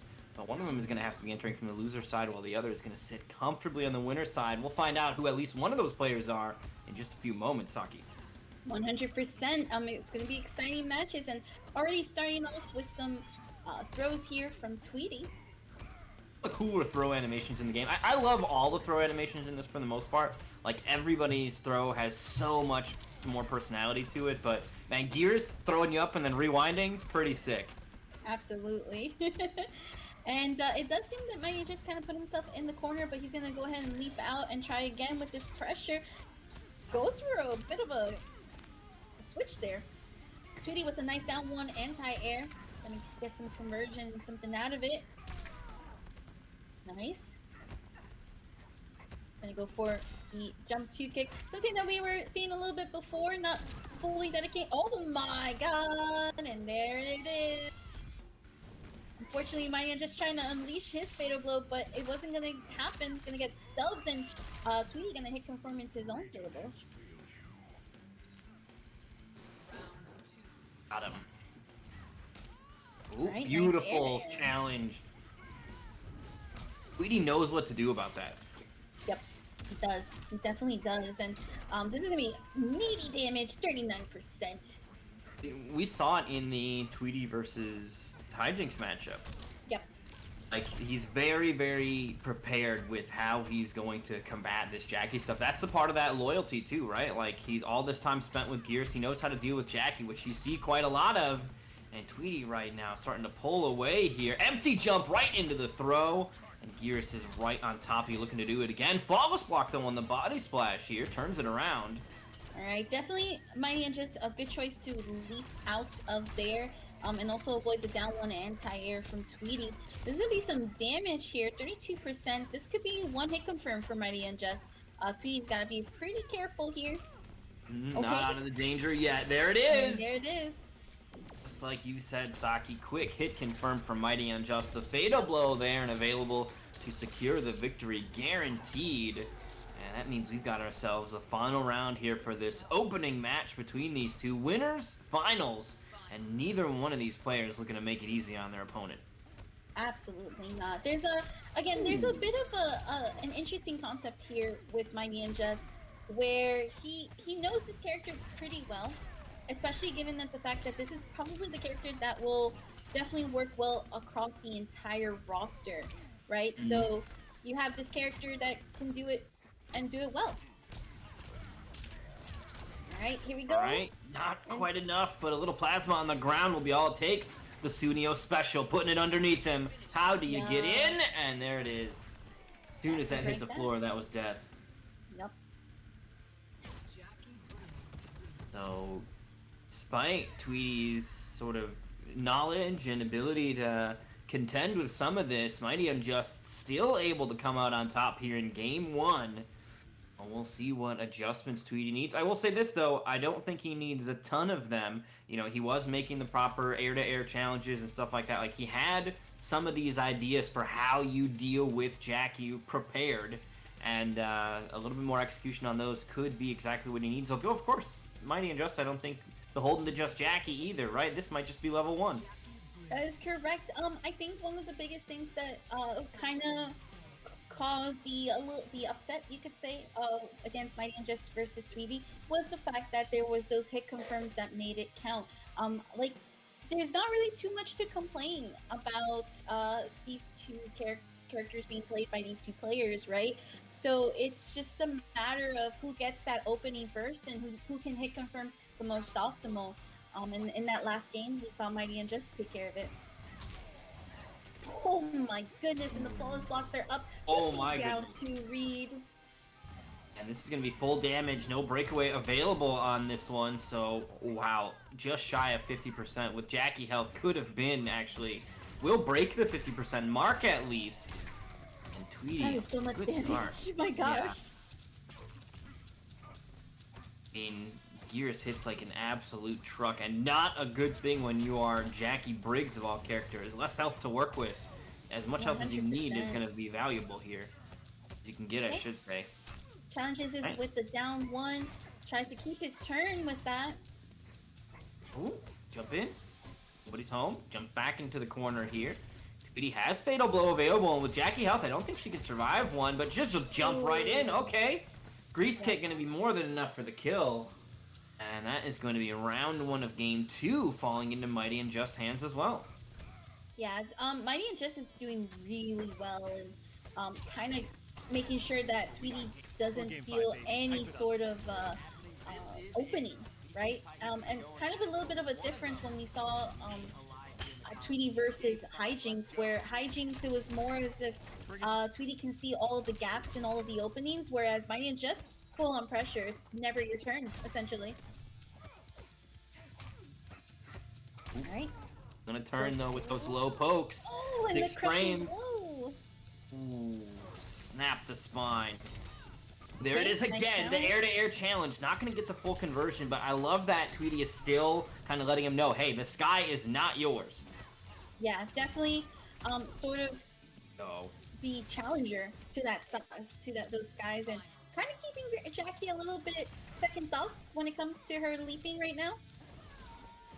Alright, let me get right in there with the quicksand here. So much damage too. For a single hit projectile, 14%, 14.5%. That is a lot. There are very few other things that do more than that. Okay, Tweety trying to down one to stop the leap from happening, but it still happens. Goes for a down one here from Mighty Unjust. Oh, and is this a counter hit? This is a counter hit. And Tweety has no defense bar. And oh what was that? Oh, that is what we call Jackie. Mighty Unjust taking it a too wild right route. now. I mean, you guys heard it here, folks. That's what we call Jackie. I don't think I've seen that combo route before, but you got it right. You hit the nail on the head with that one, Saki. Jackie indeed. Am I Very wrong? nicely done. Like, just first of all, you got an incredible crushing blow off of that counter Saki, let me stop you right there and say that there's nothing negative you can say about Jackie here. And, like, that's the statement I have to say. Good luck. I don't know what to tell you. That's literally, if I had to like paint a picture, that's Jackie. Right? And It's here a we giant pros list. Mighty Unjust on game point. Tweety's answer is he was able to deal with Hijinks' variety, but even, despite playing the same character, same variation, there is still a slight adjustment in their playstyle here, and so far Tweety hasn't been able to really tap into and find a working answer for the way that Mighty Unjust approaches this character. Yeah, Mighty Unjust is just, again, keeping his turn every possible way, stealing it, creating a sort of this, like, mind game that Tweety's just not able to find his opening. And now is actually a really good way of sort of baiting a button there by delaying his pressure, and takes the round so quickly too. Mighty Unjust on match point.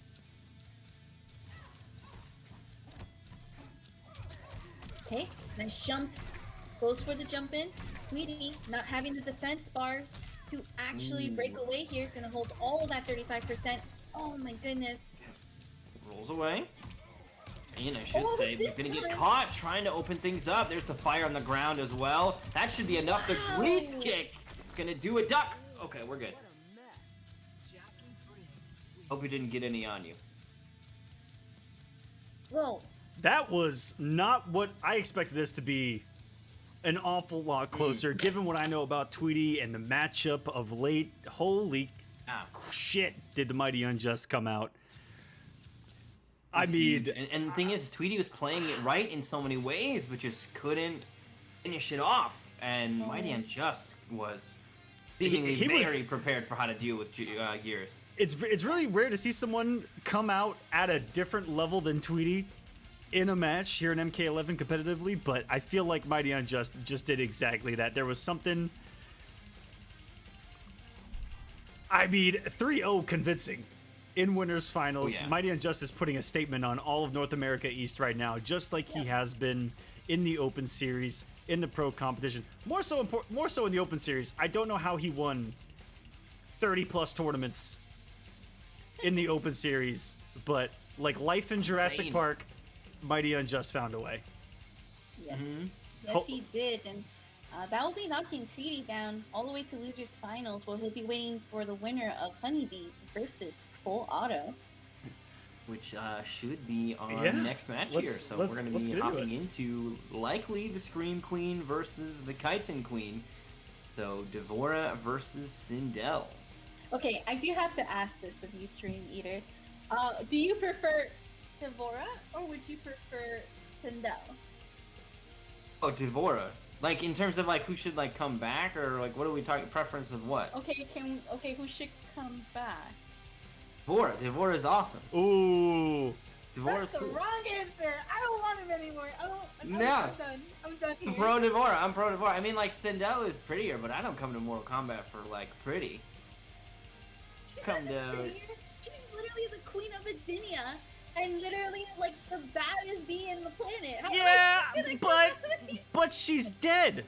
Look, the baddest bee in the planet is Devora. Okay, buzz. Listen, No. Sindel had her time. She fucked up, Okay. got herself killed. Uh-huh. Right? Old news. I've been I mean- done seeing Sindel for a while. Devora, This Devora, single-handedly. I hate Devora, by the way, and I'm gonna say this. So this should tell you a lot. I fucking hate Devora, but I'm gonna say this line: Devora single-handedly may have saved the Mortal Kombat franchise by murdering Melina. I'm gonna say it. These are Like good she things. would come at me. I feel attacked. Got you surrounded. We've got you I feel surrounded. attacked. This is a house that hates Edenia, baby. All up in here, except for Rain. Rain's pretty good. The claim, Oh, the, shit, the we got a claim match. of like she's the queen of Edenia. I was like, this means nothing. Like, She's like one of the most single-handedly powerful beings. She killed everybody. In what? In MK9? She killed everybody. Okay. I mean, she did. That was a pretty good pop off in MK9. I'll give that to Sindel. That was a pretty good pop off. That was a pretty good pop off. it's a fun cutscene to watch too. She just makes the round. She just goes on a massacre. I don't think there's any other way to put it. But in any case, let's see if OD Filato can create the massacre once again by Will he live up to it? Honeybee. Will he live up to it is the question, or will Honeybee still risk it all for the Kaizen clan, for the Hive? Let's go. I'm definitely in the corner of Devora here on this one. Devora off to a good start. Spider drop. Here we go. Off of a 4-4, by the way. The 4-4 happened and then the teleport happened. That's crazy. Again, back to back. Here's the problem. Meter comes back too slow for Honeybee to keep the momentum going too much longer. Won't have the bar in time on this one. Yeah, it's sort of a little bit of a struggle with Devora is that she does use quite a bit of meter.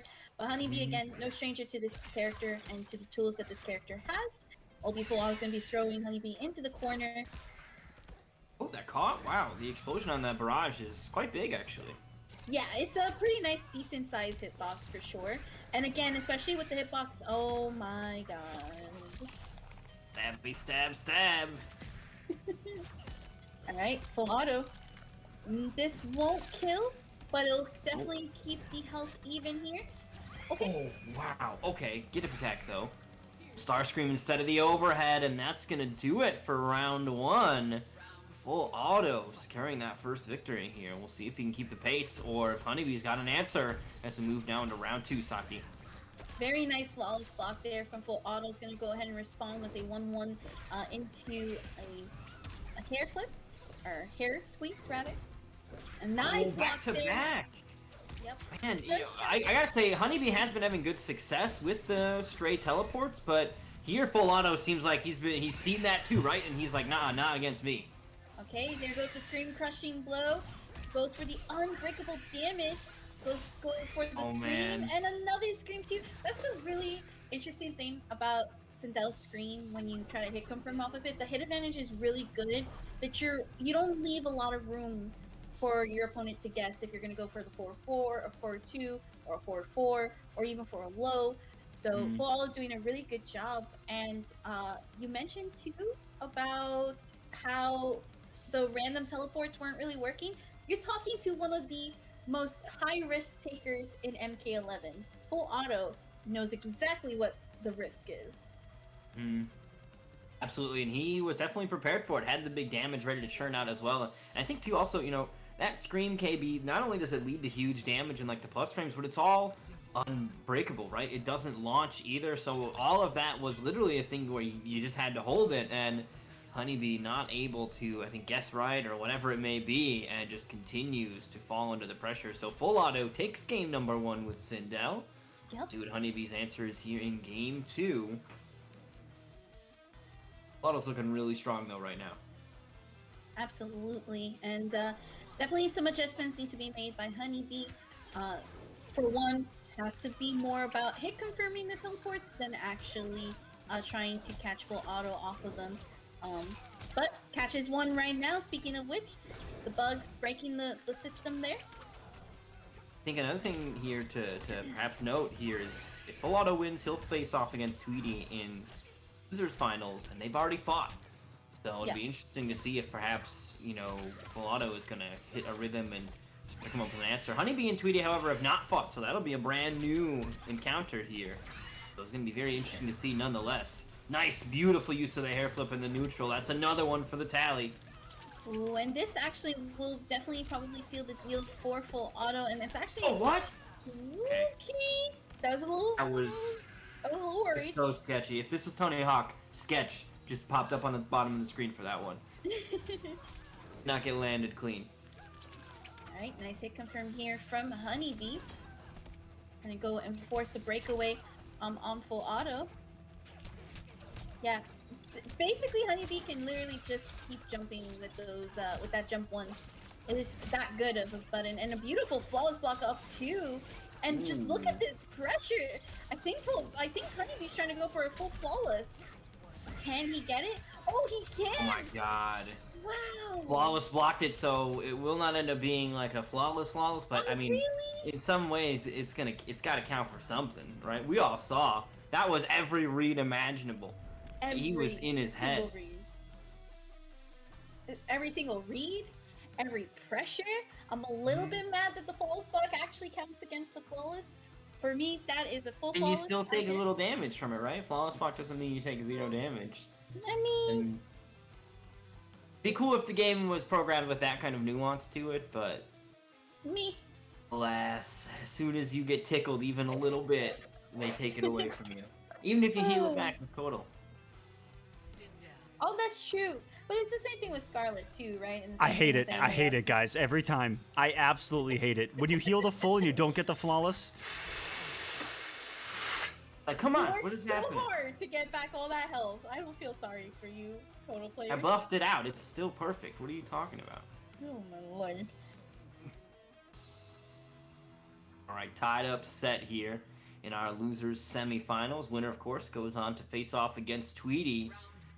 3 loyalists remain, all looking to challenge Mighty Unjust, but only one of them will get the chance in Grand Finals. Who's it going to be?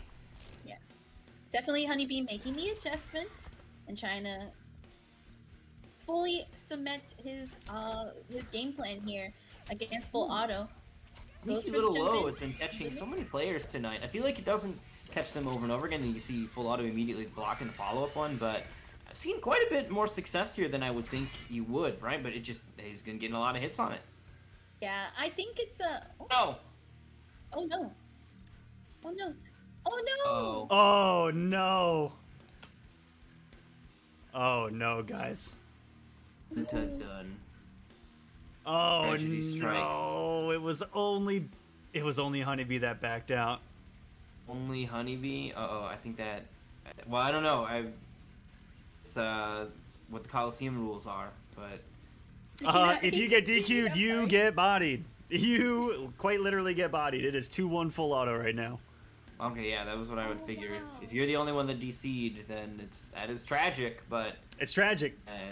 that's gotta be how it goes. So, man, that is unfortunate. Hopefully whatever occurrence befell Honeybee is a one-timer, and we don't get another one of those, because, you know, these things do happen, and there's another thing that is just part of, like, playing on the internet. Welcome to the tournament environment on the internet. Internet is not going to be perfect. It's not a one-to-one with offline, obviously, but such is the nature of the beast. It's unfortunate, but hopefully Honeybee can shake it off and bounce back here.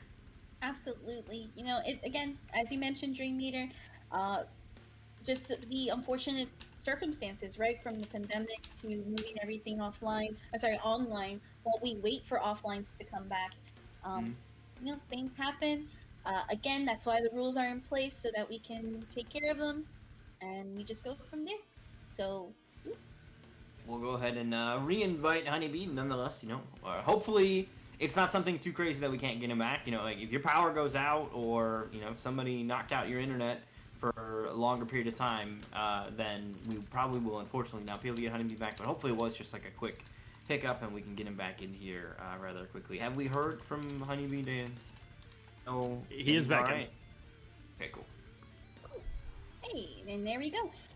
We're gonna come back strong. Definitely, these matches have been super entertaining, Dream Eater. Yeah. Nothing less to expect from top players like these two. Yeah, that is an unfortunate occurrence, but the show goes on. Honeybee looking to shake that off here. Game number 4, Full Auto now on set point here. 1 game away from moving on to losers finals, where Tweety lies in wait. And that is going to be a run back between the two of them. Did not come up, obviously, in Full Auto's favor. We'll see if he's learned anything. He's definitely picked up some momentum here in the lower bracket, though. And he's looking to seal the deal now on Honeybee. 2-1 in his favor. Definitely, Honeybee has been making the adjustments. I think with Full Auto, it just comes down to what he can change about his game plan. Really nice challenge in the air. Gonna go for the full optimal damage here. Oh, but the green not gonna catch the Boris. He's gonna be able to teleport fully on him. Nicely done. Honeybee definitely answering back. Also, looks like Honeybee not really shaken and rattled by that disconnect. He's just gonna go ahead and move on. I think, one thing too about this score, asterisks might need to be included because this has been a really hard-fought match between these two of them, and it is unfortunate what happened.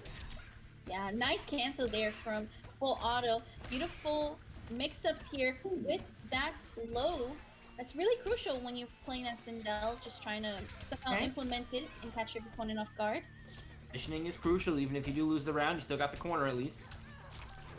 Okay, I think Full Auto trying to press. Unfortunately, gonna get caught by the teleport. Maybe is a setup away from Fatal Blow closing this out right now. Full Auto's just gonna have to play like really good defense right now. Okay, Chip. No defensive meter. Yo! Oh my fucking god! But totally worth. Oh my fucking god! That was incredible. That is one of the my craziest god. comebacks I've ever seen. That was wild. Yo, Can't believe he did it. Oh my god. Well, he's clearly unaffected by that disconnect. He came to play. Got to make up for lost ground. Okay, nice blocks there from Full Auto. Honeybee not able to break away. Is going to be getting thrown into the corner. Okay, beautiful interrupt on the back two. Catching it on the startup frame so it doesn't launch him right away. Okay, uses the forward 4 into the hair flip to avoid getting caught by the books. Oh, that's going to delete the bug. And this is going to be oh, no. Okay. Okay, I don't know if that was actually what he was going for, but it does give Honeybee another chance. We've seen what Honeybee can do with a chance. All it takes is a sliver. He'd be able to get a back-to-back on this one.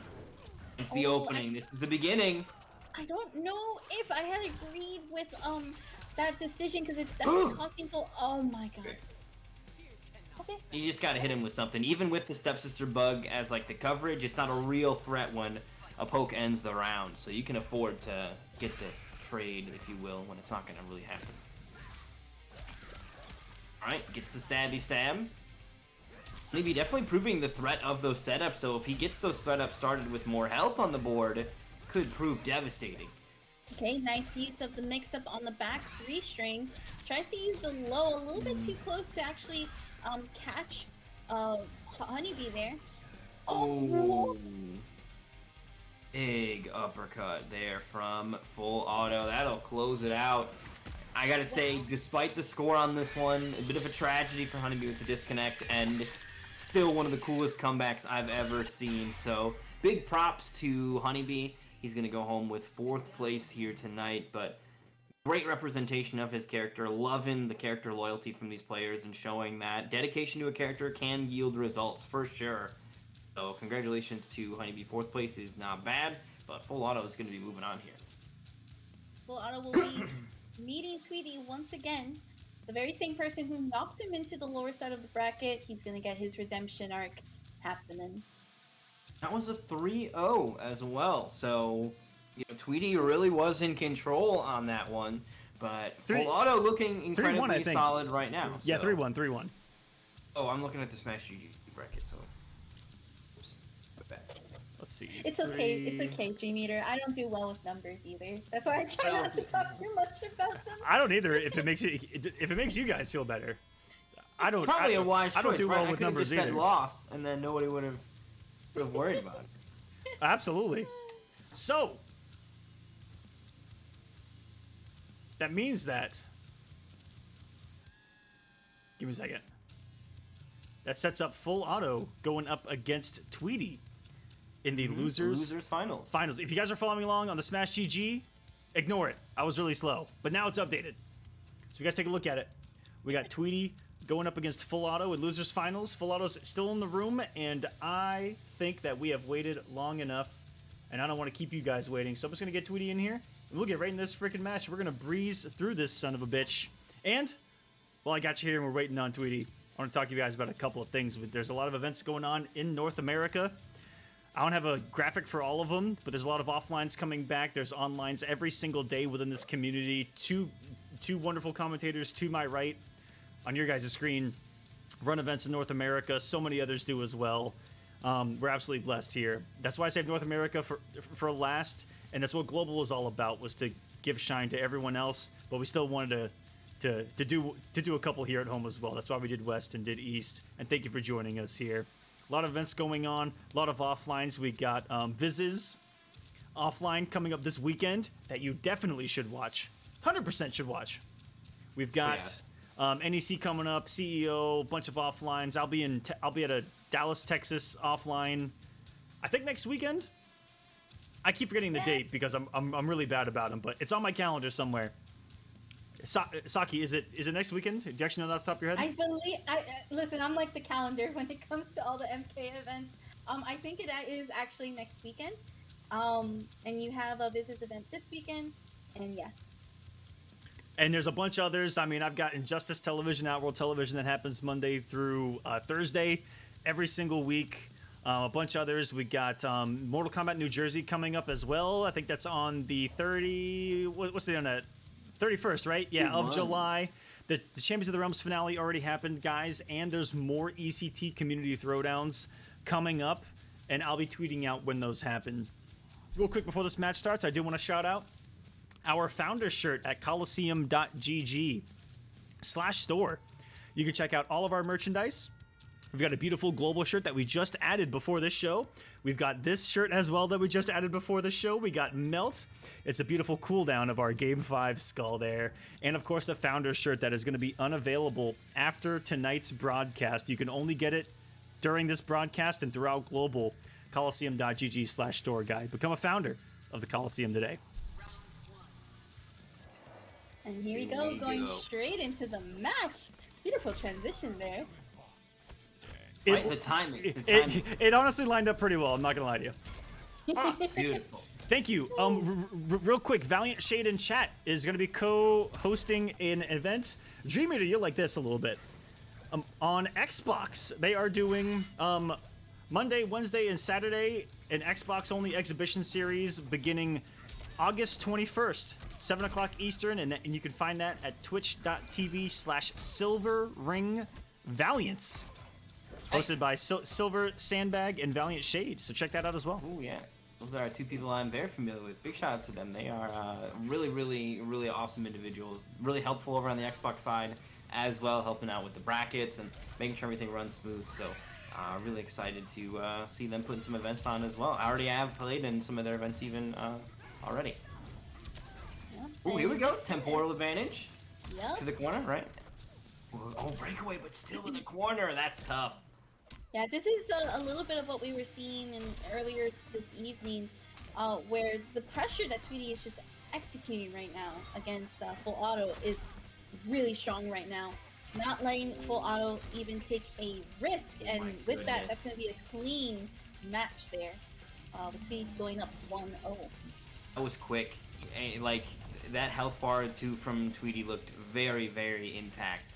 So full auto, definitely seeming to struggle there. The momentum that he's got from those previous games, brakes have been slammed on this one here. Tweety seems to have his number so far. We'll see if full auto's got a response. You know, their previous set was heavily in Tweety's favor. We'll see if full auto can put up a better fight on this one. Yeah, for sure.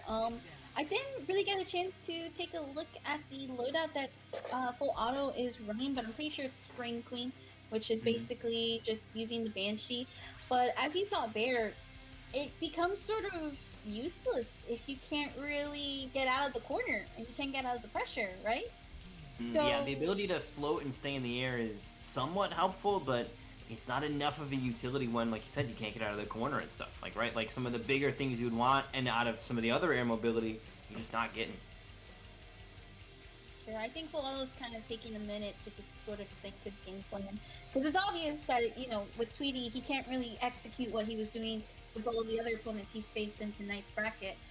So he sort of has to find the happy medium between his riskiest plays and, of course, his, you know, safest plays. So we're gonna go ahead and I see here he's gonna keep up with that selection, and let's see if Tweety will keep it his own adaptations as well. Really strong first game there. Yeah, Tweety came out of the gate swinging. We'll see what the answer or response is here from full auto. Full auto going to maintain the same build, it looks like, and to be heavily relying on that air mobility, but just gonna stand her ground. I don't know. Okay, and this is unbreakable. Well, almost Wow. unbreakable damage. I mean, 367 before you could break, I think, was where the number was at, which is, at that point, it's not worth it to, you know what I mean? Like, you're gonna save yourself for an extra 10%, just save the meter. Okay, nice little short hop there. Yeah, that's one of the biggest things about this this move is that it will be using up quite a bit of your meter, and if you have a low projectile like OG full auto has, you definitely want to try and keep it sleeve. Nice back two though. This is looking really solid here from full auto. That early crushing blow gave him the life lead, and now he's kind of been able to lame it out, force Tweety to get overly aggressive and capitalize. The interactable, Nice, but full auto was ready. Well, That's sick. this is a stage I would like to say that really benefits Sindel, because she has a lot of options where she can sort of stay in the air and kind of close in on some of the gaps that are happening. But that is gonna huge hurt though. Okay, try to see the interactable again, but Oh, down no. to crushing blow. He spent the defensive meter on the interactable, so he's gonna have to hold all of this damage. Look at this, Yup, 50%. that's- Oh no, just shy because he dropped it. But jeez, is Tweety working on a flawless right now? Maybe. Oh no, you Get outta here. cursed it. You Not cursed under my it. watch. No. But there it goes. Tweety's gonna take this round. So I kind of want to mention that with that scream crushing blow gone, you take away the danger zone of that scream, right? So So true. you also took away from full auto that round start, right? So he had such a good momentum with that round start, but now that it's gone and he can't really implement that again, it has to be a different strategy. So Yeah. it's sort of like it worked in that first round, but now it's kind of like the punishment for using in that first round. It's showing right now, right here. Her presence is heavily impacted by losing that crushing blow. So Tweety feels a lot more confident to kind of move around and make perhaps more bold moves because he doesn't have a risk of losing his face and there's his health bar to a scream. And right now, Tweety's starting to pull away. Not quite enough to kill, but full auto in trouble. And like you were saying, doesn't have as many heavy threats available to him anymore to utilize.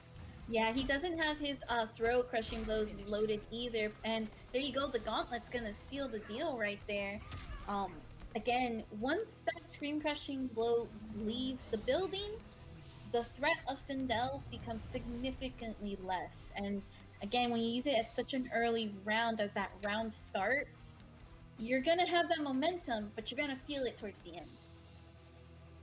That's very interesting to note, right? Because like clearly out of the gate, that looked like a really strong round for full auto, and ultimately it was. It was a strong round for full auto. He took the life lead, got in the driver's seat. He was in control for that one.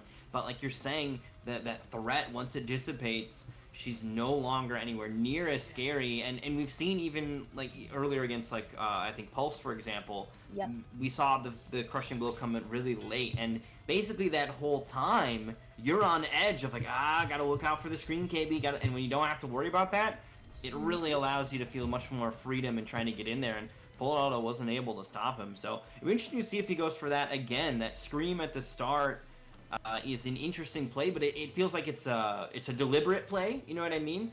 And I'm curious if he'll go for that deliberate play again, or if that was a kind of one-time shot and he's not going to try to reach into that bag again. It does seem he did change variation, and instead he switched out the low projectile for the hair flip. I'm actually not seeing hair flip in this matchup ever, which is crazy. Just try to do a down 2 to anti-air, it's not going to come out. That down 2 is 13 frames, so if you don't time it in that exact moment, it is going to get traded. And wow, the jump in, also catching the forward 4. And gonna just go ahead and go straight into the KB early on in the combo too, so the scaling wasn't really heavy, so really strong damage there. There's the mix-up into the sand trap as well. KB was ready. Oh my Tweety is pulling away so quickly. Yeah, and Full Auto missing an opportunity to punish sand trap. This is not looking too good. This round might be going into the hands of Tweety, depending on how Full Auto can get in. And there goes the hair flip to see if he can close in on the gap. Tries to go through there with the Banshee. It's a risk worth taking at this part of the health bar, right? To just kind of go for those YOLO hair flips. I think Tweety might not have even been really looking for it. I think he'll be on the lookout for it now, but Full Auto not able to secure it, and Tweety now on the verge of a 3-0 here. Yeah, nice stuff there on the Banshee. There's just a lot that Tweety's doing right now that's really good and really specific in this matchup. Full Autos is trying to close in the gap. Okay. There goes the screen crushing blow. Let's see if he can make it. Count. Look at that, 367, 389 on the launch. Gonna go full damage, 432, 2 bars spent. Oh my god, Keep it going. that was so savage for Full Auto, that entire sequence, this whole health bar right now. Yep. And like you were mentioning it earlier, right? Like, is it worth using that meter, right, in some of those situations? But now that he doesn't have to really worry too much about using the low as a meaty, there you go. Why not use it for the damage? Final round, Scream off the table there. The threat not there, but Fatal Blow still around. Yep, Fatal Blow is still intact for Full Auto. Just depends if he gets to that point. One thing you want to definitely note about Full Auto is he does not go down without a fight. He will clutch it out if he has to. Forcing Tweety to the corner. No more room left to run. Tweety has definitely been on the retreat, though. He realizes that Sindel doesn't have a great tool for dealing with the keep away. So, doing a good job of just utilizing a ton of that, eating a lot of the clock here, too. 50 seconds left. Absolutely. Yeah, there's like not a lot of ways for Sindel to get in except for that hair flip. With punish. Okay. Yeah, a stray hair flip will work. The weird thing is, despite the sand trap being a low, it will not trigger the crushing blow of the hair flip, I don't think. I think Tweety was trying to see if he was gonna, if there was gonna be some sort of like read off of the up 3, but Full Auto playing it a little bit patient, tries to crash the forward 2, not gonna get it. Does get caught by the hair flip. Sometimes you gotta go crazy. The Banshee Scream. 15 seconds left, though. Look at how healthy these life bars are, and only 10 seconds are now left. Say that too. Full Auto has the life lead. Just float. Just float. Just keep swimming. Basically. Oh my goodness, is there anything Tweety can do about this? Oh my god, no! Oh! That's it! That was so sick. Oh that was cool. You want to God. play the clock game? Full Auto's ready for the clock game. I've never seen someone lame it out with the float. That's incredible. That was very well done. I think Tweety tried to use the interactable to get out of the corner, but because Full Auto used that forward 2, it was just literally backing up and just floating away. Can't catch me. And you're right, there, like, because of the design of the character, nothing he could do about it. That quicksand is definitely not going to catch her out of the air when she's flying. So, Beautiful play there by Full Auto. He will secure the victory and answer back, but still has a long road ahead of him. Going to need 2 more in a row, and I gotta say, it was a cool victory, but that was hard fought and took a lot out of players, so we'll see if Full Auto still got some more left in the tank to keep trekking on. 100%. I really liked that switch, by the way, to this sort of like hair flip. It seems to be working a lot better than that low, and I think it's because of that mind game from like the down 4 into the hair flip, from the down 1 into the hair flips, and again, there's the conversions off of it as well. So really working out for Full Auto. Using the scream. Not sure if he was trying to fish for a crushing blow there, but see what happens here. Now Gears is in there. Here's another throw. Well, I guess it's not a throw afterward, but still right on top of you. There is no distance. Feel like quicksand feels like a throw. I know it's not, but you know, he could listen. It's a thing. It can be a thing. We'll call it a thing. Now right back in. It hits for more than a throw now. Sand choke. Now there is a breakaway available, but you gotta watch out for the breakaway. Temporal advantage. Gonna go for full damage. Yep, that is full damage indeed. Tries to see if he can get a breakaway from Full Auto. It's not going to happen, but that is A-okay. Does have to be careful. Oh, and this is where Full Auto's momentum starts. Just that hair flip. Ooh, Is all he needs. Yep. Lots of cartwheels here. Scream. The blow is available here, so Full Auto actually could make this comeback happen. A Scream KB into a fatal blow will be uncontestable. Yep, literally. Okay, there it goes. That was a little bit scary there for Tweety, not gonna lie. Yeah, if that jump in would have connected, it would have been disastrous. Ooh, she's there! The teleport in off the Banshee. Back to full screen here for Tweety and Full Auto. Using the sand trap to get in. Misses the opportunity to punish off the roll. And here goes a hair flip.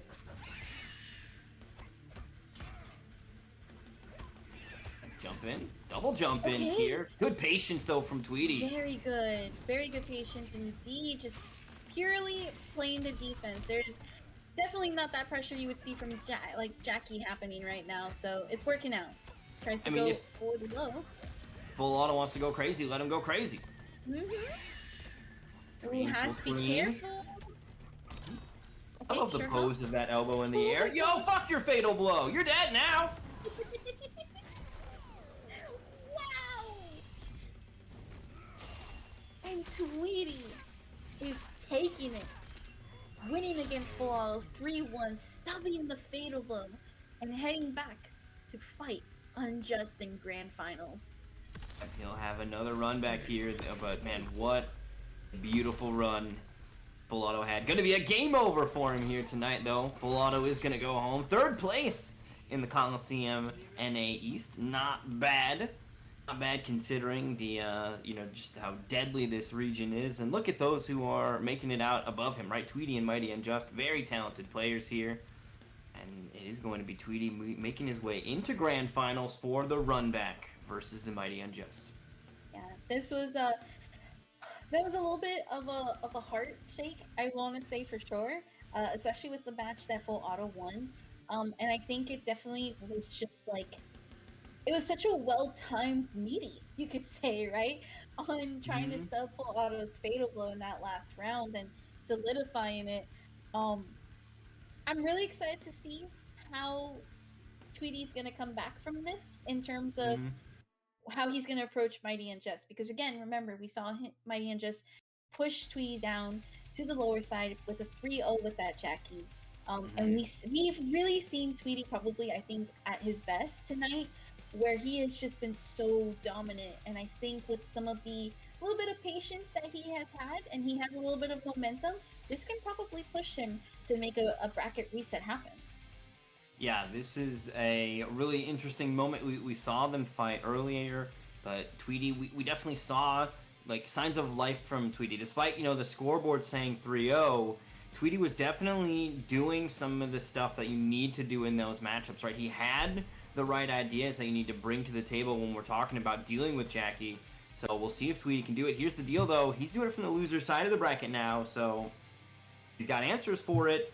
Mighty Unjust has got characters for days that he can fall back to. So this is still going to be a very tough battle for Tweety. Yeah, 100%. I'm really excited. I'm really, really excited.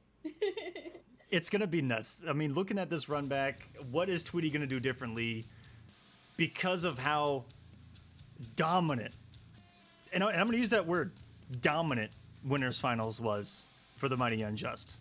I haven't seen a 3-0 swiftly against Tweety in a very long time. That really did surprise me, but Tweety's also a guy that is not going to give up at all. He's going to come into this grand finals with the mindset to win. Yeah. And also, before we get into this, be thinking about how he can change things up. I want to give a quick reminder that the founder shirt for the Kolosseum is only available until the end of this broadcast, guys, and then it is gone forever. But we also added some more shirts in there if you guys want to pick up some cool merchandise. If you loved Global, if you loved what our message was, which was bringing the world of competitive Mortal Kombat together, go buy a Global shirt or something. Support us here at the Kolosseum if you like what we're doing. I'm going to give the reins back to you guys, Saki and Dream Eater, because it's grand finals time. Let's get it! This is it. It's all come down to this. Our final two competitors here. We got Tweety versus the Mighty Unjust. A run back from Winners Finals. We'll see what Tweety has changed here. He looks to answer back. He's got a long road ahead of him, but Mighty Unjust looking calm and collected here on this Jackie pick. Absolutely. And this is, again, one thing that we kind of have to see from Tweety is I kind of want to also see, too, his defense, right? Like, it's been so notable throughout this entire night. Patience, the calmness, and, of course, he has the character to deal the damage once it's his turn. So it's just a matter of seeing that happen right now against Mighty Unjust. Ooh. Again. Ooh. Waiting for that roll. That's going to be a punish. And there will be no defensive meter to stop this. So full damage now from Tweety. Tweety definitely looking prepared here. Not enough to kill. Yeah, unfortunately that does scale a bit hard, but it's okay. We got those. Avoided. Oh my no. god. Is he still gonna kill him? Dude. Oh my god. I feel heartbroken at that because Tweety. I don't even want to look. I'm not looking. I don't want to look. I'm gonna live in a universe where Tweety didn't die. Do you want me to shut it down, Dream? Do you want me to shut the stream down? Oh, no. I'll shut it down. Sadly, we must deal with the reality. Okay. When I get the portal to the fantasy realm, you guys can all come with me. Yeah, we'll go into the world where, you know, Jackie's not like this, but Mighty Unjust taking Tweety out of the corner with all of this pressure here. Tweety's health bar just like fully depleted right now. Slowly getting closer to Fatal Blow, and here it is, as we mentioned, right there. Oh my gosh! I am in pain. I'm in pain right now from seeing that, actually.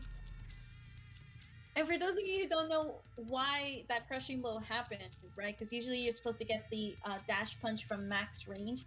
At certain combo routes, right? That crushing blow will activate because it's sort of like reading that the corner is that farthest point. So the way it's coded is what it determines max range by is by hitting on the last frame. Yes. So as long as it hits on, I think it's like active for 5 frames. So as long as the 5th frame is what hits, it's like, oh, you traveled the full distance. Here's the 5th one. So that's how it ends up working. And there's a handful of other KBs you can get away with. That Jackie's, I think, is the big notorious one. But I think like even the reptile slide, for example, has a handful of weird situations where you can make it work out and still collect that KB mid-combo, because I feel like the intent behind it was for it to be like a stray gotcha bitch kind of random KB, and Jackie players have just hijacked it in broad daylight. NRS have watched them do it and been like, yes, this is what we wanted. So here we are. Alright, nice jump in here from Mighty Unjust. It's gonna keep Tweety in this corner, uses the goop.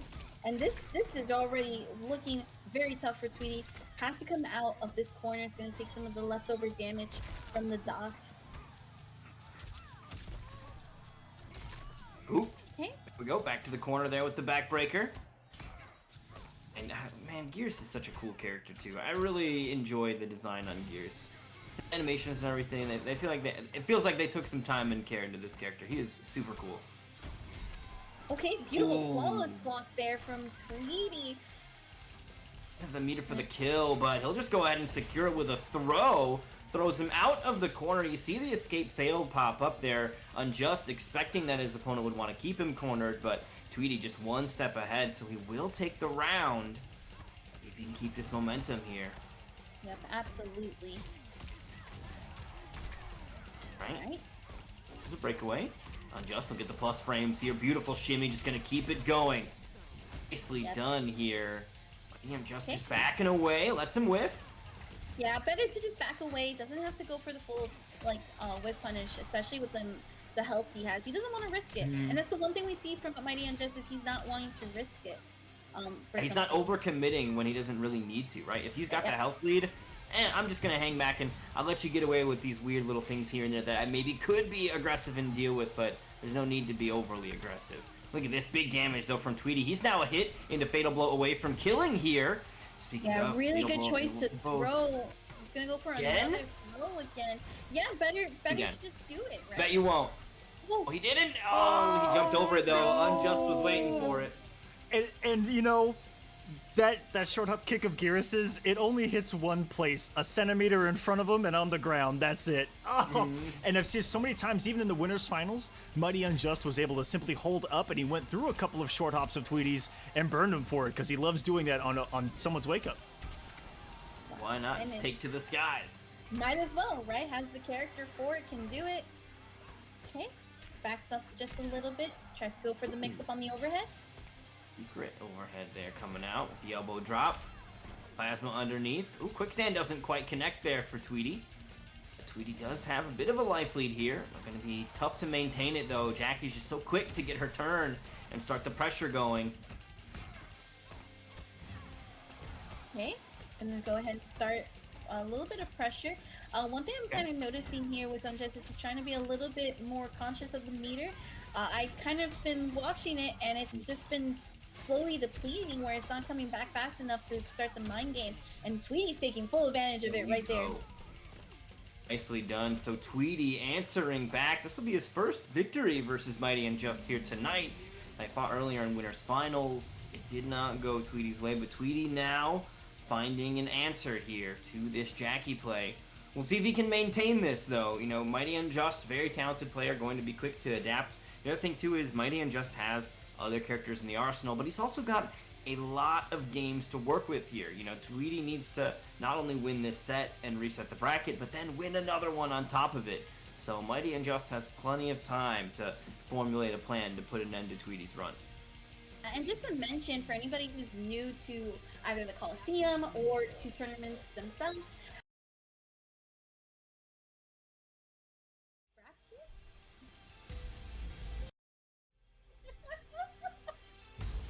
Oh no!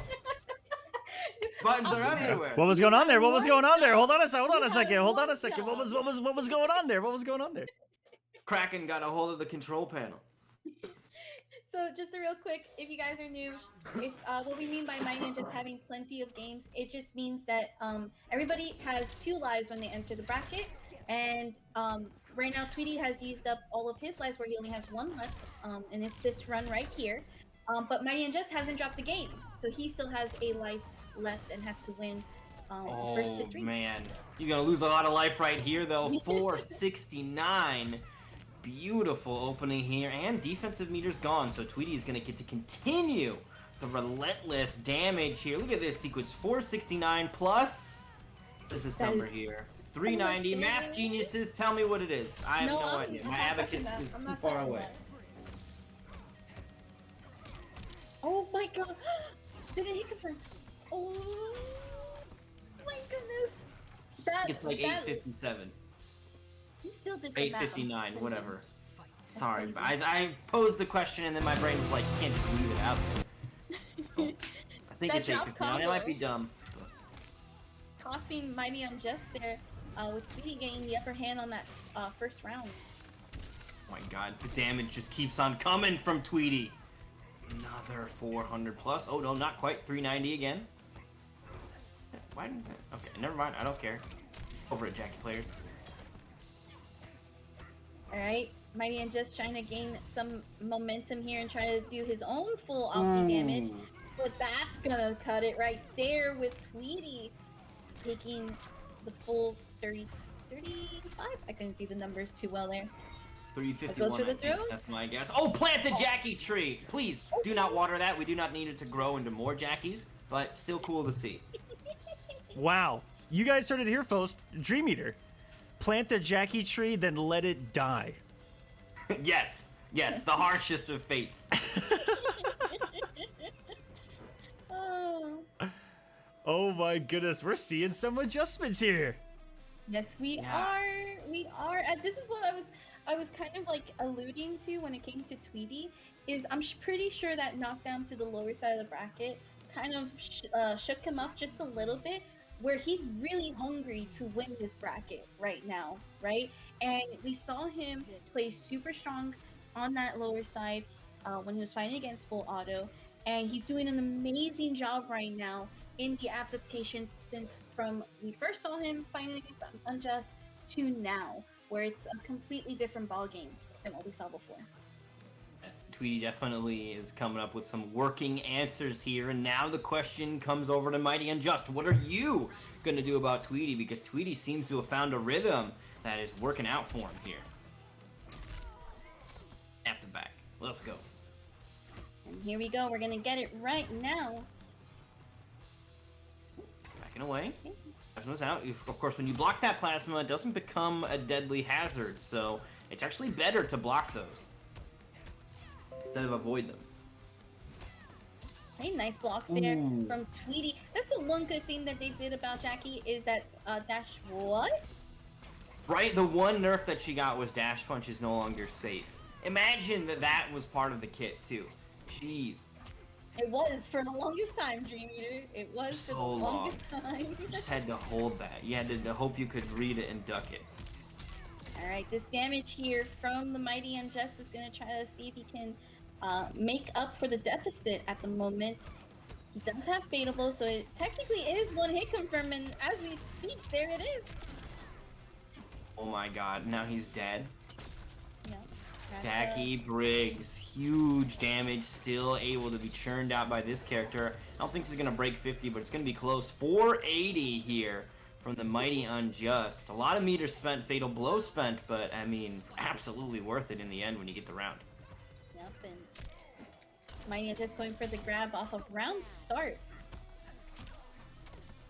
6 frames. Tweety definitely trying to take her out of the air. Going for a little bit more of a grounded attempt for sure when it comes to trying to anti-air her. Holding the pressure. So far, solid defense though from Tweety. Finds the right moments to sneak that poke in there. Jackie is absolutely a ball hog, but if you take the right time, you can sneak in and get your turn back, but she's not going to make it easy.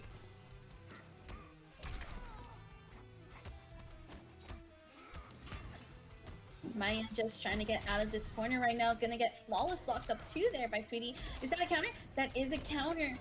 And Tweety has to hold on to this damage. Oh, wow. And a really nice punish off of the roll where Mighty Unjust is gonna take it. And oh my goodness. It's time yet again. It's time. Both players digging in deep on this one. This one's even spicier, right? Dream Eater? I would assume so. This one's got extra curry on it because now, even if if Tweety wins, it's still not over. It but still if is Mighty not. Unjust wins, it's the big celebration. He's won the tournament, so Who wants it, by the way, guys? Who wants it? I think Dream Eater should take this one. Jim, you want it? I would love it. I would love to get us excited here for tonight's game number 5. This is super exciting here. Grand Finals game 5. It doesn't get better than this. Let's go. Let's go. And this one's even spicier, as this could lead either to a Grand Finals bracket reset or a win for Mighty Unjust. Can only be one champion here tonight. Mighty Unjust gets things started with a beautiful throw. The air-to-air challenge, though, from Tweety is there. The throw a whiff, but the uppercut is there to make good on it. No defensive meter either. This is going to be another one of those big, juicy damage combos from Tweety. Look at that. 100%. 483. Close to 50% there. And that I think is on just Jackie it gonna is hurt. 50. You know, you'd be right. You'd be right. I But think I'm barely right. here we go with Mighty and just coming back with just that same energy right now. And this is going to be hit confirms galore right now, using the down two to get as much as of a opti as possible. Gonna go for the grab. And actually put himself in the corner, but he does steal the round, and this could be match point. Alright. Get the poke. It's in. Wow. Oh, wow. Still Little gets pickup the there from Mighty conversion. Unjust. I'm out of the corner. There's the plus frames, and then I love the way he goes for those plus frames. He doesn't immediately push buttons. He kind of steps back and then shimmies his way in to see what the response will be. This is going to be big whiff punish, Oh, though, no. from Mighty Unjust. And Tweety has no defense bar. Oh my Gonna kill! That's it! Oh my Mighty god! Mighty Unjust. That was insane. What an expert use of those resources. He knew he could get the whiff punish on the crushing blow on that. He just backed away, let it whiff, and then he went straight for the throat on that one. What a play by the Mighty Unjust to secure the victory here in the Kolosseum. That was sick. Fight Jackie, that was sick. That's cool.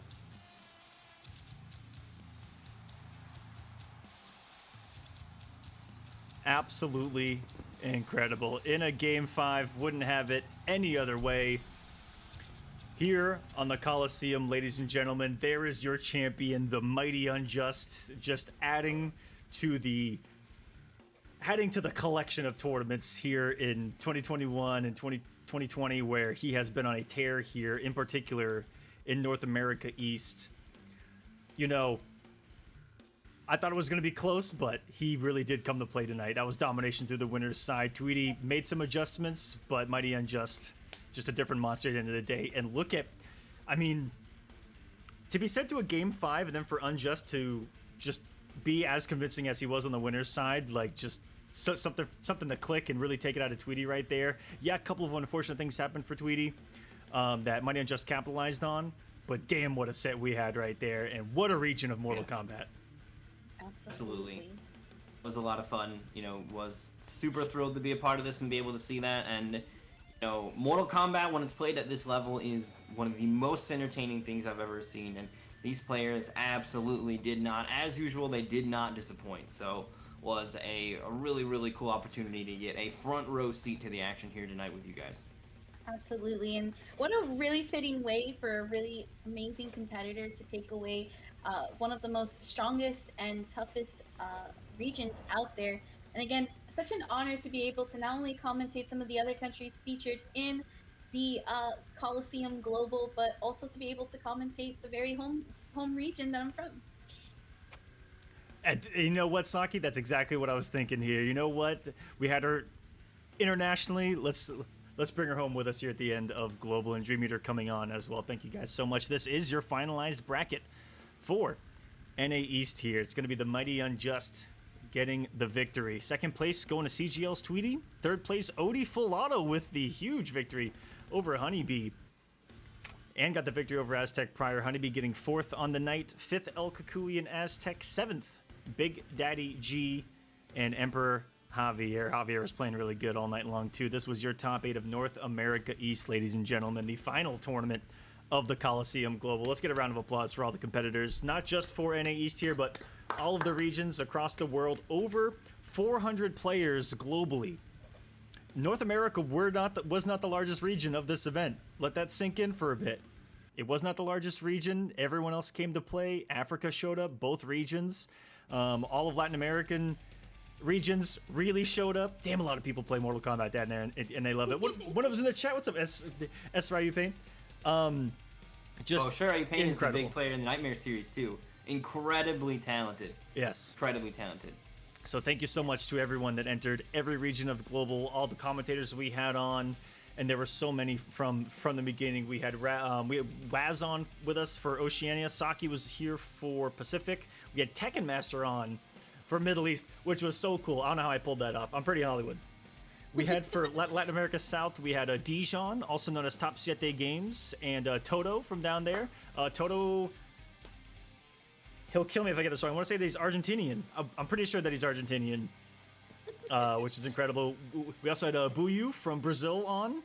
We had Mad Titan from South Africa. We had Victor Freeze on over here from North America, who joined us for Africa. We had Sodium Jim, Falcon, and History Behind the Warrior join us for Europe. And then we had North America, which was incredible. Last event we had Ragnarok and Vera, and then you guys coming on tonight. So thank you guys so much for doing this with me, because if it wasn't for you guys, I'd just be sitting here doing it myself, and it would have sucked. A lot of stuff to juggle, but honored to be here to be able to help move things along and have a great show. This was a super awesome experience, ton of fun, and as always, really blessed to be able to be a part of this. So thank you so much. Yeah, I'm definitely honored, and of course, much love to everybody who's been playing Mortal Kombat. We wouldn't be here without you guys playing this game, loving this game just the same as we love it.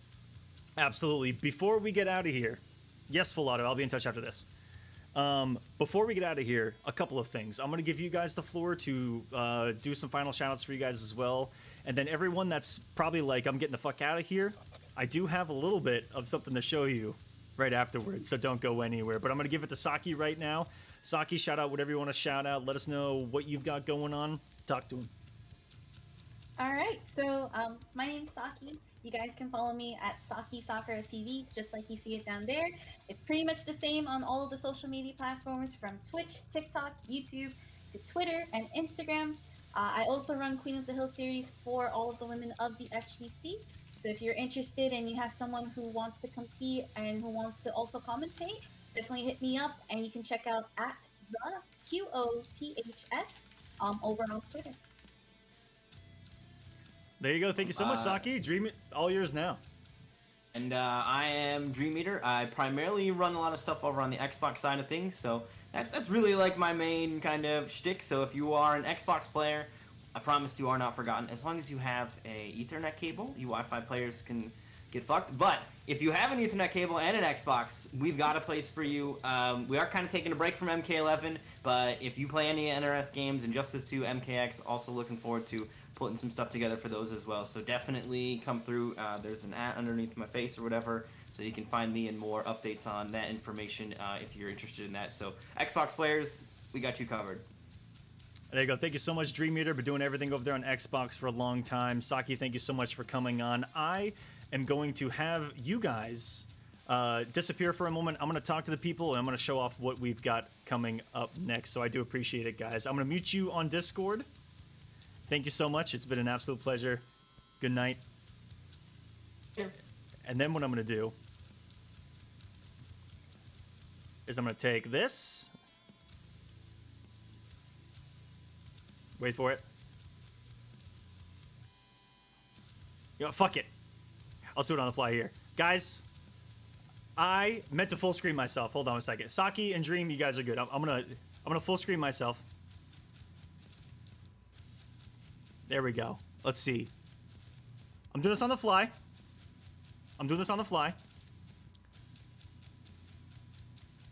There we go. Hold on. I got it. We're good. There we go. I'm full screen now.